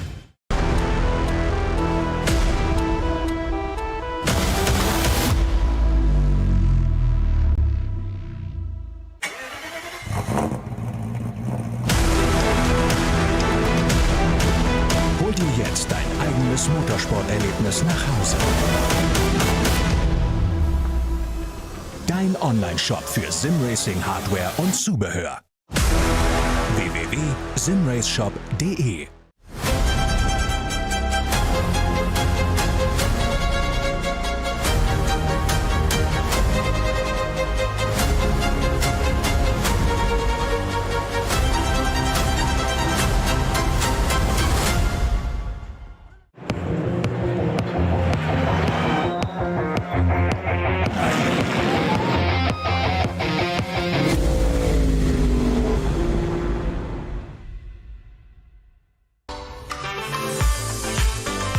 Liebe Fans, Besucht uns auf unseren Social-Media-Kanälen. follow us, Auf Facebook, Instagram, YouTube und TikTok. Willkommen bei der NLS.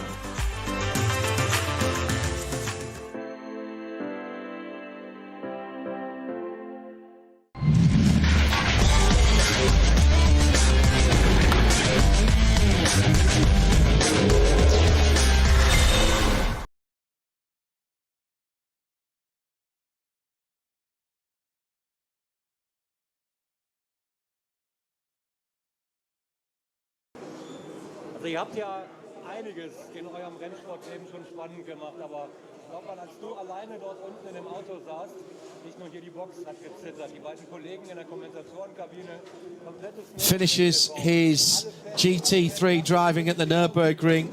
I suspect we might see him in some of the young-timer races and the support for the 24. His trademark cap back on in the pit lane, talking to our pit lane reporter.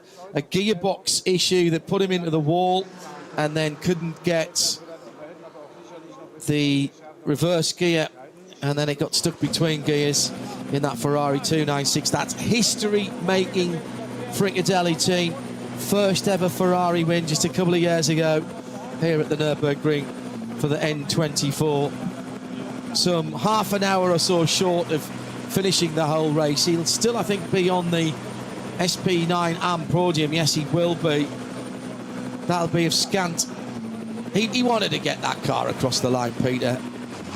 A man who's had a racing career like he has and has committed to this area, to the local sponsors, and put a lot of his own money and his company money and his company business into this type of racing at this circuit. He's gone out. I think he's gone out on a high. Fair play to him for bringing this car back out again. For sure, and we've mentioned it already, but not to underestimate the challenge of doing this on your own as a sole driver in a car. It's a long way. It's a long way to go, and on top of that, yeah, not just that, but the quickest class. So yeah, absolutely hats off. Very, very impressive to watch.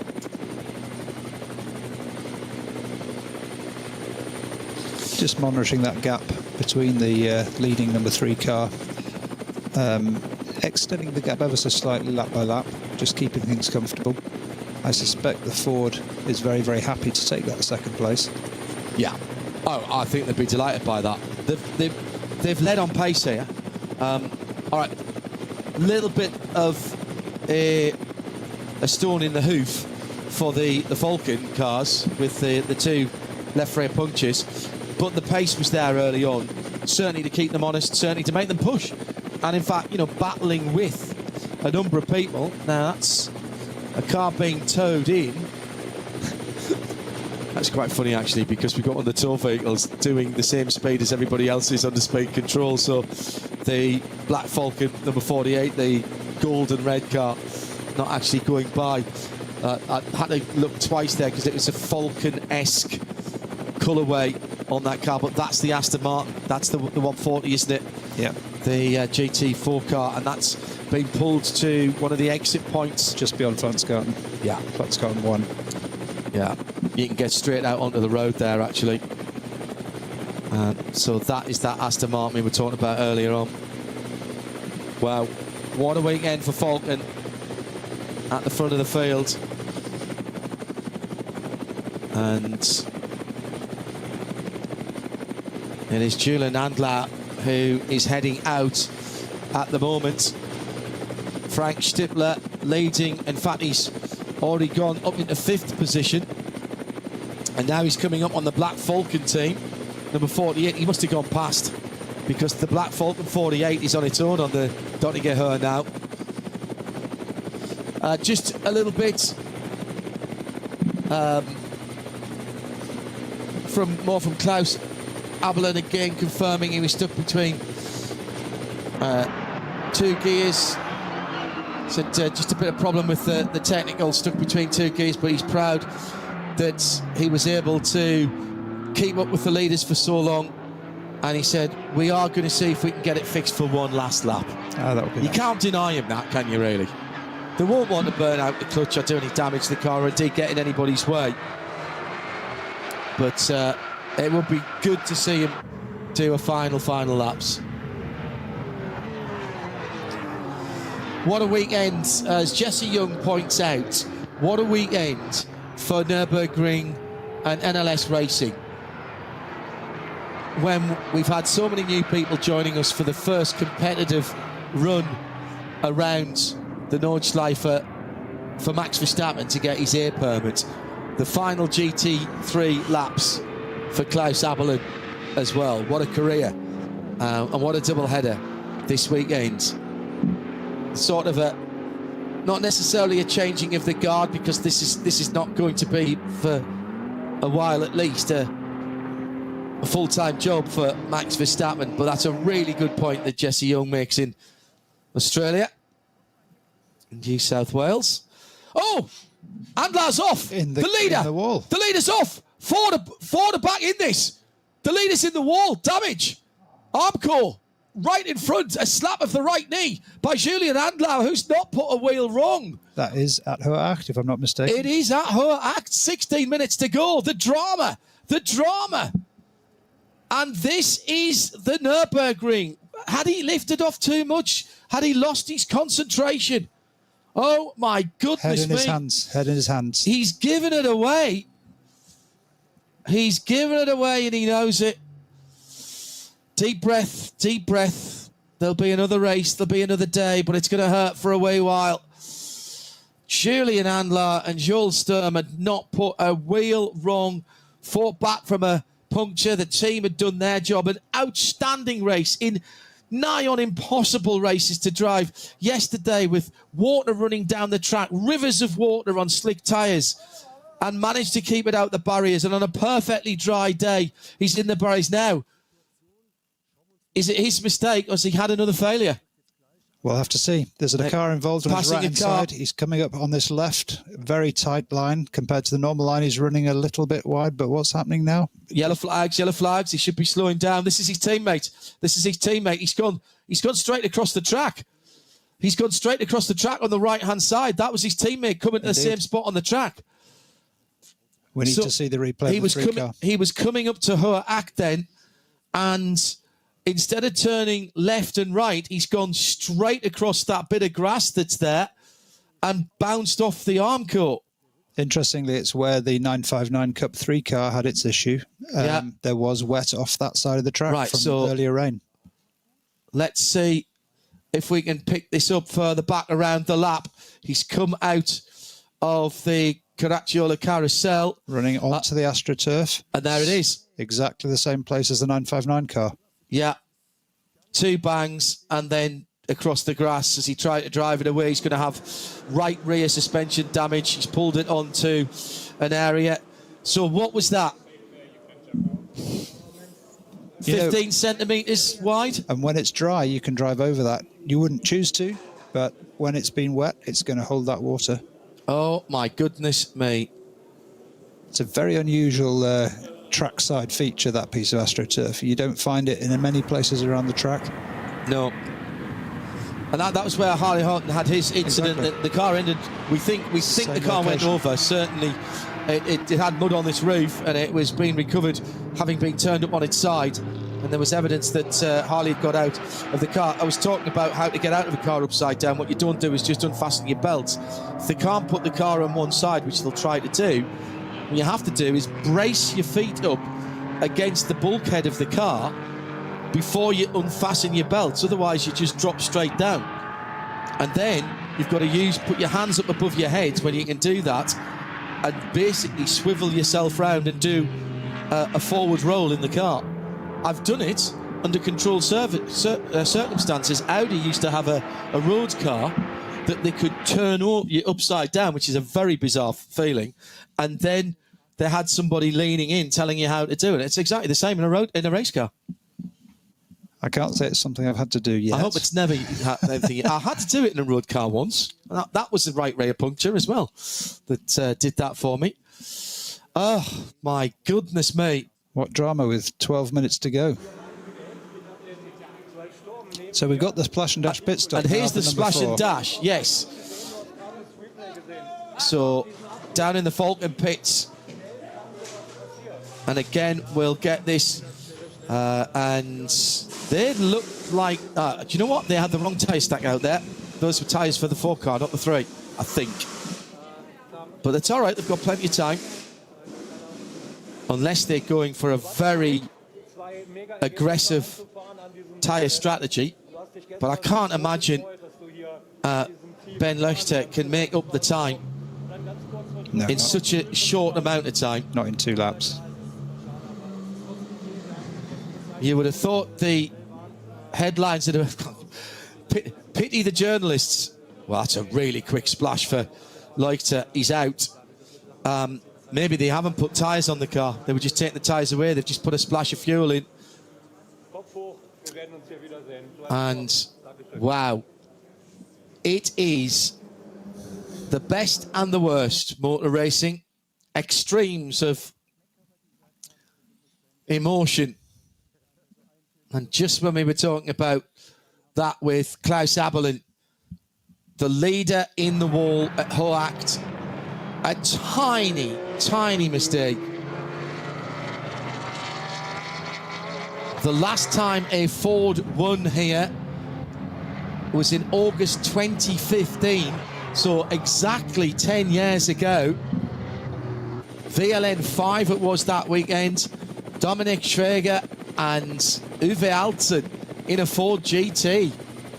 Good hustle of Oliver for getting that one out. Great stat. But it just goes to show the track limits around here are truly the track limits. Well, you said self-policing, didn't you? It is indeed. Self-penalising. Absolutely right. Oh, my goodness. Not the weekend that they were hoping for. So now, with 10 minutes to go, Stippler, by the way, up to 5th position and chasing down the SP9 AM leader for 4th.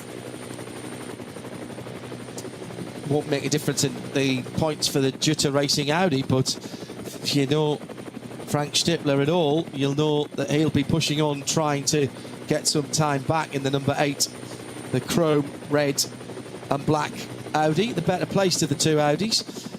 The Kid for Test running in SP9 AM as well. He's second in the class, so that's going to be a 1-2 for Audi there. Other class leaders, Cup 2 Pro, brilliant run again for the GT3 Cup cars. A lap off the lead, but 7th overall. AT2 leader, the Manthey Porsche. That's a good run for them in 14th, well inside the top 20. And look at the performance of that Cayman compared to all other Caymans in the field. Yeah. Quicker than a Cup 3 Cayman with that alternative fuel car. Yeah. Very impressive from Manthey. Yeah. They do know their way around here. Subsumed into Porsche, now a part of Porsche Motorsport, of course, but still with the family connection. Olaf is sort of semi-retired now, but he'll still pop up and you'll see him on the pit wall. Still does a bit of driving in some of the support races for the ADAC 24 hours of the Nürburgring, which is in May next year, by the way. But the family's still there, his son's still involved in it. 3rd place then for Ben Bunagel in the Ford Falcon. I've got Ford on the brain now, haven't I? Black Falcon. All of our Australian viewers and listeners laughing their heads off at the moment for a Ford Falcon. What was your favourite Ford Falcon version? Absolutely brilliant entertainment again this weekend.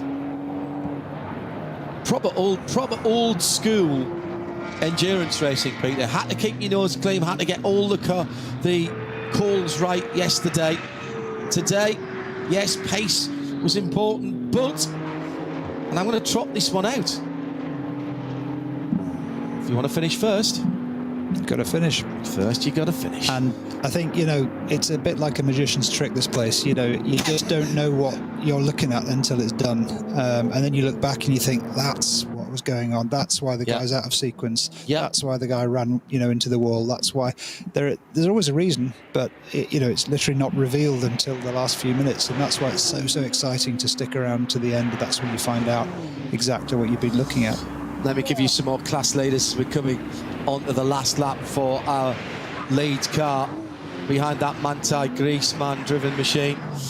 SP10 Pro is the Porsche of Avia WS Motorsport, the 165 in 17th position. FK Motorsport with their BMW M4 GT4 lead SP8T, being a bit of a BMW benefit that 187 then in 18th position.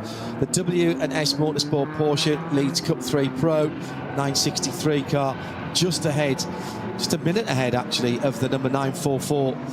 And third in the Cup 3 is the Schmickler Performance car, and they were in 19th, 20th and 21st. Phil Hamprecht for RPM Racing is bringing the 991 Cup SP7 leader home. That's the number 78 car. And the 777 Goroyan RT by Sharkey RS3 leads TCR. The Max Kreuzer Racing RS3 AT3 Alpha Tango 3. Number 10 is in 27th position, just a wee bit ahead of that Audi. Then we've got the 680 Peter Terting Sports 240i Racing Cup in the 240i class, but only by 3 seconds, so I'm not calling that one at the moment, by the Breakel Racing car in second. 39th and 40th, 660 and 687, and we've seen those cars battling all the way through. 396 is Adrenaline Motorsports Porsche Cayman S leading V6. Dupre family outing again in that red 480 VT2 front and all-wheel drive S3. Adrenaline Motorsport in the 330i. Number 500 is inside the top 50, 47th. VT2 rear-wheel drive. The 240i class, Adrenaline Motorsport, no, that's third position there. So we go down to SP3 T321. That's the other Goroyan RT. That's another RS3, but the TCR version, 55th position. V5. Oh, very tight between the two Porsche Caymans, the 444 and the 456. The red, white and black car leading at the moment. Just saw a flash of it there, but across the line was only a 1/10 of a second ahead of the 456. So that's one we're not calling yet either. And 3 more to go, I think. BMW 325i class is the 107. They're leading their class. And the timing screen just moved at the inopportune time for me to lose that one. Kevin Sports in the 335 on VT3 460. The 318 Ti Evo 2s leading SP3 in 81st. That's the 277. The M2 Club Sport class is being led by the 899. Privately entered cars, these, if I'm not mentioning team names. 318i 529 in 86th position is our final class leader. All racing for something, and even the cars who've had problems, and there's been a few that have dropped down. Incredible stuff. And at the front of the field then, on to its final lap, and it's Vincent Kolb who is in the lead, and we are waiting for Ben Leuchter to come round. He's not yet completed the previous lap. No worries about fuel here. They got their calculations right. This is the 6th lap of a potential 7 that they could do. After some issues from Falcon. Falcon will come away with this in the bit of the what if, to be honest. Right now, 900 and 901 having a scrap at the moment, and that is for second and third in Cup 2 Pro-Am, and that's changed over because 900 was leading 901 there, so the Black Falcon team's got ahead of Zorg Rennsport in that little battle. So that was one of the close calls.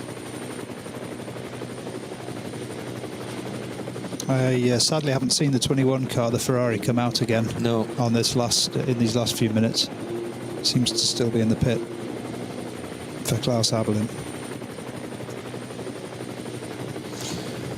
Wow, my goodness me. Sum up this race in the whole weekend, Peter. We've got 3 or 4 minutes before the white and blue racing stripe Mustang comes across the line. I thought yesterday was stunning for so many different ways, and it looked like Falcon were picking up where they left off yesterday this morning. Yeah. I mean, you know, those of us who have had the privilege to drive around and see the Nürburgring in many different guises over the years, you'd say these have been classic races, but there's been some really unusual highlights. Obviously having Max Verstappen here yesterday, really put the spotlight on not just endurance racing, but this place in particular. You know, he's commented many times, this is the most challenging racetrack in the world. He wants to come here, he wants to experience that and challenge himself. I think that's awesome. I'd love to see other professional drivers from that level of the sport come and do the same. We've seen the Ford as a brand establish itself as a serious threat going forwards. You know, they're leading the race here. Competitive before, very competitive yesterday before the clutch issue, cost them several laps. And in mixed conditions. Yeah. You know, which is a tough thing to do. It comes down to setup, tyres, drivers, you know, team preparation, all those things. But to be able to navigate all those conditions amongst all of the different traffic and weather that was thrown at them, really fantastic and well-deserved result. So we've got a classic Falcon finish yesterday. We've got a very exciting Ford finish at the front of the field today. Falkman will still be scored in second. The gap is 2 minutes and 18 seconds. One of the Hyundai Elantras coming through onto the Grand Prix circuit. Actually, that's not an Elantra, my apologies. It's one of the hatchbacks. And he was stopped for a moment, the 492. It's not one of the I-30s. And maybe a fuel issue at this stage. Yes.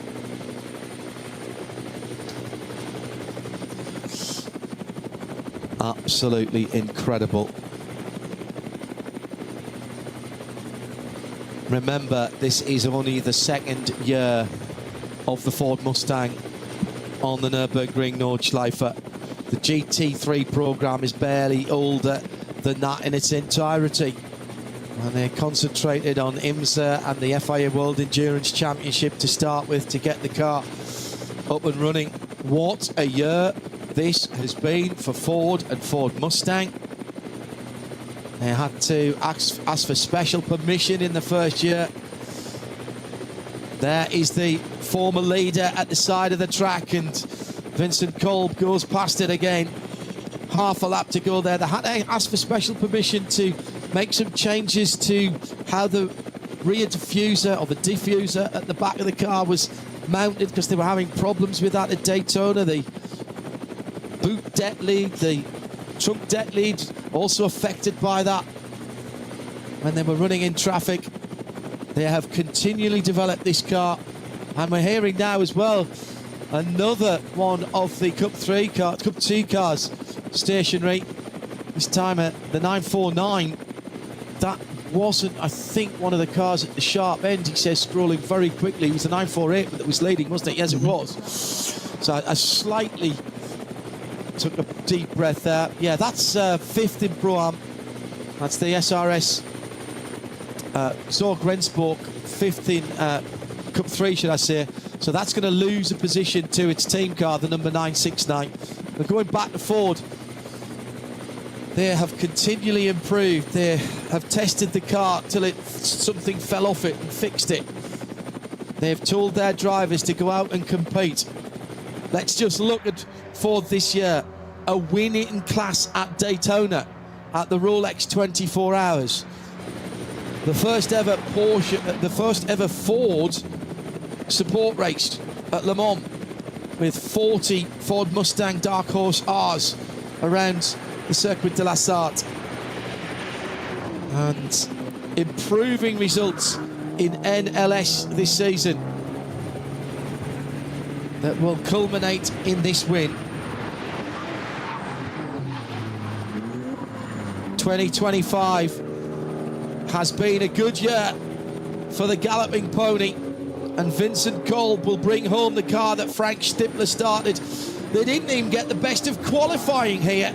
Frank Stippler with a yellow flag and a bit of traffic on what should have been his qualifying lap, way down outside the top positions. It'll be 28 laps completed, 28 grueling. It'll be 28 laps completed, 28 grueling, but ultimately happy, victorious laps. Here comes the Ford Mustang GT3. Hout Racing Team win at the Nürburgring. The first time that a Ford has seen the checkered flag. First for 10 years. 2015 with the Ford GT. And that is the culmination of brilliant work by the whole Ford team. And Haupt Racing. Ford GT 10 years ago. Dominic Schrager and Uwe Alten. And a year that competitively started with a win in the Rolex 24 Hours, which has seen Ford Dark Horse R's in their own race around the 8.5 miles of the Circuit de la Sarthe as a support race to the Le Mans 24 Hours. Now sees victory in another one of the classic motor racing endurance circuits of the world. Maybe the hardest, maybe the most demanding, but this weekend certainly the most satisfying for Ford and for Haupt Racing team. There'll be disappointment for Porsche and for Falken, but they'll still take a second place here. Black Falken in third, also winning their class. Frank Stippler did get up to fourth position. Didn't quite catch the Black Falken car, so Jutta Racing take Pro-Am. And what a result for the Cup 2 cars, with Tobias Müller anchoring home the 948, the Act und Versig Lush Motorsport car. Big win for Ford Racing, for their partners Haupt Racing, for Multimatic. And the branding changed last Thursday, a week past Thursday, to Ford Racing. Maybe they'll feel like they want to change it again because it's Ford winning here at the Nürburgring. Peter Kate. Very good to see. Very good to see. You know, I'm all for this cross-brand, cross-class type of racing, as you know, and to see the strengths and weaknesses of these cars really highlighted today. Just trying to work out. I think that might be a positional battle that is coming to the line between the two BMWs. The 500 numbers are the right sort of area. BMW 240i class. Is that the 680 and the 667? Is that the 240i's? Yes, it might be. Looks like it. Yeah.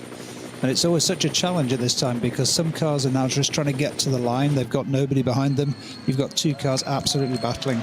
They're not going to slow down. No. We'll confirm that result at the end. But let's revel. If you're a Blue Oval fan, if you're a Pony Car fan, if you're a Mustang fan, if you're a V8 fan, then revel in this moment, because Ford Racing and HRT, Haupt Racing team, with Frank Stippler qualifying and starting, and Vincent Kolb bringing it home. And if you think that motor racing and 4-hour racing and endurance racing, it's just drive around. Look at the emotion right here. Frank Stippler's seen it all and done pretty much everything at the Nürburgring. This has got to be something that will stand very big in his memory. For sure, for sure. It's an emotional moment when you cross the line after endurance race. You give your all for a long period of time. Obviously, there's a lot of risk around the Nordschleife. You take a deep breath each time you enter it. So to come out with that result, fantastic. And you only get the first win for a new car once. And Vincent Kolb and Frank Stippler can say that. Maybe this is the start of something very special. That 240i battle, by the way, is still going on. They're battling over 40th position, but a winning class. And it's Peter Terting Sports against Brickell Racing. And there's nothing in it between the two cars. It might just be the run down the Dottinger Hurt that will see these positions change. There's not even a BMW's length between them as they are coming towards the end of the lap now. Slight advantage maybe for the car in front, but I'm not entirely certain. They pulled out a little bit of a run there. This is a hard-fought category, as all of the categories are. Peter Terting Motorsport leading out. We'll give you some of the gist of the interviews in the moment, but it's closing right up again. Brickell Motorsport in the red, white and black car right there. Oh my goodness, they're running. I thought they were further around the track, Peter. Nope, they're just coming out of carousel and there's traffic ahead. As I said, some of these guys ahead will not be realising there's such a hard-fought battle behind them. They'll be slowing, they'll be thinking about getting across the line, and these two guys are actually hammer and tongs all the way to it. Oh, it's a class victory. You know, it's a class victory. Absolutely brilliant. 680, yellow flag 667. zone. Well, yellow yeah, flag zone. Absolutely. A couple of cars being recovered. My goodness, the drama. The drama. Again, this is 10 minutes after 4 hours. Exactly what we were talking about earlier in the weekend in terms of what happens. And so the 680 leading at the moment, and the 680 is the Peter Terting Sports by Up to Race, the Boxberg team. And in that car at the moment is John van der Sanden, and behind him in the Brickell Racing in the 667 is, well, it's one of the two Russells. It could be Drew or Aaron Russell. I'm not sure which one. They've been sharing the car. Two Kiwis up from New Zealand. Coming down to Flansgarten now. Absolutely eyes on stalks through here, especially when you're close to the limit like these guys are. So the red, white and black car is the New Zealand car with the two Russells, Drew and Aaron, and John van der Sanden with what looks like a decent advantage, but we know on the Dontigahor, even on these cars, in fact sometimes especially on these cars, Peter, there's still going to be an aerodynamic drag. Absolutely, absolutely. He's closing on him. He's closing on him through these curves here. Up to Schwabenschwanz, the mini carousel. Two different exit points here, early and late. You can see the difference between the two cars. The red one taking a slightly tighter line, a little slower but tighter. How close do you want to be coming through Galgenkopf? Do you want to be right underneath, or might you get a little bit of aero push there? Without aero, like these cars, I would say you want to be a little closer, but it's still going to work. He's coming. He may just not have the legs on him, but he'll close. He'll definitely close. It's funny, isn't it, how the aero works? It looks like little, and then all of a sudden, it's like he's found another gear. No, stay in the draft, stay in the draft. Don't even pull out a quarter of a car. There's an opportunity here, but he's got to time this absolutely right. Which side will he go? Round the outside. So this is going to be on the brakes into Tiergarten. Yes, Who's exactly. going to be the bravest? He's pulling up there. They haven't gone through Antonio Spuka yet with a little left-hand kick, so the blue and white car on the inside now will get a slight advantage. Yeah, draft. that's the side draft coming in there. The side draft again for the red car. Watch this. Now, here we go again. The Kiwis, nose ahead. This is for the win in the class. We're 12.5 minutes past the checkered flag. Leaves the door open, but the Kiwis have come through. Brickell Racing in the 667. This is incredible. Team Russell, Team New Zealand have come through to take it.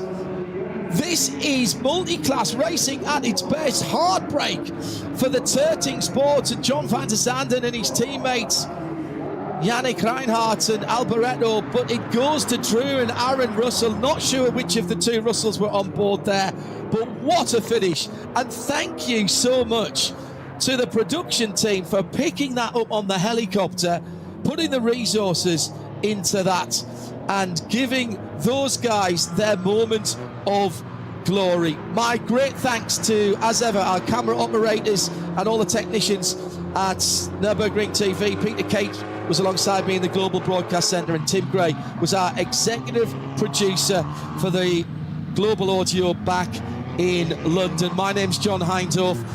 Plenty of racing to come. This weekend has been one to savour. Max Verstappen making his first competitive outing in endurance racing here at NLS. Klaus Abelin calling time on a brilliant career in the sport here. Next up, ADAC Barbarossa Prize, the NLS 9. It'll be Johnny and Bruce for that one. If you're Ford, you're celebrating. Ford racing, Ford winning at the Nürburgring. Ja, war besser als erwartet, um ehrlich zu sein, weil ich dachte, dass das Gesamtpodium schwierig sein wird heute. Ja, wir haben, glaube ich, das ganze Team, alle Fahrer.